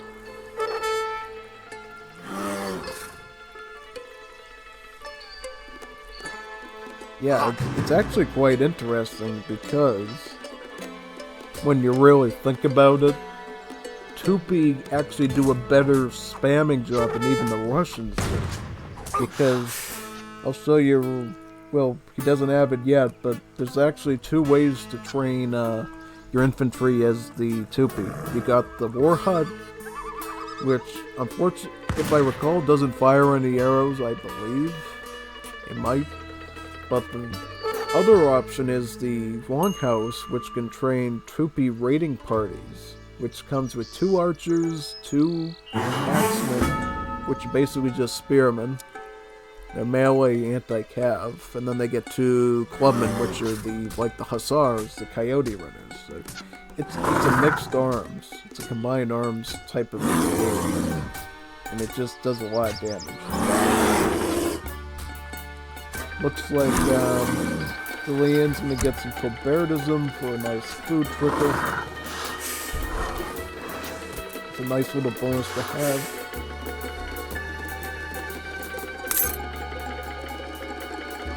When did Tupi get? They got their villagers.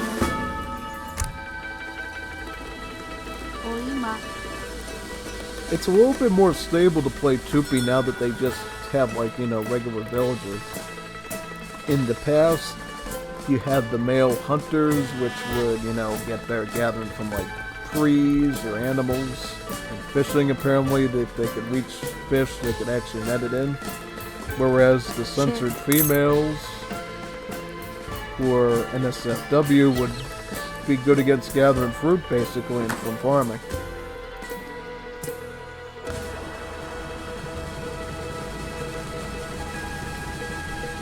Yeah, pretty much. Now it's a little bit more simplified. You know what?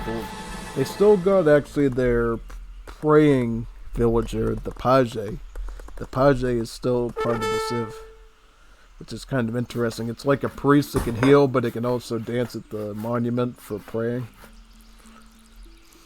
Oh yeah, let's talk about monuments. So in the Great War Path, now that religion is gone, the monument for the South American natives is just going to deal with the god powers now.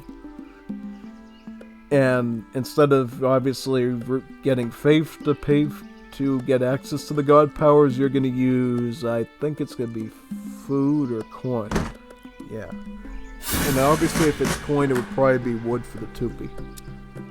See, this is a pretty big shipment. 12 archers. That's pretty big. And compare it to like Delian's 9 infantry. That's pretty big. And as you go down the line, you can see the numbers of the Lance Soldats you can get from cards can get pretty big. Just because of how weak they are. I think the Lance Soldat is actually statistically weaker than even a Russian musketeer. But it's also super duper cheap. It only costs about 50 food and about 15 coin. You can get lots of them for very little price. See, it looks like Tupi's gonna front a small army with their Yebara Aras, which are these axemen that deal in lots of anti-cavalry, supported by his large, massive home city archers. The game for Tupi is, let's get as much units as we can possibly get, in the hopes that we can just overpower you with pure firepower. And it doesn't matter that they only do like... That's not a lot of damage, by the way. 6 damage with only Rangers multiplier against heavy infantry. That is not a lot of damage, but when you get like 20, 30, 40, 50 of these archers, now you have a serious problem. It's like dealing with the army of bees, basically, stinging you. And you combine that with the Yibarajaras, you got these spearmen, 10 versus 10, 50 damage, that's a lot of damage. And let's look at the deck real quick. They actually get a support card, not that he has it in his. They can actually get 6x against shock units, so they're actually quite similar to the Spontooners, only that they're actually statistically stronger. And their anti-shock capabilities. See this? He's going to ship another shipment of 11 archers. That's a lot of skirmish units.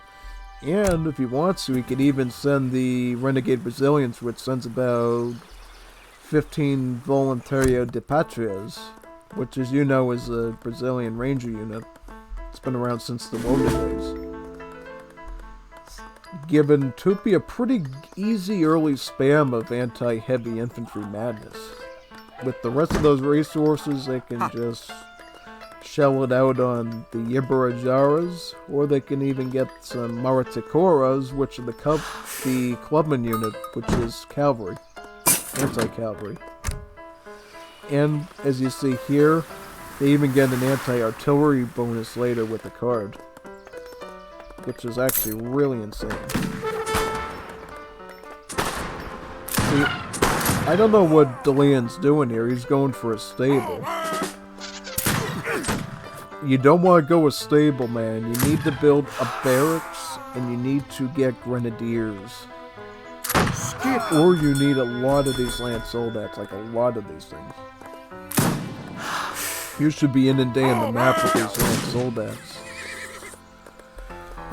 Yeah, he would have been better off just building a second barracks and doing a double Lance Soldat spam. Oh, he's adding the bipolar bears in too. That's nice. Bipolar bears.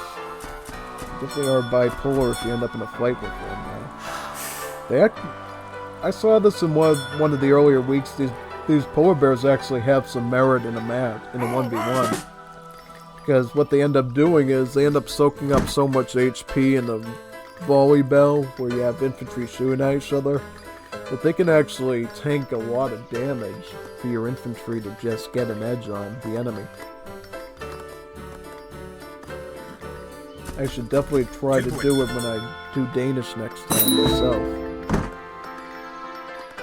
But I'm more in the realm of doing foot artillery and Lance Soldats, because that's actually, it's kind of a trick play. on the front end, you got these really cheap, horrible, like, musket units. It's only good because of how cheap it is. And then you front it in the back with falconets in Age 2 before anyone else can even get culverins. And that's what you call a painful situation to deal with.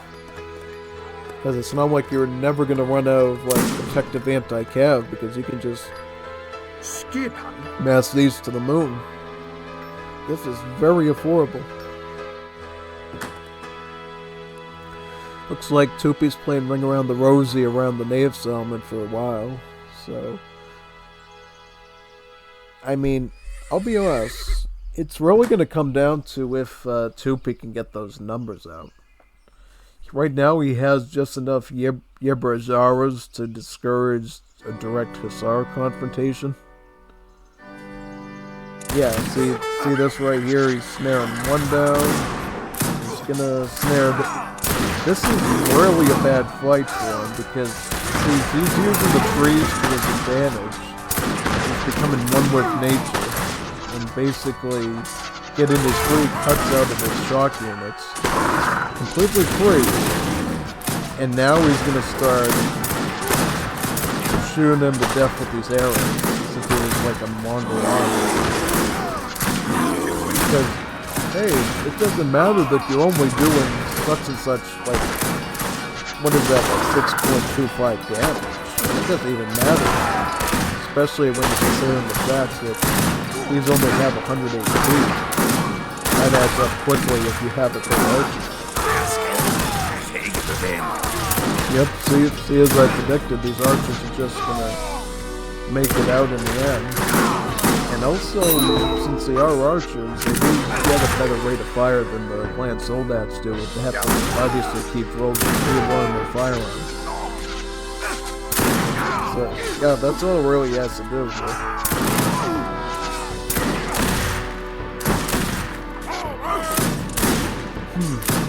Oh, those Tarzans, no, man. That's actually a really good choice, because what they're going to be able to do is they're going to meat shield a bit, and because the Tupi archers are so weak, having 10 hand attack on a partisan is actually really good at dealing damage against such a weak archer like that. Yeah, if this is like a archer unit that had more HP or something, like the Iron Troop, sticking pikemen in front of them wouldn't be an issue, but when you throw partisans in front of a firefight like that, they can actually do their own set of damage to those archers that they probably weren't anticipating initially. And now we're sending in the Voluntario de Patrias as a secondary ranger. Now these guys, they're actually a little bit tankier, and they do a little bit more damage as well. So if you can keep those alive, they'd actually be a really good support unit for them. They do about the same range as the Plebiscite archers, but they do dish out more damage. And they're faster too, I believe. Yeah, they can somewhat kite units as well. Yeah. Danish opting for their own ranger unit, the Volunteer. Bye-bye Friskites, hello Volunteers. It's not all bad though. I mean, Danish get skirmishers that deal 4x against line units now. If they send a certain Age 4 card to mix with their arsenal text. Yeah, he doesn't have it in his, but yeah, that's definitely insane. 4x against heavy infantry. You kidding me, man? Double counter infantry rifling. You mind, Commando? Yep, Hussars are gonna take up the flank here. Just don't lose them too quickly, though. I mean, Hussars are great, and if they get into a heated melee with his army of rangers, they are gonna fall like dominoes. But if you let the Yibras get a hold of them, though, it's quite the opposite. You're gonna throw down like 1,000 resources down the drain. Yeah. Yeah, Volunteers is definitely the way to go, because At least they have more range and they can go eye to eye against these. Yeah, put the Parzans in front. If you can, actually put them into cover mode and start sieging with warheads. Cover mode could actually preserve your lifetime and give you a little bit more tank. Yeah, I mean, if you can keep the Yibbers away from the cars and get some free hits on them, that's going to be the best chance he has. Oh, no. He pulled him in for right into the trap. He's going to lose that arm.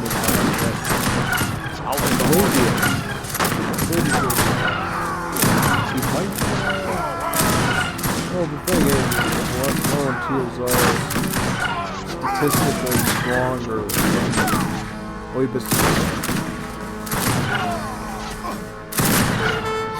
Why is he making Lance Soldats now? This is the thing that's kind of a little worrisome for me. He's making these heavy infantry even though there's no Mauer Takuras on the field. See, he goes for the cover mode. He's going into cover mode. He knows what he's doing. When you put a hand and unit into cover mode, it gets 50% pierce rate. Turns into a literal phalanx. And it's tricky because it never shows it in the UI. You just have to sort of know that that's going to happen. Now, I think in Definitive Edition it does show the change when you put it into cover mode, but in the old dated vanilla UI, definitely not. More hussars, more wasted resources if you can't protect them. What's Moonlight doing? What's he got planned? Oh, he's going for Kree trackers. That might be his undoing because, see, the Kree trackers, they kind of have the same range damage output as everything on the field right now, but we're talking 300 HP. They're very, very tanky. Very, very tanky unit. And in fact, because of map control, Moon can actually go for a stagecoach trade route and can really start leveraging wood out of this site. And eventually he can actually start to look to get maybe some Book of Fiegos for siege. He can maybe get some of his clubmen, he could get some of the blowgunners. You can start to think of other units as well. Because what's good about the blowgunners is, at least for this patch, they actually do anti-scout range. So they actually act like old school dragoons in the fact that they can kill hussars at range effectively. Right, they work a bit of an inverse way than standard maneuver units do.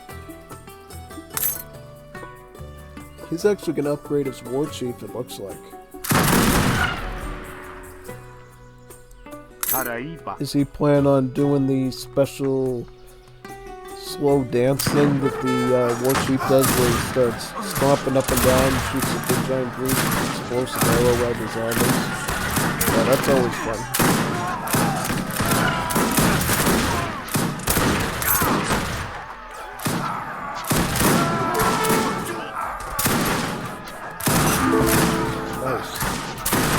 Nice.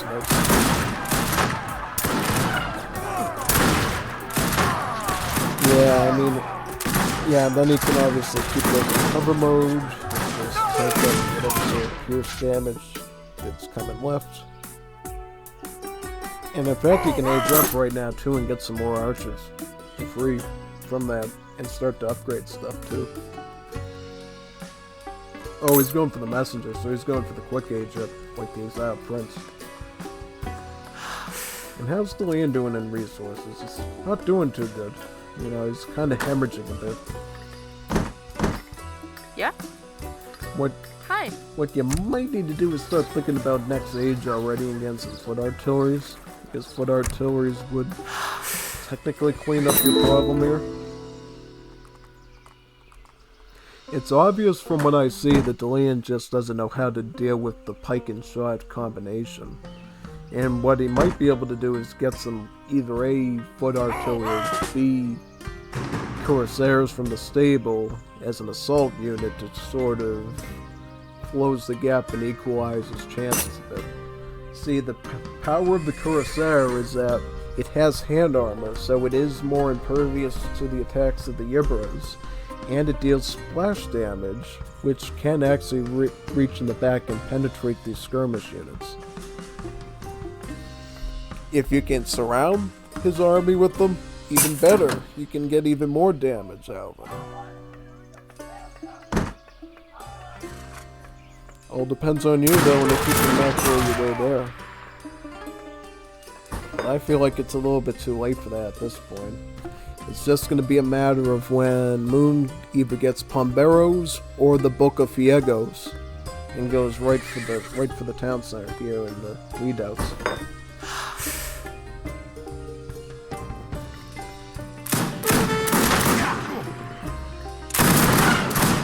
Ouch.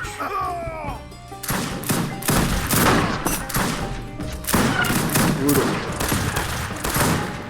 Yeah, I mean, I wouldn't want to be in that position right now because you don't know what you can do anymore. But yeah, you can just sort of sit there and keep these up. They're gonna fall as soon as they come out of the building. There's no way you're gonna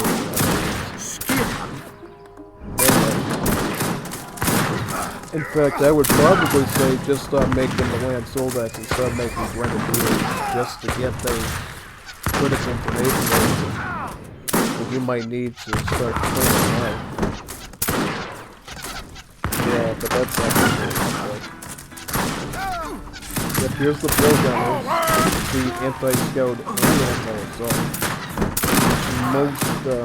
Most maneuver units don't do. Yeah, it's kind of interesting because this is like an old school dragoon where it counts all the hand cavalry and not just armor versus unarmored. But I did find out in the train like this is going to be nerfed out. Like it's going to be only front, make it more like the young of the Koreans. Because having a unit that's this cheap and can counter both forms of shock units at range kind of risky within the specs of the mod and how units practically operate. So yeah, definitely has to think about that.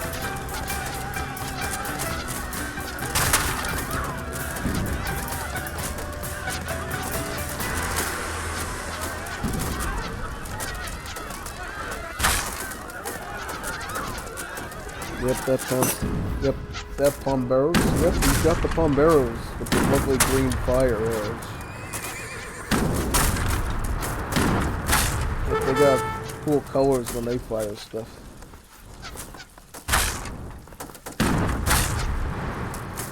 Yep, imagine arrow knights that can actually kill infantry. That's what these are.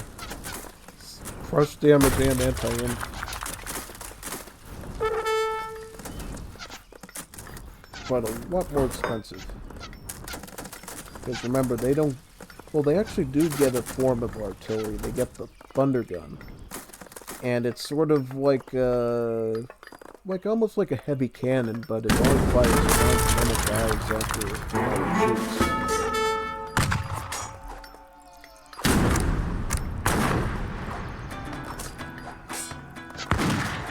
Looks like it's almost the end for you, DeLeon. It's nice that he still has his archstone though, bringing in all those extra resources. Isaac? And the nice little aura that he has.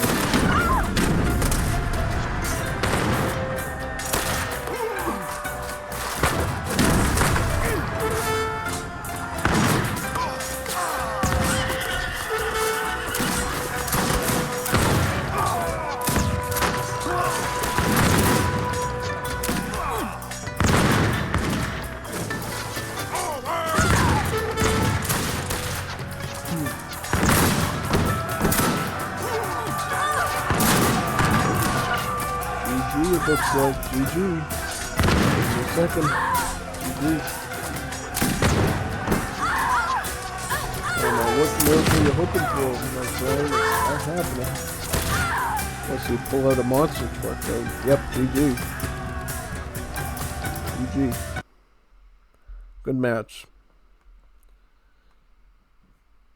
I always appreciate when we see sets like the 2P being used because, I feel like a lot of the time it's just way too many European civs being put into play, and not enough like natives and Africans and stuff. So when we see stuff like Egypt, 2P, Maori, always give them applause even if they don't come out on top of them.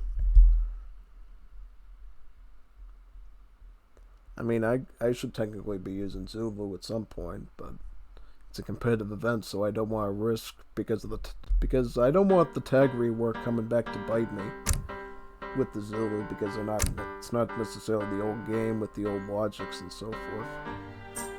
Alright, so we'll see Kaiser versus Ivanj. Let's see what weird build the Kaiser has in mind today. I think I know what he's going to do, but we'll see. Yep, I know exactly what he's going to do. This is a build that he was sharing with me a couple of weeks ago. The way it works is you put trading posts down on every little square that you can. And similar to the Hanseatic League card of Germany, instead of landward infantry, what you will begin is free Dorabins from your trading posts. And let's pull apart the deck to show you.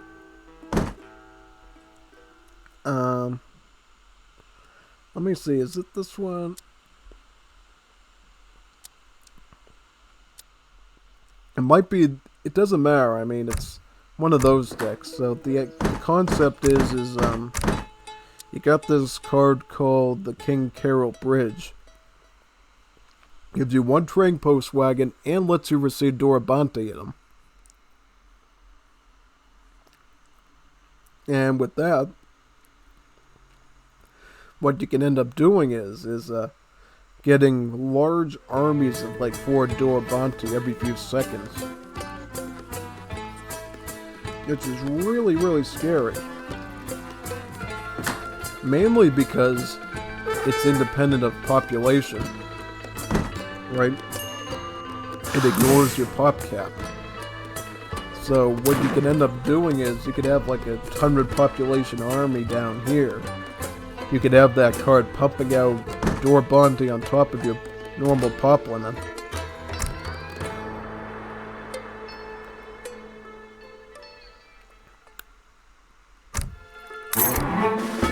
Combine that with the Calarasi. Combine that with Mule Artillery or more Dorabante, and you got yourself a scary rush. A very, very, very scary rush to deal with.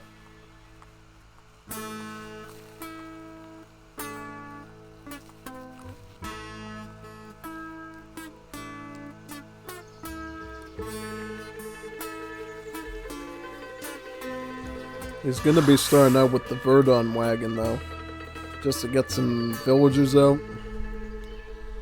And if you can keep it far away from the town center, pretty normal gathering rate. See, the way that the Roma works is, near the town center, the Roma gather very slowly, but as you move out towards the exterior parts of the map, your gathering rate returns back to normal again. And another bonus of the Roma workers is that they trickle experience while they work, which is the exact same thing the Mapuche villagers do. And with that, and also one more thing I should tell you about the Roma is, every time you send a card that comes with Roma villagers in a Verdun, it does reduce the build limit of peasants, your standard villager, but increases the build limit of the Roma. And they do get an infinite card for these, so if you wanted to replace all your peasants with Roma eventually, you could do that over a very long period of time. Yeah, it's kind of interesting. Well, he's going to be aging up with the Dmitry Kantemir politician for some wood. About 400 wood like the Quartermaster does. Ivan is going to be going up with the first German wave. Now, I don't know what sort of fighting tactic he has in mind. I see sailors in there, I see Youngeos in there, I see Lancers in there. What he might try to do is he might try to go for maybe a Escopetero attack. Or he could go for Youngeos, because I think even if he didn't know what this build is, he knows that the backbone of the Romanian army is either A, the Caloras, or B, the Dorobanti. And if you don't see a stable right away, you might want to start thinking about getting a way to deal with the Dorobanti. Dorobanti are sort of like glass cannons. HP isn't that good, but their attack is actually really high for such an early unit. They also get higher armor values than standard line units, just so, you know, they don't fall too quickly because of their low HP. They still somewhat counter the thing they're supposed to, which is shock units and melee.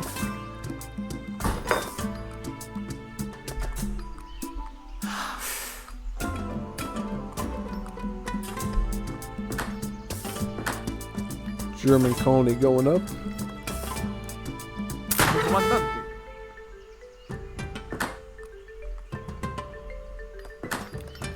Sailors shipping in. This should give him a pretty strong push towards his opponent. Now, one thing that might have been a blessing disguised is the fact that he actually went for a trading post right over here in his quadrant, which is gonna severely slow down his ability to start pumping out those Dorobanti right away. Because now he's going to have to find a way of getting rid of this train post. Or he's going to have to move over here into his area where he's going to be able to protect easier.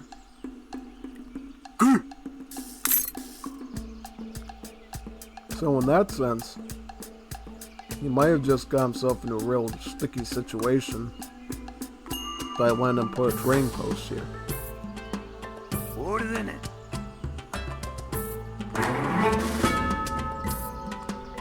Mule artillery. Not a bad option. Now, technically, the sailors could hypothetically kill these mule artillery if he got them in stagger mode.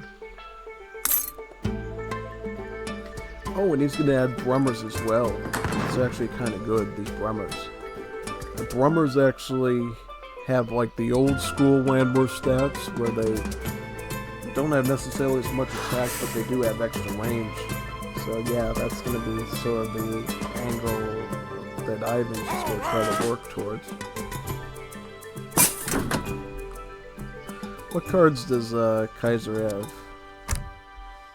So he's already pumping Dorabants out of this TP, it looks like.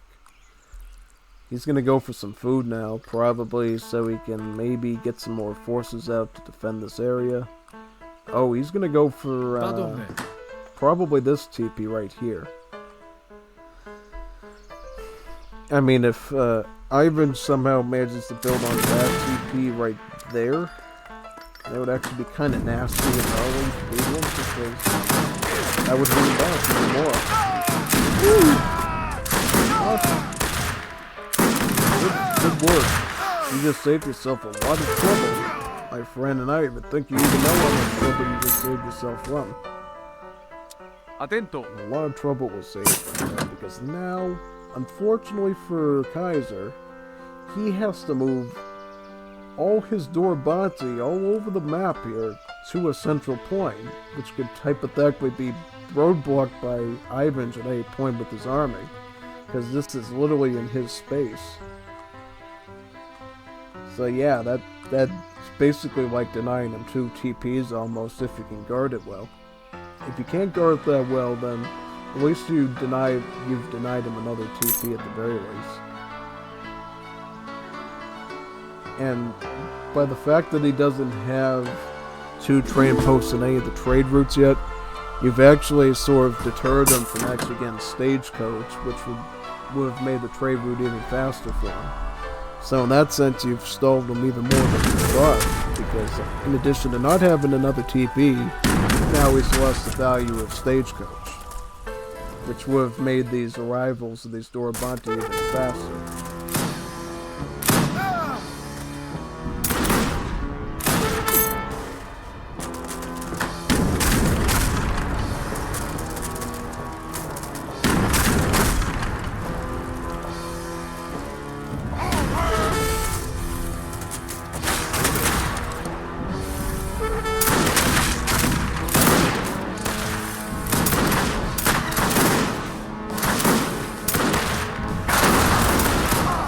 With the young Gaels, these young Gaels are really good against large groups of infantry.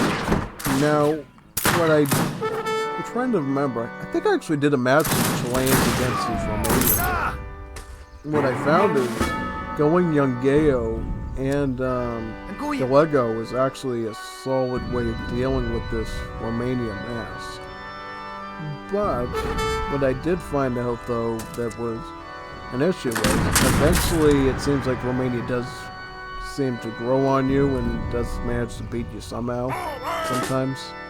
So you have to be really careful of it. The problem with Kaiser is he's really quick with his Explorer to just reclaim trading posts if they take him out. Right, he doesn't just retreat home and call it quits. If he did that, it probably would have went better for me in that match, but yeah.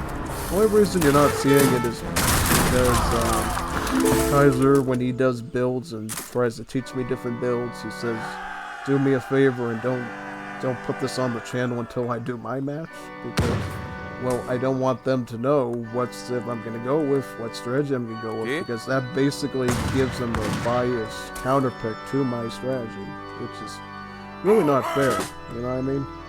If you got a great idea and you want to see it in action, you should at least be operating under the presumption that they're not going to counterpick you before you even get there, right? And at that point, I think I actually deleted it because keeping, you know, file management, making sure we don't have too many gigs of videos on here, because obviously I'm always recording and always adding new ones, so, you know, you have to make sure you always have enough disk space, especially for these big live streams that, you know, take up a lot of time. Right? It wasn't too long ago we had one that was 10 hours. You don't know.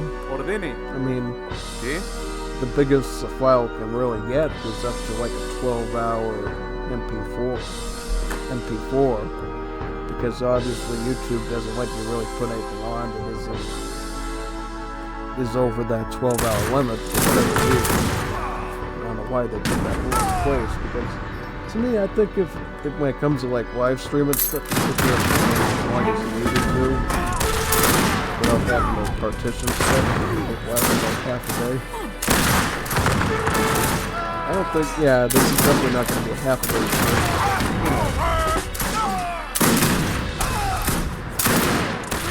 stream. Yeah, this is the turn point it looks like. All we needed was those real artilleries and some of the Caloras to come in and cause some issues. Caloras being these really low HP, but relatively cheap shock units to put on the field. The one thing that sets them apart from, say, the outside Fantai, though, is that they get a good charge attack. Like a really good one. And from, I'm trying to remember, this is, oh yeah, they're gonna, apparently there's gonna be a card or a tech or something that's gonna let the Caloras actually turn killed units into other Caloras. Just like the Royal Diamond does when it turns stuff into buildings. And what I was thinking when I read that description was, you know what's gonna happen is, you're gonna have situations where somebody builds like 100 Caloras into an army of skirms, and they're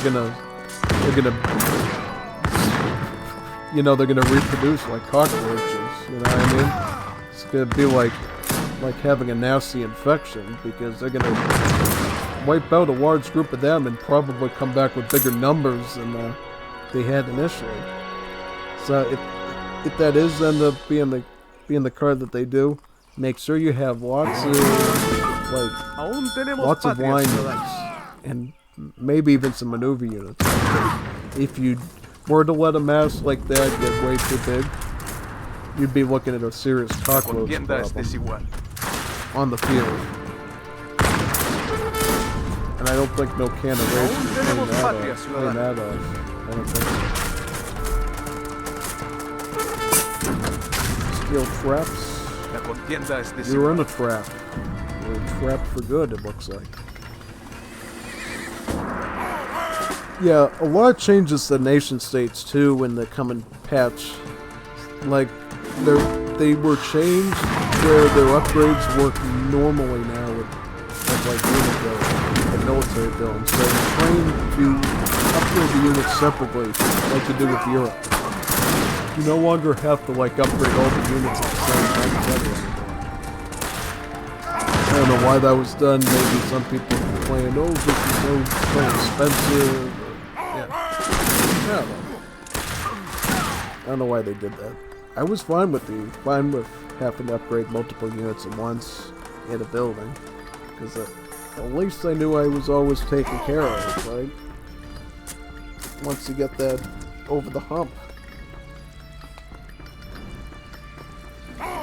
Anyways, it looks like it's GG for Chile yet again against its wacky Romania build. It fought valiantly, maybe not as valiantly as I did mine, but pretty good stuff. It's kind of cool that we got to see this matchup, because it gave me memories of when I tried this against. Only difference was he was actually on this side and I was on this side. You know? It's kind of like the match between me and Sog when I was Korean. He was Colombia, opposite sides of the map. Oh, that was a good match. Went better than expected, I think, you know. The fact that Ivanch had that sort of intuition to say, oh, I'm going to go with the Chileans against this Civ. It's almost like I had this spiritual hex over him, like, oh, you better bring this with you, because you're going to need it. Yeah, I actually haven't found it. I never actually managed to beat his Romania build using that deck before.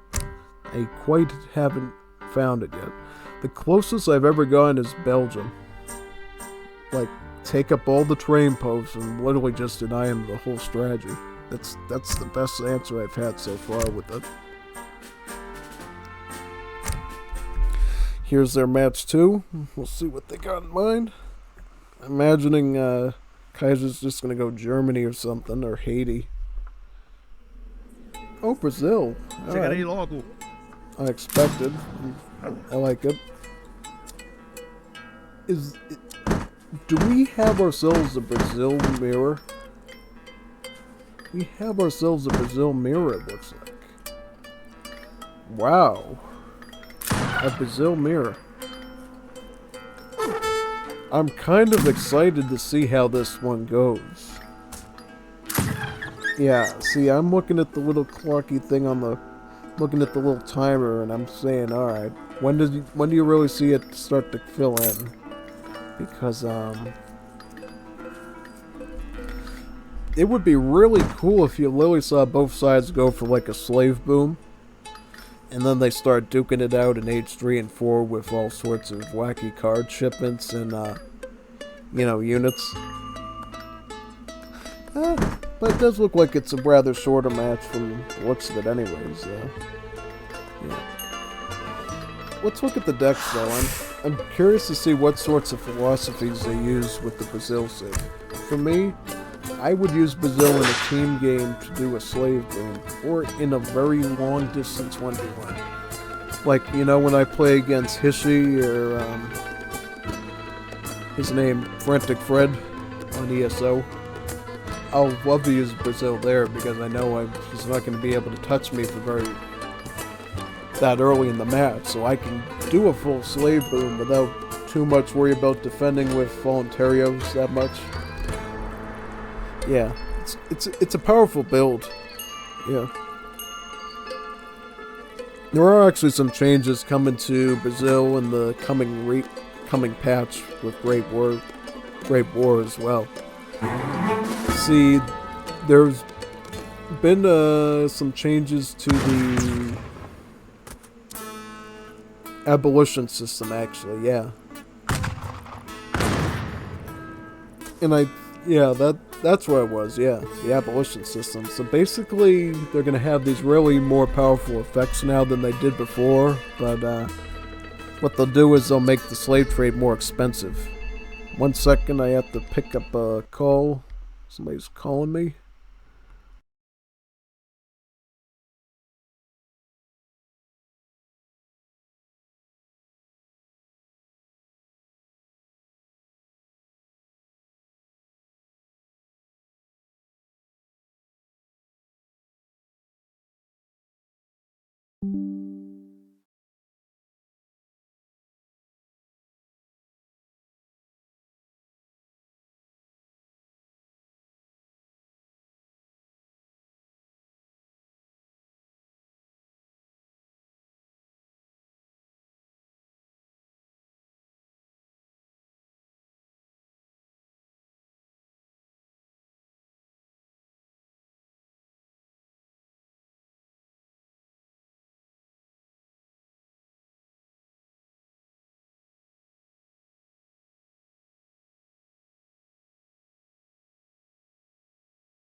Alright, we're back. We're ready to continue. So let's continue from where we were.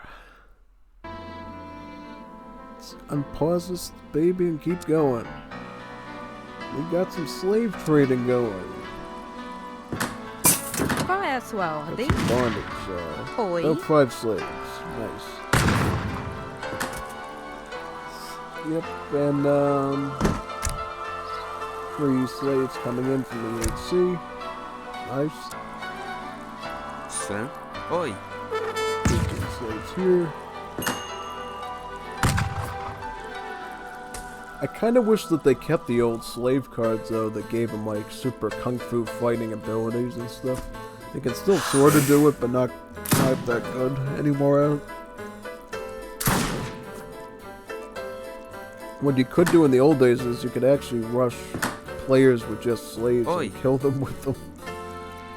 Just by kicking them to death. It was pretty insane.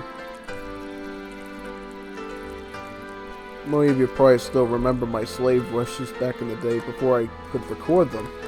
I could go back and record some things I would love to in this mod. First German wave for Kaiser and for Ivan's.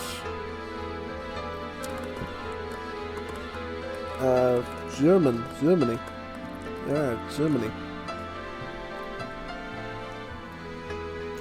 So Germans versus Germans. Now, this could go many ways. I mean, they both have some pretty good military units available to them. I mean, I just don't know if they're going for something more slave boomy or what. Like,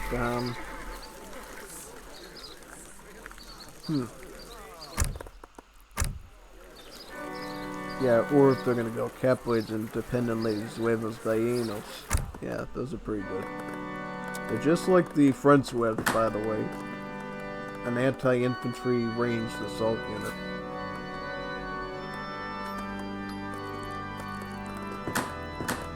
Oh, he's got his town hall open. So what is he gonna do? Is he gonna go for slave trading, or is he gonna be an abolitionist? Free the slaves? Good question.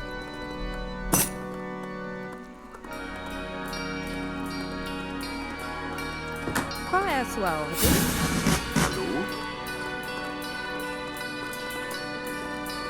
Oh, he's gonna build a mill, a hacienda with his agricultural wagon. Preparado.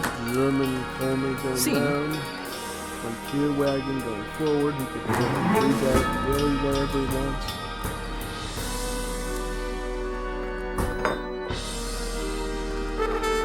Yeah, I mean, you can see here that Ivan is just gradually mining his coin in the hopes of getting more slave trade purchases.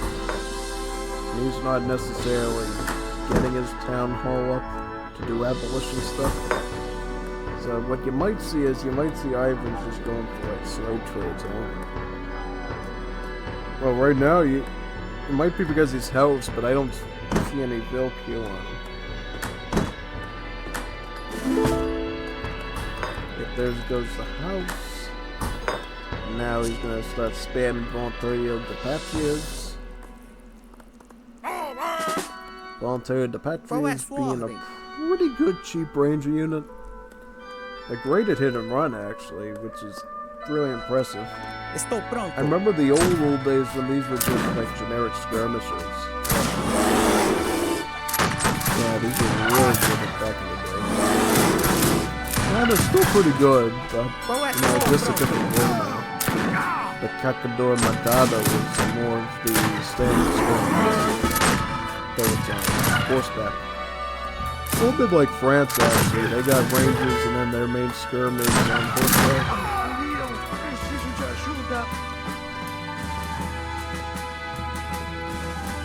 Seems like it's going to be a Volunteer the Patria war.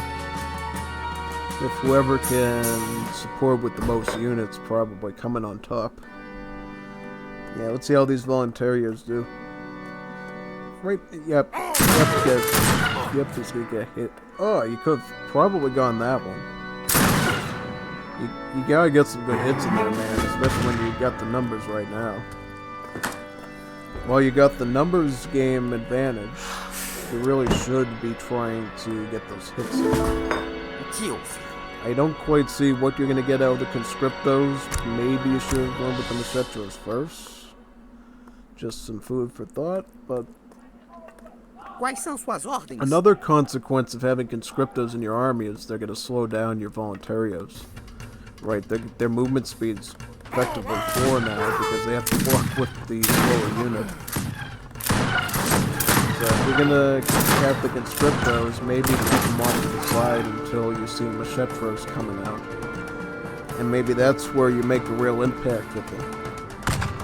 It's when you see Machetros coming out onto the field, so then you set the conscriptos forward with their bayonets to counter them.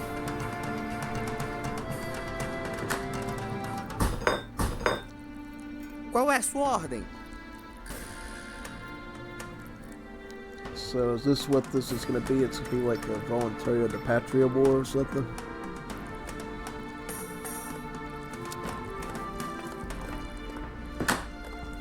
I see Kaiser is ahead in score. Qual é sua ordem? Oi. What is the unit count? The building.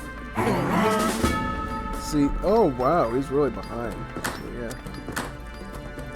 This guy sent some artisanal cannons in, which he probably needs.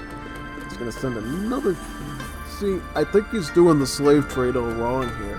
He's doing it way too gradually, man, and he's not catching up. If you're gonna go slave trading, you need to do it super duper consistently, like almost in tandem. Like once one slave trade ends, you gotta already be purchasing your other one right away. If you're not doing it that way, then it's more or less detrimental. I'm just curious, like with the new Great War, how the slave trade is gonna work. Is it going to be more efficient for the abolitionists? Is slave trading going to be effective?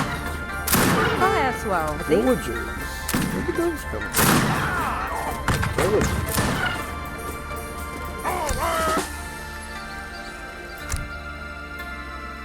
Yeah, that's kind of weird.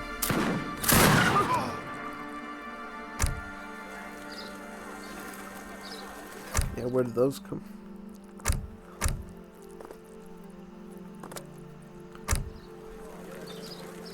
Oh, yeah, he did send them. Alright. I was wondering, like, where are the artisanals?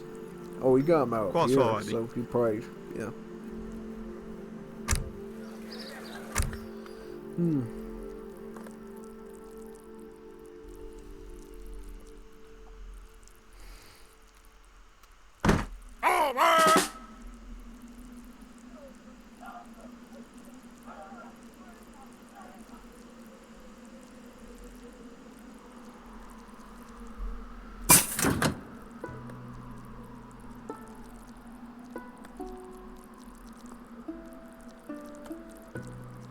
Oh, that's not good.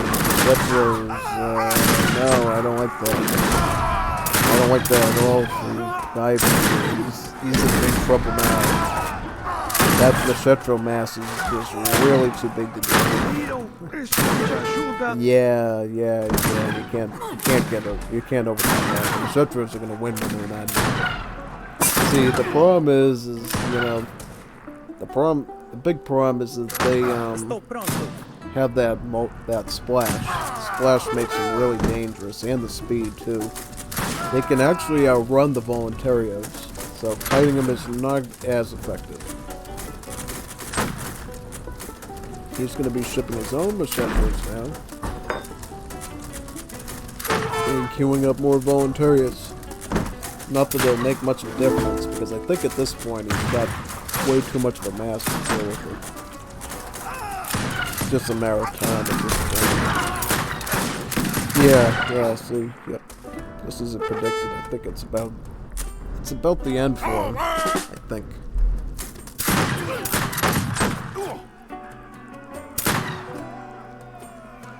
GG. GG.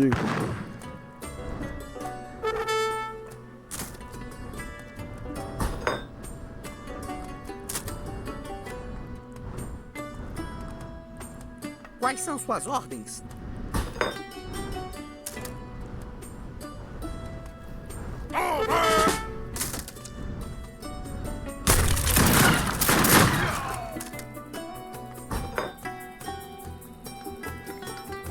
Qual é a sua ordem?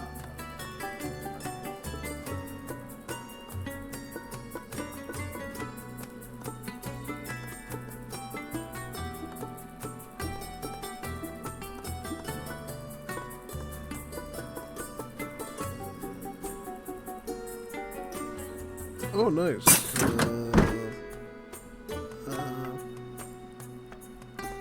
Just making sure I didn't miss anything. Can't believe right now Ivan's is still in the position where he feels like he needs farming upgrades. Yeah, because remember Brazil, they don't get hunting dogs or steel traps. They just get 2 extra mill upgrades in the form of the sickle and the wheelbarrow. Or the plow, yeah. It's the only Latin American civ to have mill upgrades at their market, in addition to the standard ones they have at the hacienda.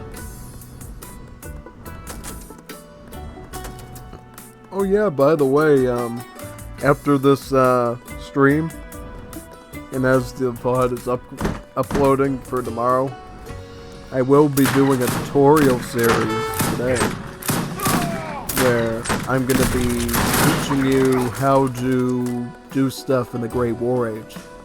Like, what the units are and how to use them. Because I feel like, especially for the ModDB site and for the release, for the preview of this patch, we really should have a formal tutorial of how Great War Age works. Especially considering the fact that I have this good microphone now and I can actually teach properly and teach in a way that people can understand it. Yeah. I'll be going over the tanks, the armored car, the planes, all of the units, and just showing you what they look like when they're performed well.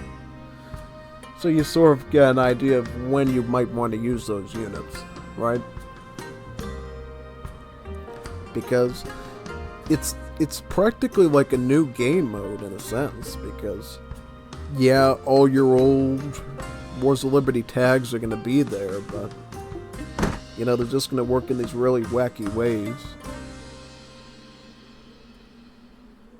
When you do get to Great War Age, because remember, it does work like spies, where it does get more expensive the more units and buildings there are on the field. So you're going to have to invoke it around the same way that you would, you know, spies. You're going to have to wait for an enemy to lose a lot of their units and then grab it in the blink of an eye. Because what Great War Age is designed to be is a tiebreaker, right? You can bomb your enemies from above with no counterattack if they can't get to that age, right? And that's the idea. You can put mustard gas on their entire TC area and poison them into defeat. That's the idea.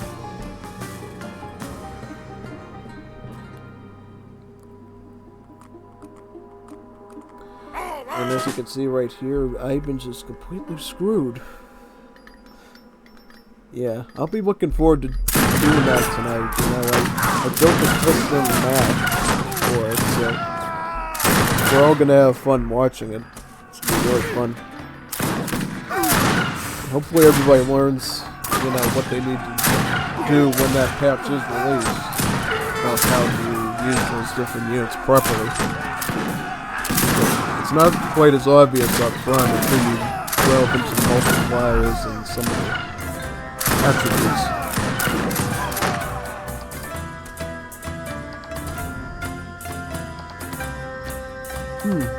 GG Kaiser. Never disappoints. He always comes with something new for us to see. Alright, so we're going to the last encounter of the day. Till next week, or maybe next week. Depends on whenever Liga week 14 finishes. I wouldn't know since I've got another bye week.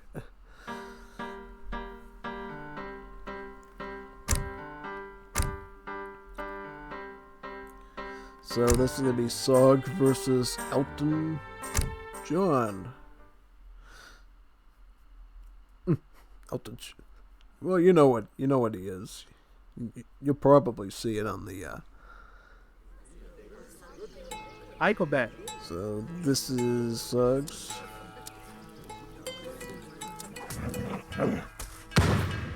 Preparado. Dom Dias. All right. So Portuguese versus Paraguayans. Isn't this... I don't know. I thought we saw this before with two other people. I mean, if it was me, I would never pick Portuguese because they're both boring and vanilla-y and kind of OP. Kind of lame going all those town centers and camping out in them. Yeah. And I get people like the Portuguese scene, but I don't know. I've had a lot of bad experiences with them in the past when dealing with them. So I'm not as friendly towards them when I see them all the time in competitive. I'm much more of a friend of Paraguay, who, they got all sorts of cool little builds and mechanics and so forth. Again, free stuff. It's like the government handout civ. Preparado.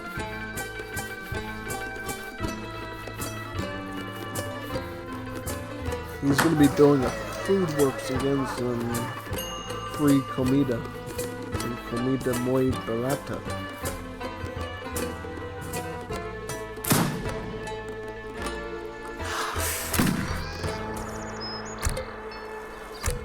I don't know what deck he's going to use in particular, but we'll have to see.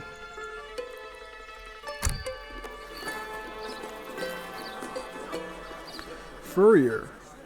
He made a deck to deal with Paraguay. Ooh, cool.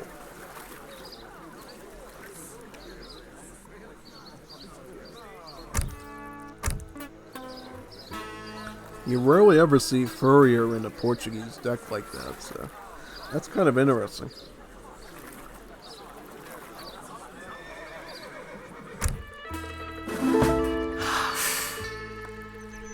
It's going to be funny to see if Paraguay can kind of destroy the Portuguese.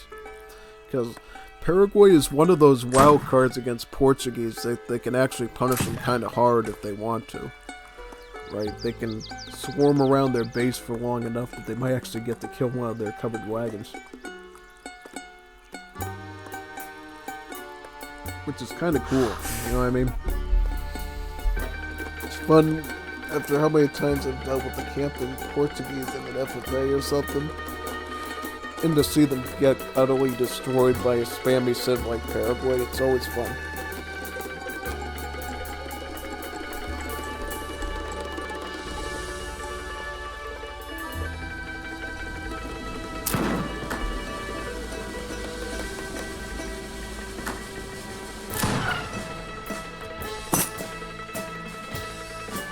Two food works, that's good. Now, I want to look at Paraguay's deck to see. He does have Hemeroteca, so if he wanted to, potentially, he could go for a super bakery build. And get like 4 food works in H2. Which might be worth his while, I don't know. It all depends. On certain factors.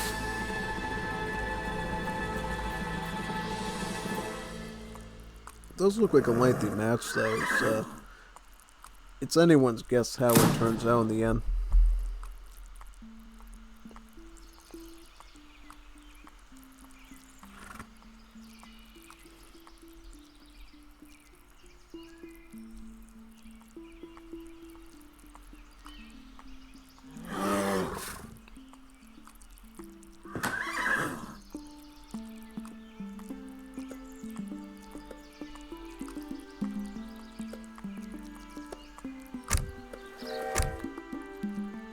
Wait a minute, it looks like Paraguay doesn't even have the resources to age up yet. Just noticed that. Like, wait a second, Did they not age up or something? Yeah, they don't even have the res to age up. I mean, what Elton could possibly do here is he could have potentially even rushed them this early. Well, more likely what he's going to do with his Portuguese is he's going to move his covered wagon. Probably. Yeah, he's going to capture the whole quadrant of the map using 1 TC. That's when Portuguese become Portuguese. Is when, with the magic of a covered wagon, you can effectively take over a whole quadrant of the map. And then in the capital age, he could then take over this quadrant of the map, and then he can take the center map. Where is there to go from there? Nowhere exactly. So that's how you win. Map control. Or if you, and defensive, because unlike other forms of map control for other civs, you're always going to have a town center there to provide that much HP and firepower when trouble comes. So he's going to be sending the wood now, and probably looking at capital age with the gunsmith, right? Oh, the academic. What does the academic do? What does he... It's kind of scary seeing how this dude just reached like the second age, and MCMR is already going up to the capital age.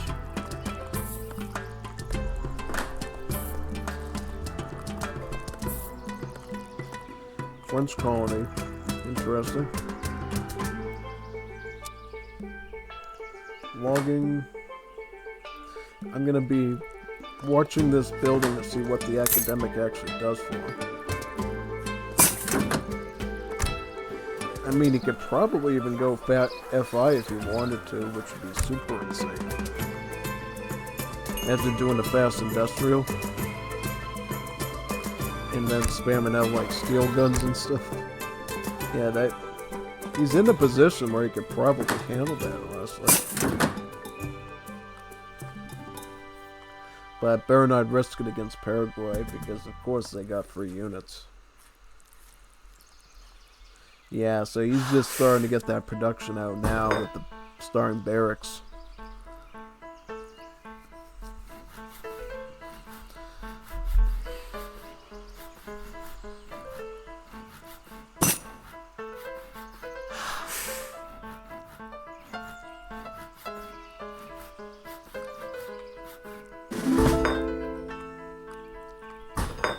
Paraíba. Primero de Linea. Then he's going to put down food works up here. I would be focusing more on production because, you know, you're really behind your opponent in age up time. That's something you definitely need to work on a bit, friend. Because if you don't work on that, you could have some serious problems. Now, what's interesting is the fact that MCMR decides I'm actually going to reinforce this quadrant of the map because I know it's closest to my opponent. And I want to make sure if he comes with the big army of free stuff, I at least have 2 town centers to garrison in this region. I mean, you can already tell this is looking very bad for Paraguay. It's kind of an easy foresight, I think.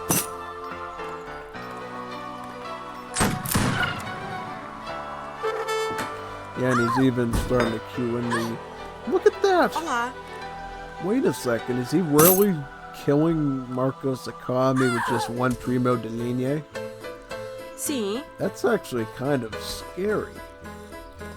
I mean, considering how behind he was in age of time, that's like the comeback of the century. Getting like 2 kills with 1 free unit. It's like a comeback. Huge comeback. And I do mean coming back.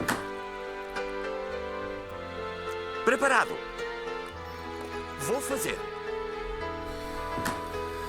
Yeah, he's gonna probably just do double Q line infantry for now, looks like. Already veteran level, so, I mean...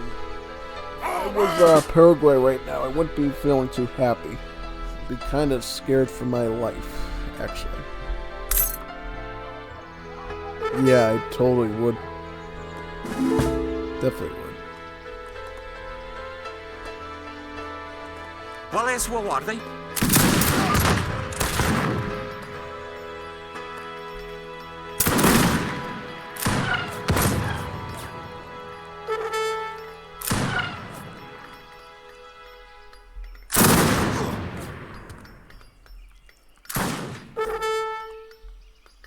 Preparado.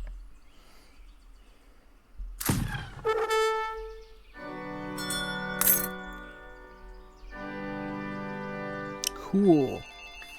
Wait a second, another phone ringing. When are these gonna stop? 1 second.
We're back in business, I think.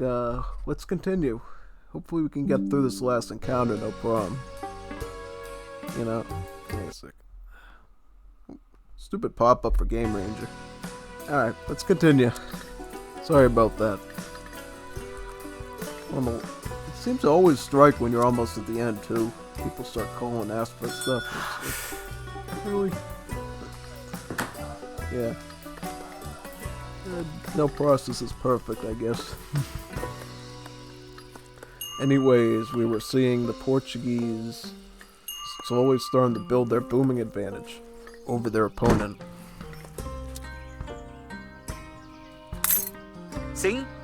I think Portuguese are just trying to play it safe right now and just getting some of those veteran line infantry out in case Paraguay starts to exert some of their free unit strength on them.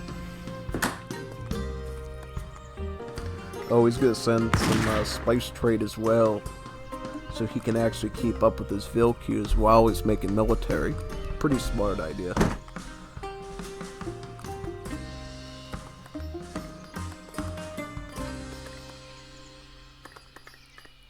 Preparado.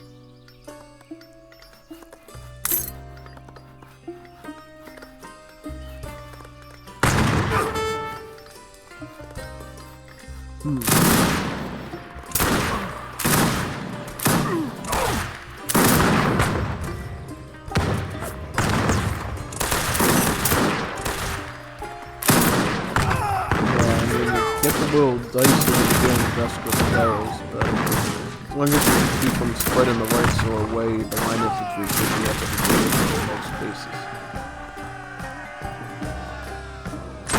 My question is why is this match so long? It seems like Portuguese just in that skirmish alone have already won the game. You know, I would feel pretty bad as Paraguay in this circumstance. I'd feel like I'm already lost at that point. Unless I went straight up to age 3 and 4. And maybe win on military merits alone.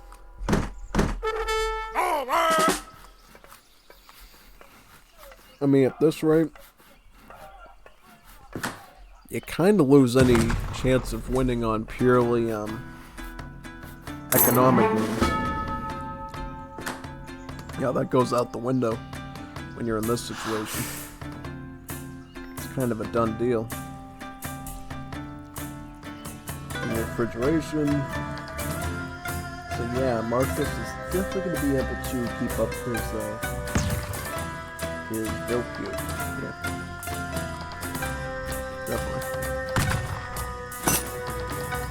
Pardo. I go back. What's up with the Pardo? There's a Pardo in his queue? What this man needs is Escobateros. And to get up to capital and start getting heat rockets. He really needs those rockets really badly if he really wants to push out for it. Otherwise, it's going to win over nothing. Oh, a little bit of waiting and scouting party, I guess. Yeah, just get back towards the base. That's probably the way to go.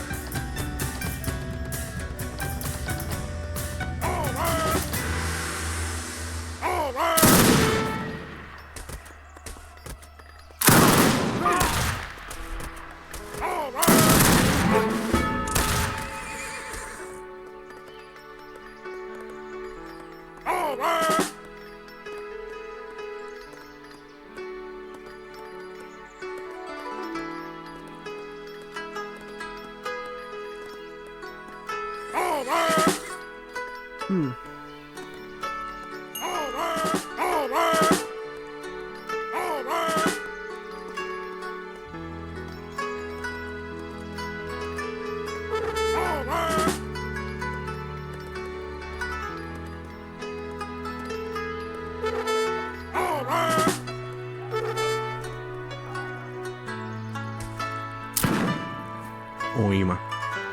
Preparado.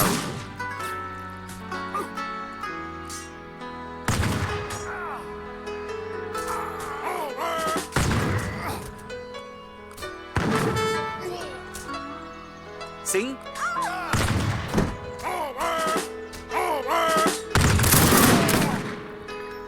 Qual é a sua ordem?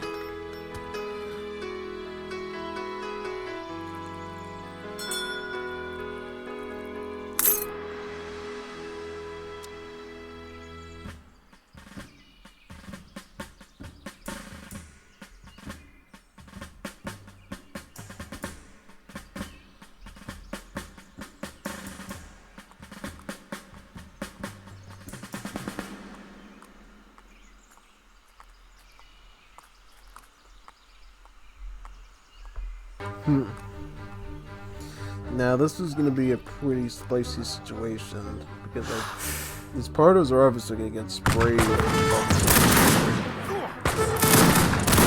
Once it's fun using cover mode with it, those are bike there's a lot of hybrids, so really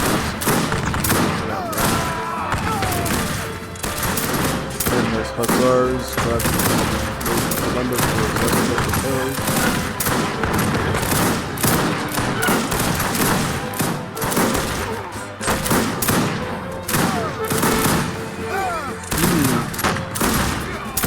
oh yeah, yeah, I mean, I'll look at the... Oh, he's going up the capo.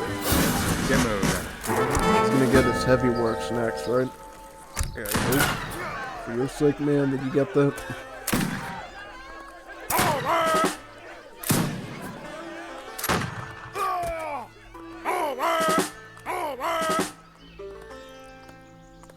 A fort.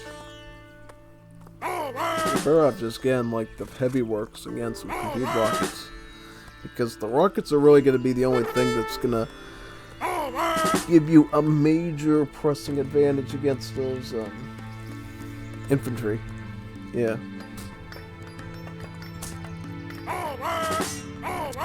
Qual é a sua ordem?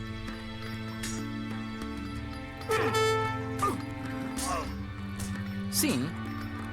Sim?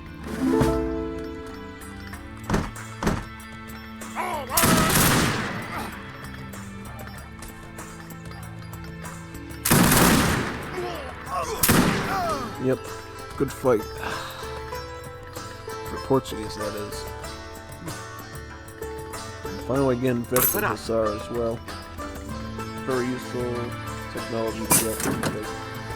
The one thing that you really need to worry about when he's going into a place where Paraguayans is their artillery and their skirmish units. If he can have a tanky army of Hussars to front his line infantry, he should be able to press in with really no issue at all. Frankly, surprises me the fact that Paraguay is still standing right now.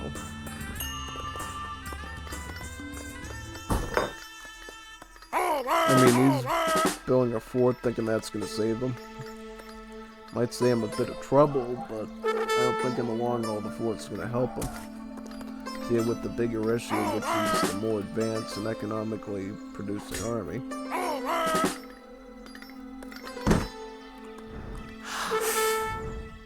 Oh, nice. So, ICE Snowball raid over there.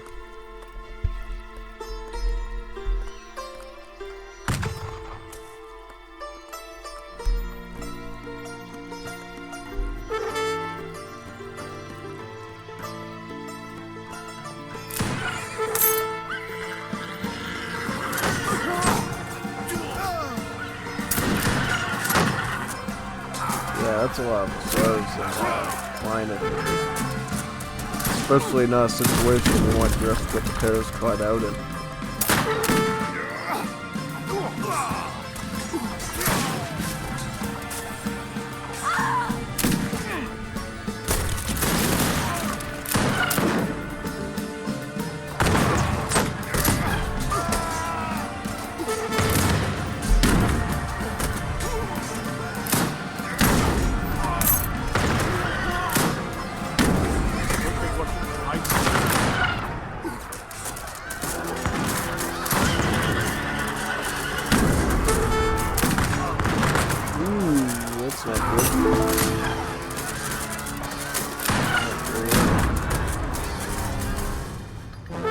I'm just wondering what happened here. Yeah, he's running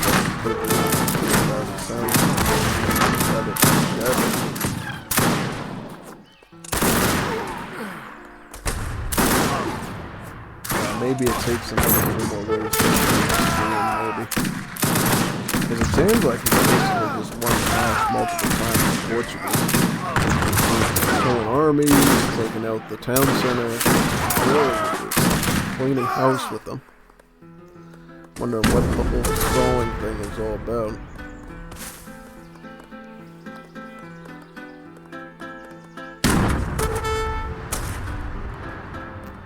Yeah, I don't know.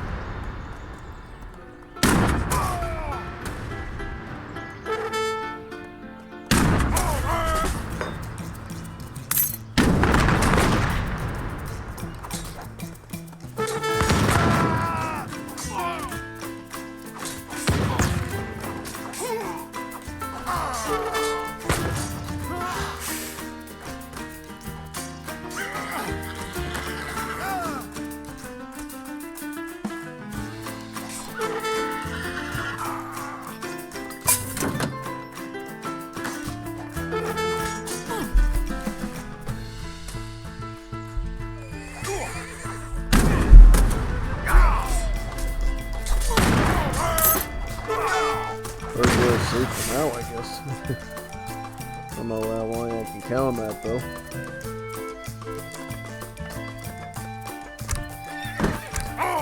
Heavy works, man. You need a heavy works. Especially if you have 2 shipments available, you really need a heavy works to come out.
Good luck with those stars snaring you and what's going down. Yeah, that was useless. We're better off having a heavy works now and adding more to the beats there.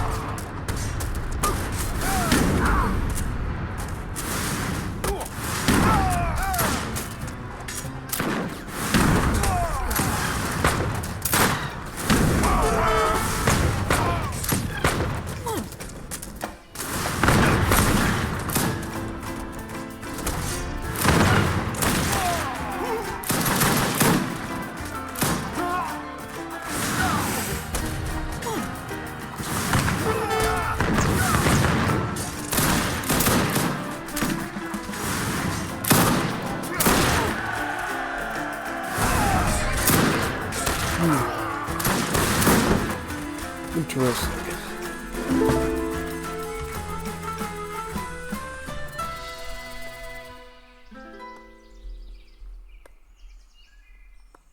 Yeah, I mean, at the end of the day, when you're Paraguay, like your first number one goal when you reach capital will always be let's go to heavy works and let's start spamming those rockets.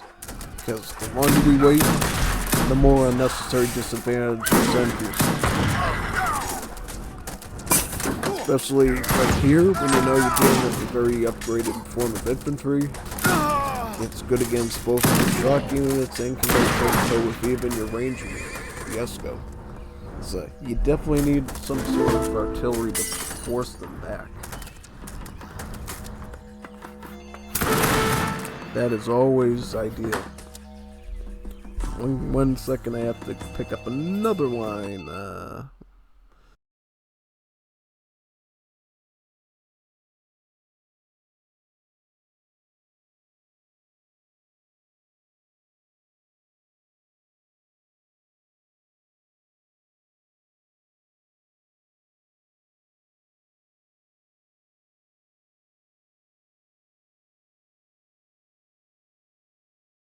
Okay, let's get through the rest of this.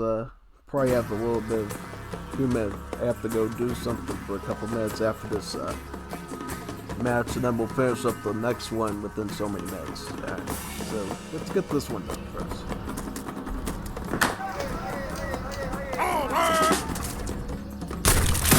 Yeah, I think we'll make it through this one, and then, you know, I'll take care of what I have for like 5 to 10 minutes, and then we'll complete the last match of week 13 and the last match of this encounter.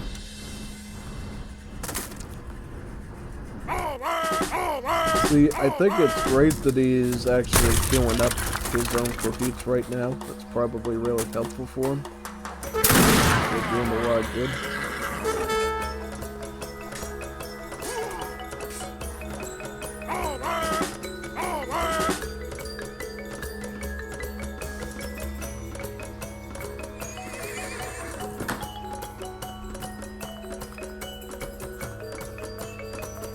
Game over now.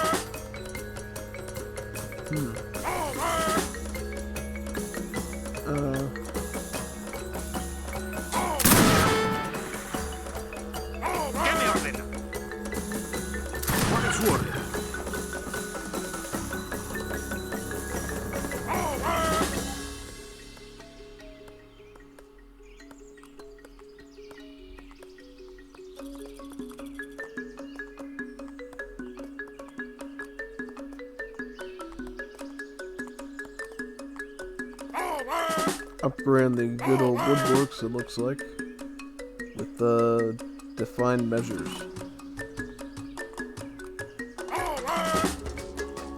I still don't know how Paraguay is still alive, honestly. Feels like it's like a cat with 9 lives, like he keeps coming back from the dead.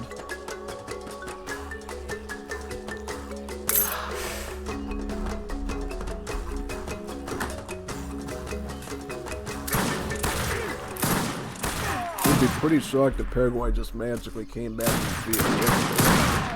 Left that squad base and went right for the unprotected TC. Quite weird.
just don't know what to say, man. This one's more of a spotlight, I guess. Sim?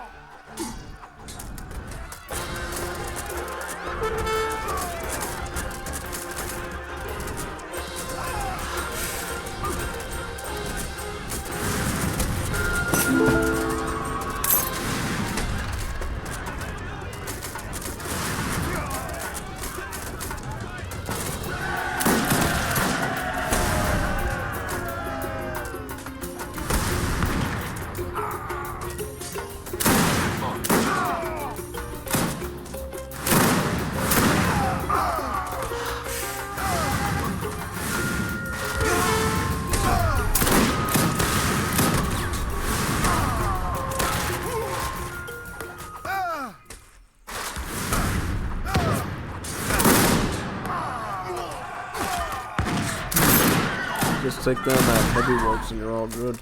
Yeah, take out that heavy works. So you can take that thing out and there's really not much else you can do. I mean, yeah, he's going helbs now. That's probably the other thing you can do too. Helbs are insane.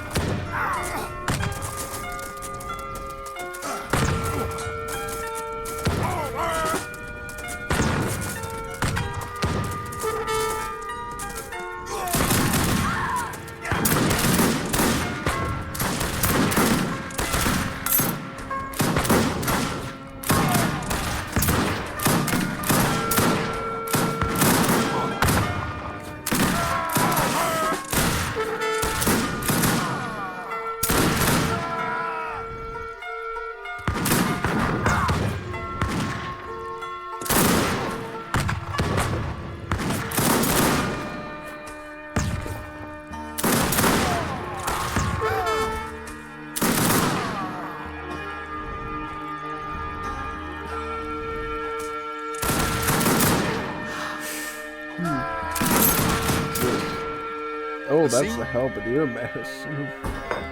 You don't want to mess with that thing, you know. Halberdiers are actually really intimidating. They can defeat a lot of things, really.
Ironworks down yet? The heavyworks, yeah.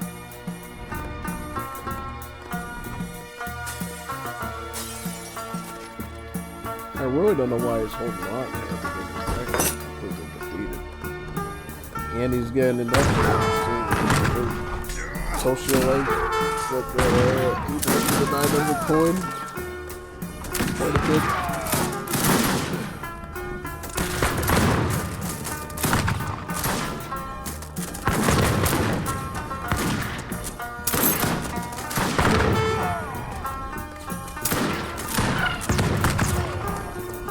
I just can't believe how long this match was. Pretty lengthy. See it for myself.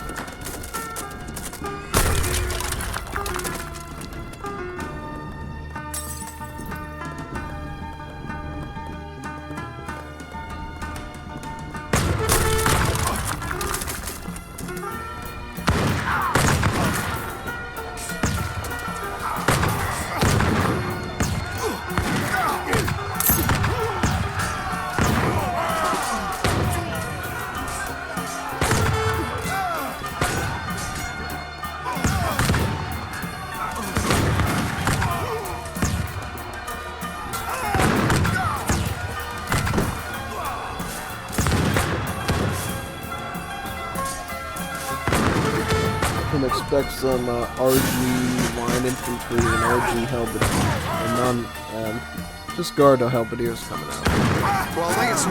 Yep. RG Warriors in the line infantry.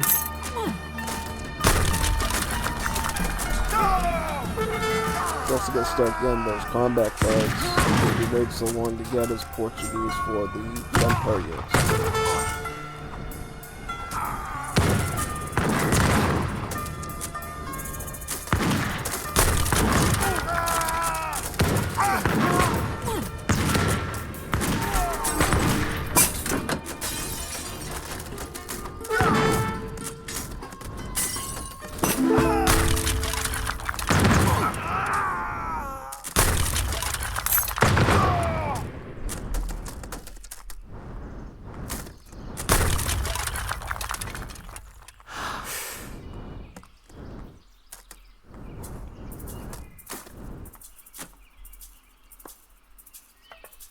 Sim.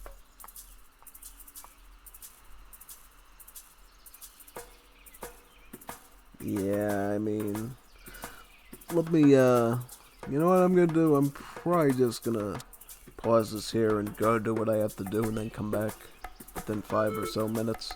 Because this is going on longer than I thought it was gonna be. Yeah. It's a long match. I mean, I don't even know why it's that long, to BH. You know? It really should have ended a long time ago.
finally back. Let's finish this thing. We got one counter to go. One match to go, frankly.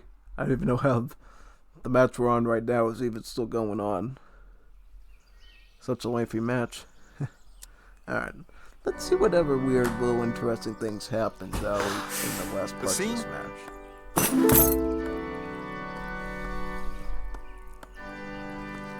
Halberdiers are wearing on these Leguas, which is, yeah, they actually have quite a bit of armor against the Hells. Preparado. It's kind of surprising. 40% armor. Good number.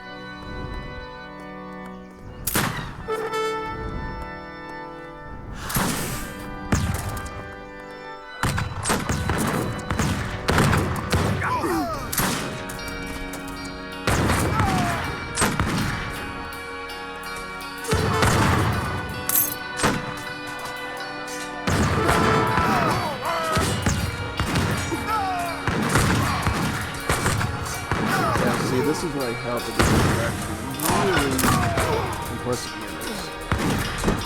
Because they can basically clear out whole groups of like skirmish units. Even though really you think it's regular units just count as candy. But if they're close, no, they're just as bad if not worse. The scene?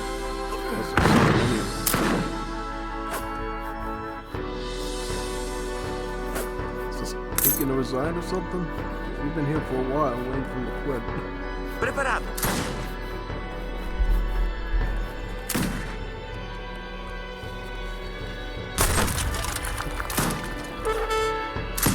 You admire his tenacity, though, that's for sure. He is trying his very best to survive.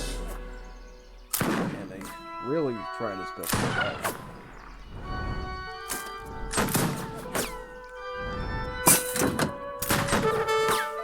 Yep, he's hanging out right by the escort that carries up in the north.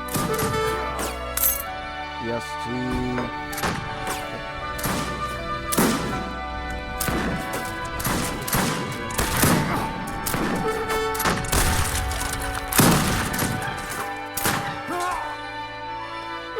Qual é a sua ordem? yeah, see, this is good because this is like a standoff. Except up in the north here, you got this is a really good micro situation.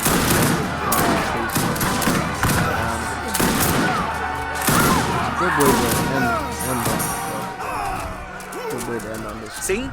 Very long. How many minutes? 36 minutes. Oh, yeah, this was a pretty long one. You know, I mean, it's not the longest one we've ever seen before on one of these things we've seen. What is it? Ones have gone like an hour and a half. I think back in the day, like 3-4 years ago, we used to have ones that went like 2 hours. 2 hours. Quite impressive, you know? Quite impressive. And, Qual é a sua ordem? Qual é a sua let's ordem? get ready for the last match, shall we? Last one of this encounter and last one for week 13. I mean, I think we've seen some pretty interesting strategies this week so far, don't you think? And what's better is you can actually understand the commentary a little bit better this time, right? Before, you know, you got all that weird static and fan noises. I mean, I'm going to have to hear it for myself when this is over, and how many minutes, I would assume half hour maybe, and just go through and say, oh yeah, this sounds perfect. But from what I was doing when I was testing this on Star Wars, which, you know, makes your fan make really loud noises, sounded pretty crisp if you ask me, so I think that this quality is definitely a boost, having this piece of hardware to do the audio. Alright, so last match of the day, here we come. So we got Sog with the Central Americans again in the same position he was in when I was dealing with the Mr. Greeks. Adelante. Same map. MCMR has the Russians. He likes that civil war. Whether he wins with them all the time or not really depends on how aggressive you are, what sort of build he has in mind. Sometimes you can indeed catch them off guard with pikeman rush or something of that nature. I did that in DE before in one of those lightning Ligas before, which you can actually find on the channel, by the way. You'll have to look at one of the older playlists for that. It's a good little strategy to learn when somebody's being super duper greedy. You know, you want to rock them to their core a little bit. And,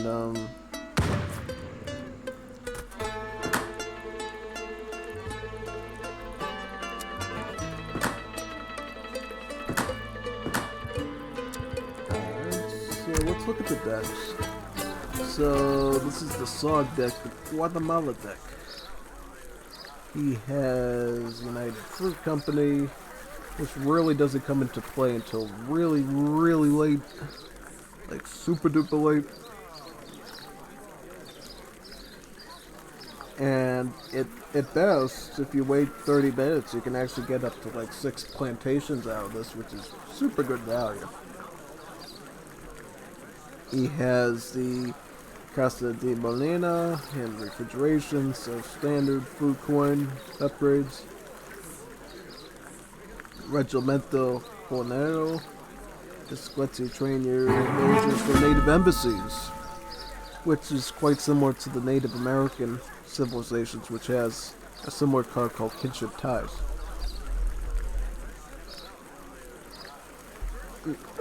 We also see Advanced Arsenal, a couple of unit shipments of like combined Machetro and Lancero, and then the Artisanal Cannon one.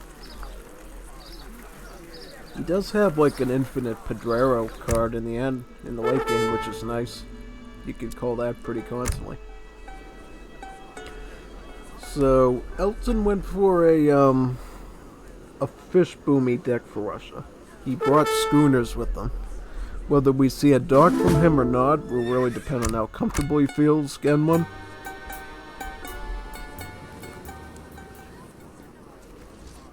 And how comfortable he would even be to send a card like Rendering Plant at some point. Other than that, standard Cossack, Cantonus, the fencing school ones. Maybe I would have put some Plastuni here for a little more defense. I don't know about the mid game because he doesn't have that infinite Plastuni shipment though. I usually like to have that one, just so I have the constant referenceable card to have.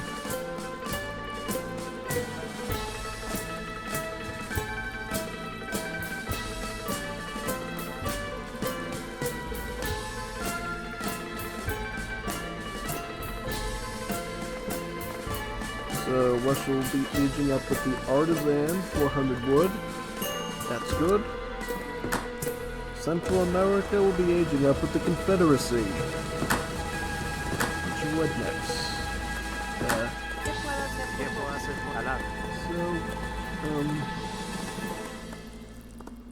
The cool sort of thing about, I guess the neat thing about going with the Confederacy of Central America is they actually get a upgrade card for the immigrant units, so their dynamite cans can actually get really strong really quickly. And not to mention, Central America is also a very strong outlaw civ, because they get some very particularly good cards for them, like the ability to reduce their population even further than you can from Town Hall with technologies. And as you know, with the Confederacy, there's capital age text includes ones that mainly focus on the Caudillo, ¿Qué puedo hacer por Adelante. which really helps you out a lot in getting those out. ¿Qué puedo hacer por usted? In fact, what you can do is you can first go with Polish to get the stats boost to the Outlaws, and then in Age 3 get the Caudillo boost. And then in Age 4 you can really go with whichever one you feel comfortable getting.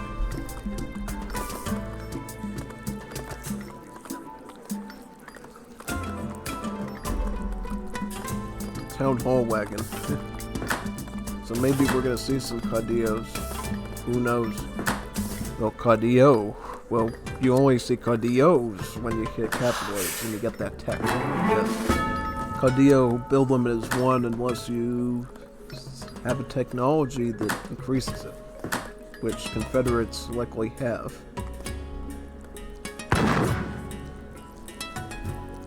Woodfall by coin for their home city, whereas the Russians are going to be putting out some Cantonists, probably in anticipation of a much-needed defense. But it also looks like they're going a little bit more forward than usual. You can see this blockhouse is pretty close to even the Confederate cell that they have right over here. Готов. Really what all he has to do is move these Будет сделано. rheatovoids towards this. Oh, he's Da. obviously paying attention to what he's doing here because he was over the garrison. But he's not watching the wood line though, unfortunately. Gotta watch that wood line. Needs to go lose that. Yeah. Quite a few losses, I would say, for this early. Yeah, and when you look at the little timer thingy down below, you're like, oh, this is gonna be a lot quicker than the last one. Yeah. Приказ? Russia definitely got their act together here and then let him squirm around that one. Готов.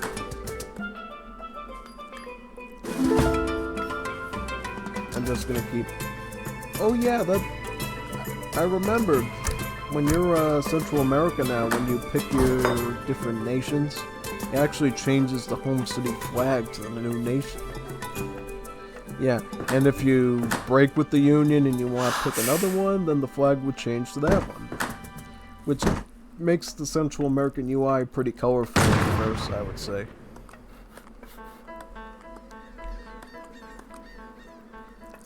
Oh, he's going to be going for, I think, an escort terror defense. Toanis.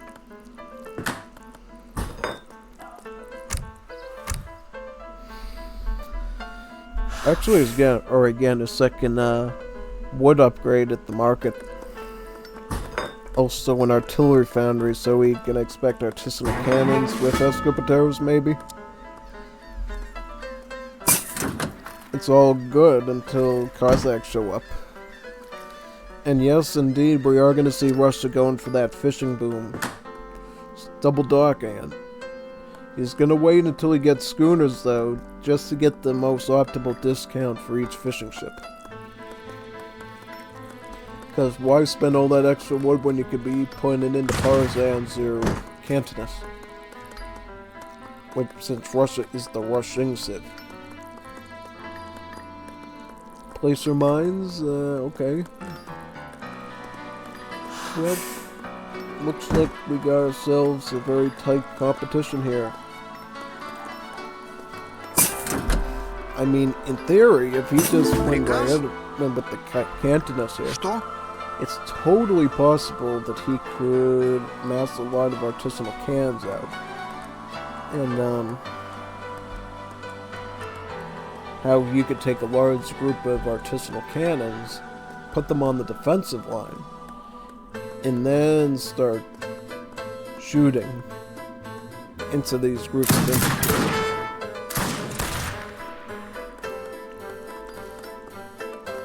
Well, how much resources does CA even have? See, they could actually afford quite a few artisanals if they wanted to right now.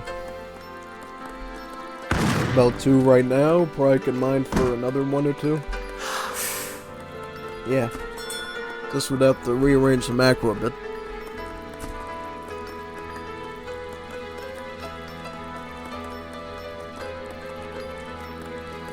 Yeah, he should really queue up another Esco right now, because he's going to need a lot of units to deal with the Russians.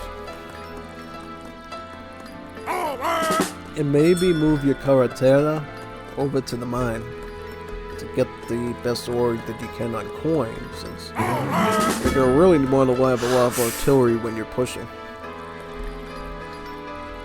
So may as well also ship these in too. Wouldn't be a bad idea. Huh. Conscriptos, interesting. Wasn't expecting conscriptos.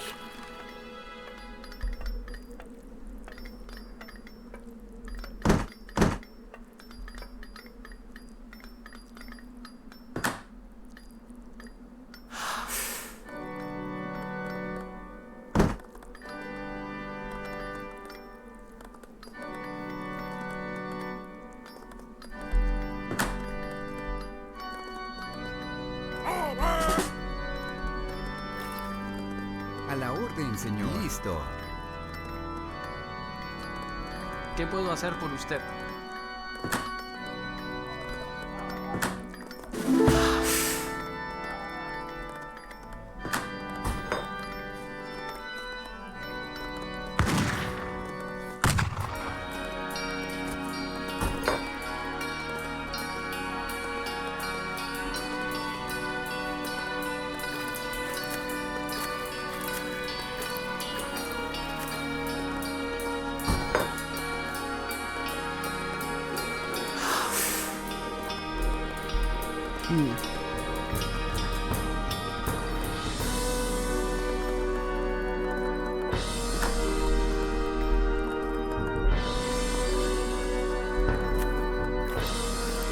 Epa, maestro.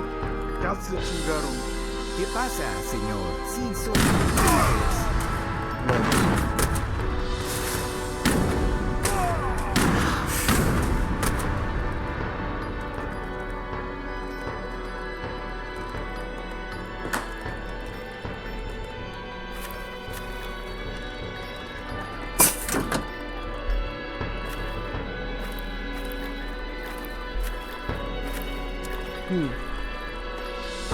Now,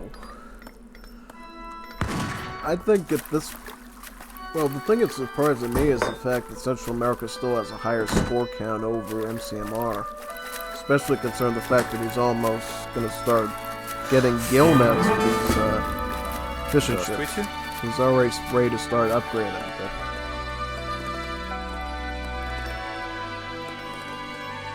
think. Приказ? There's about 31 cantoners, 20 line infantries, about 25 line infantries actually. It's also going to be training some Cossacks. So it's really going to be a test to see which army can overcome the other one, ideally in Sug's base domain here. And if he can keep the fight here, he can protect himself from direct charges of Cossacks using these houses as choke points. Even this market and town hall. It's like a wall, basically. In that sense, he designed this base really well.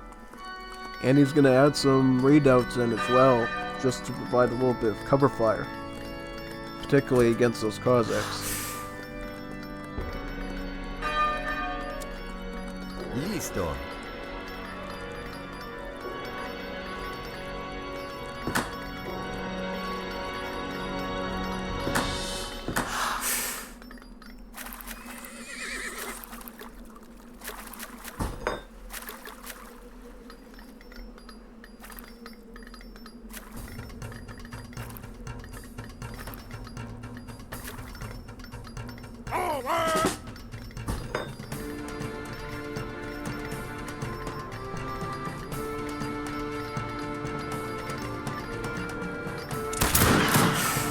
A la orden, señor.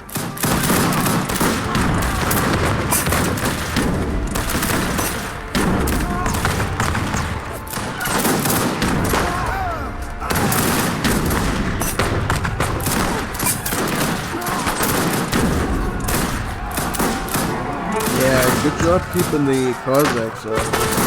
Actually a pretty good job.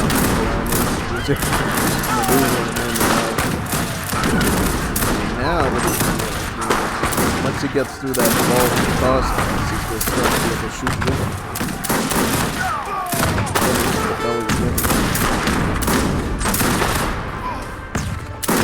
Oh, nice.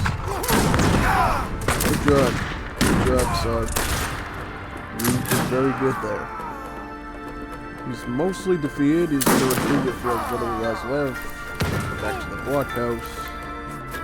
And then he's probably going to be pushing again real soon. So you better get your macro going. Get some wood choppers. You're going to need a lot of wood for this type of composition. Double Rayeta voice. Where's blockhouse number 2? Oh, he put a blockhouse down here to control the mine and the hunt down here. Very clever. Also starting to get rendering plant 2 for the fishing. Готов? So he's about to probably max his fishing ship production soon.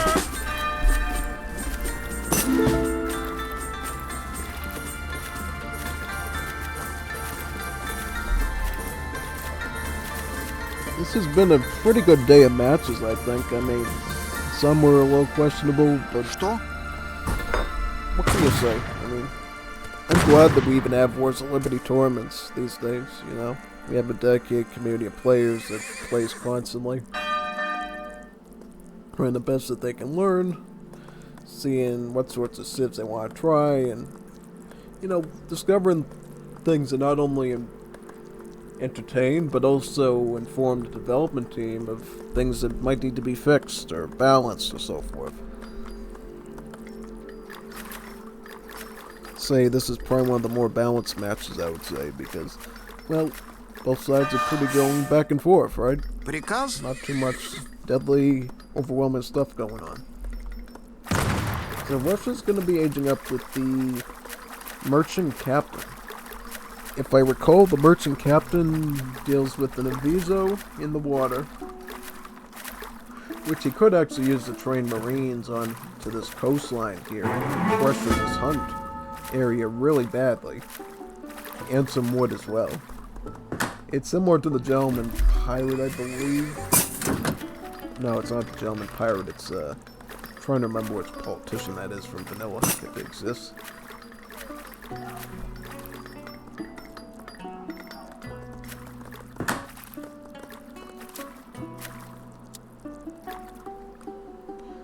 Oh, he's saying is Pletnica. This, fort, Pletnica. It's a good fort. ¿Qué pasa, señor? The good advantage that this fortress has is it trains units at a faster rate than typically happens.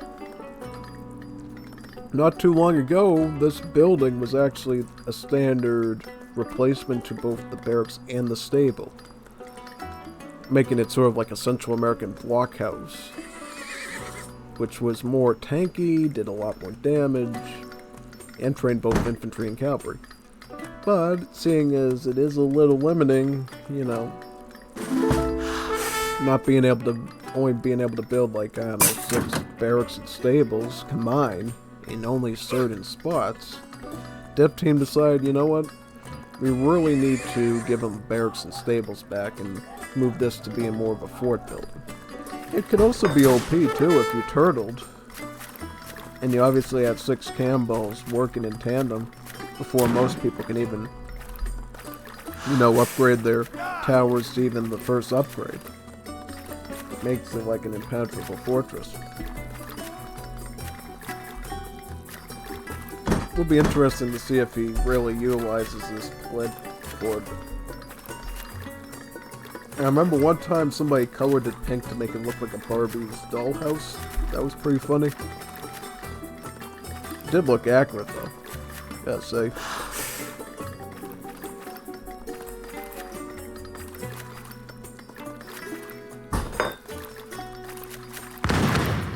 Is that the right color? It doesn't look like it's the right color for some reason. I thought it was supposed to be white or something. Maybe the texture's expired, I don't know. I'll have to check on that later. Last I remember, this was like a very bright white and blue color to it.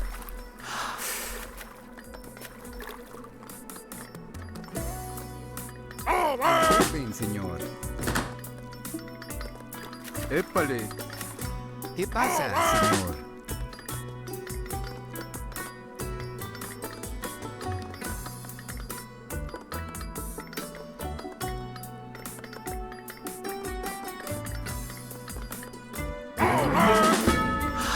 Listo.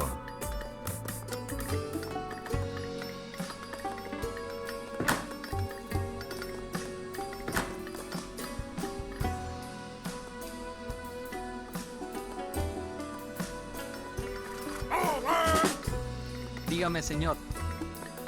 Tuanis. A la orden, señor.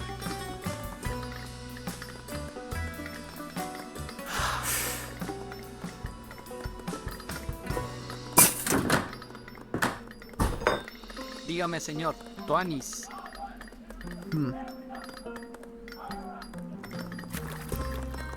My question about CA is, you really need to get an arsenal.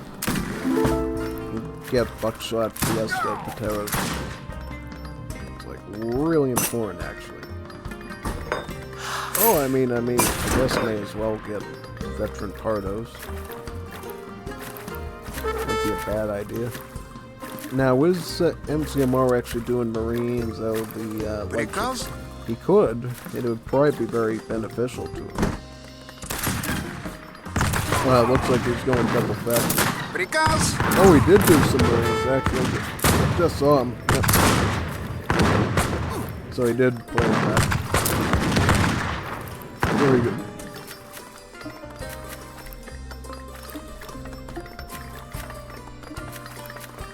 Field guns for the foot artilleries.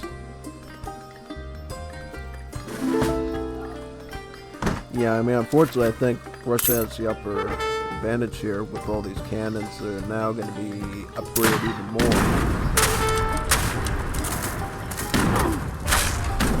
Yeah, definitely upgraded.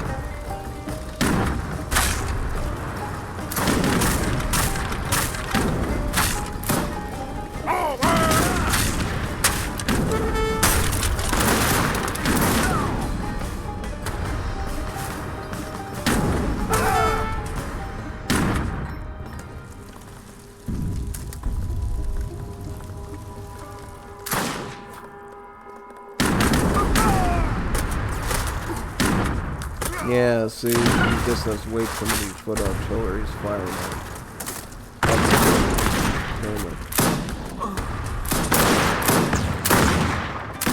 Oh, I don't know why he put, yeah, go back in the fire, back in the combat. You don't need to win. I don't like what that guy's doing. What are you doing? What are you doing? They're pulling the rubber mode, you're right in front of the infantry. Keep firing at him.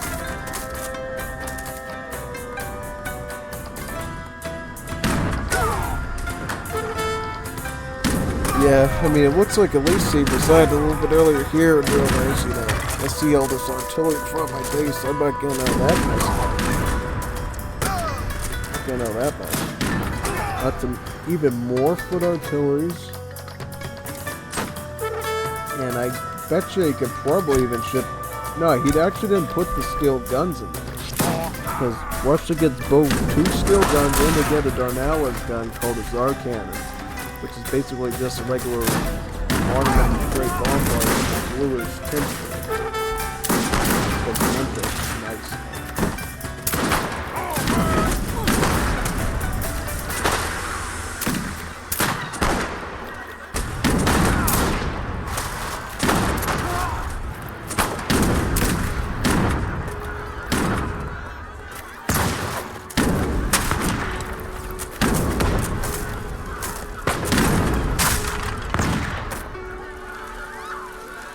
GG.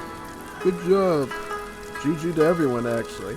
Gotov. What a wonderful week of Liga matches. I was glad to finally be able to commentate them in a, using a device that people could actually understand and not be covering their ear holes, It's good to be able to actually analyze this stuff in a way that people can truly appreciate. And maybe those that are on the cusp and maybe want to play this mod or not might actually pick up their vanilla copy of TAD and get this. It could really use a lot of new players in this community, Bright ones, noob ones, doesn't matter. The more players there are for this mod, the more it can grow over time. And I'd be glad to cover all the matches I can for it. Well, there's that. That's week 13. If you weren't able to stay for the whole thing, how long was it? About, 6-7 hours? Check out the VOD later, play it back, rewind it a couple of times, do whatever you want to do. Honestly, I want you to watch it more because it, obviously gets the views up. So if you want to study some strategies here, feel free to use this as a resource. Now that we're done with this, I will be turning the stream off and start working on my Great War Raids tutorial for you. That will be releasing tomorrow with this VOD. So, you're going to get 2 commentated pieces to enjoy together tomorrow. Because what I've been trying to do is do a Great War Raids thing every day, if possible. With the Great War Raids tutorial sort of being like the climax of the conclusion. Because unfortunately, you know, Africa still needs to be coded, so I couldn't really do a motorcycle themed one for the dispatch riders. This will have to do for now. Anyways, it was great bringing this to you. I'm always thankful for how welcoming this community is. And hope to bring many more smiles with this mod in the future. And all the wonderful civs and features and modes it has. Alright. Thank you. Let's turn this off.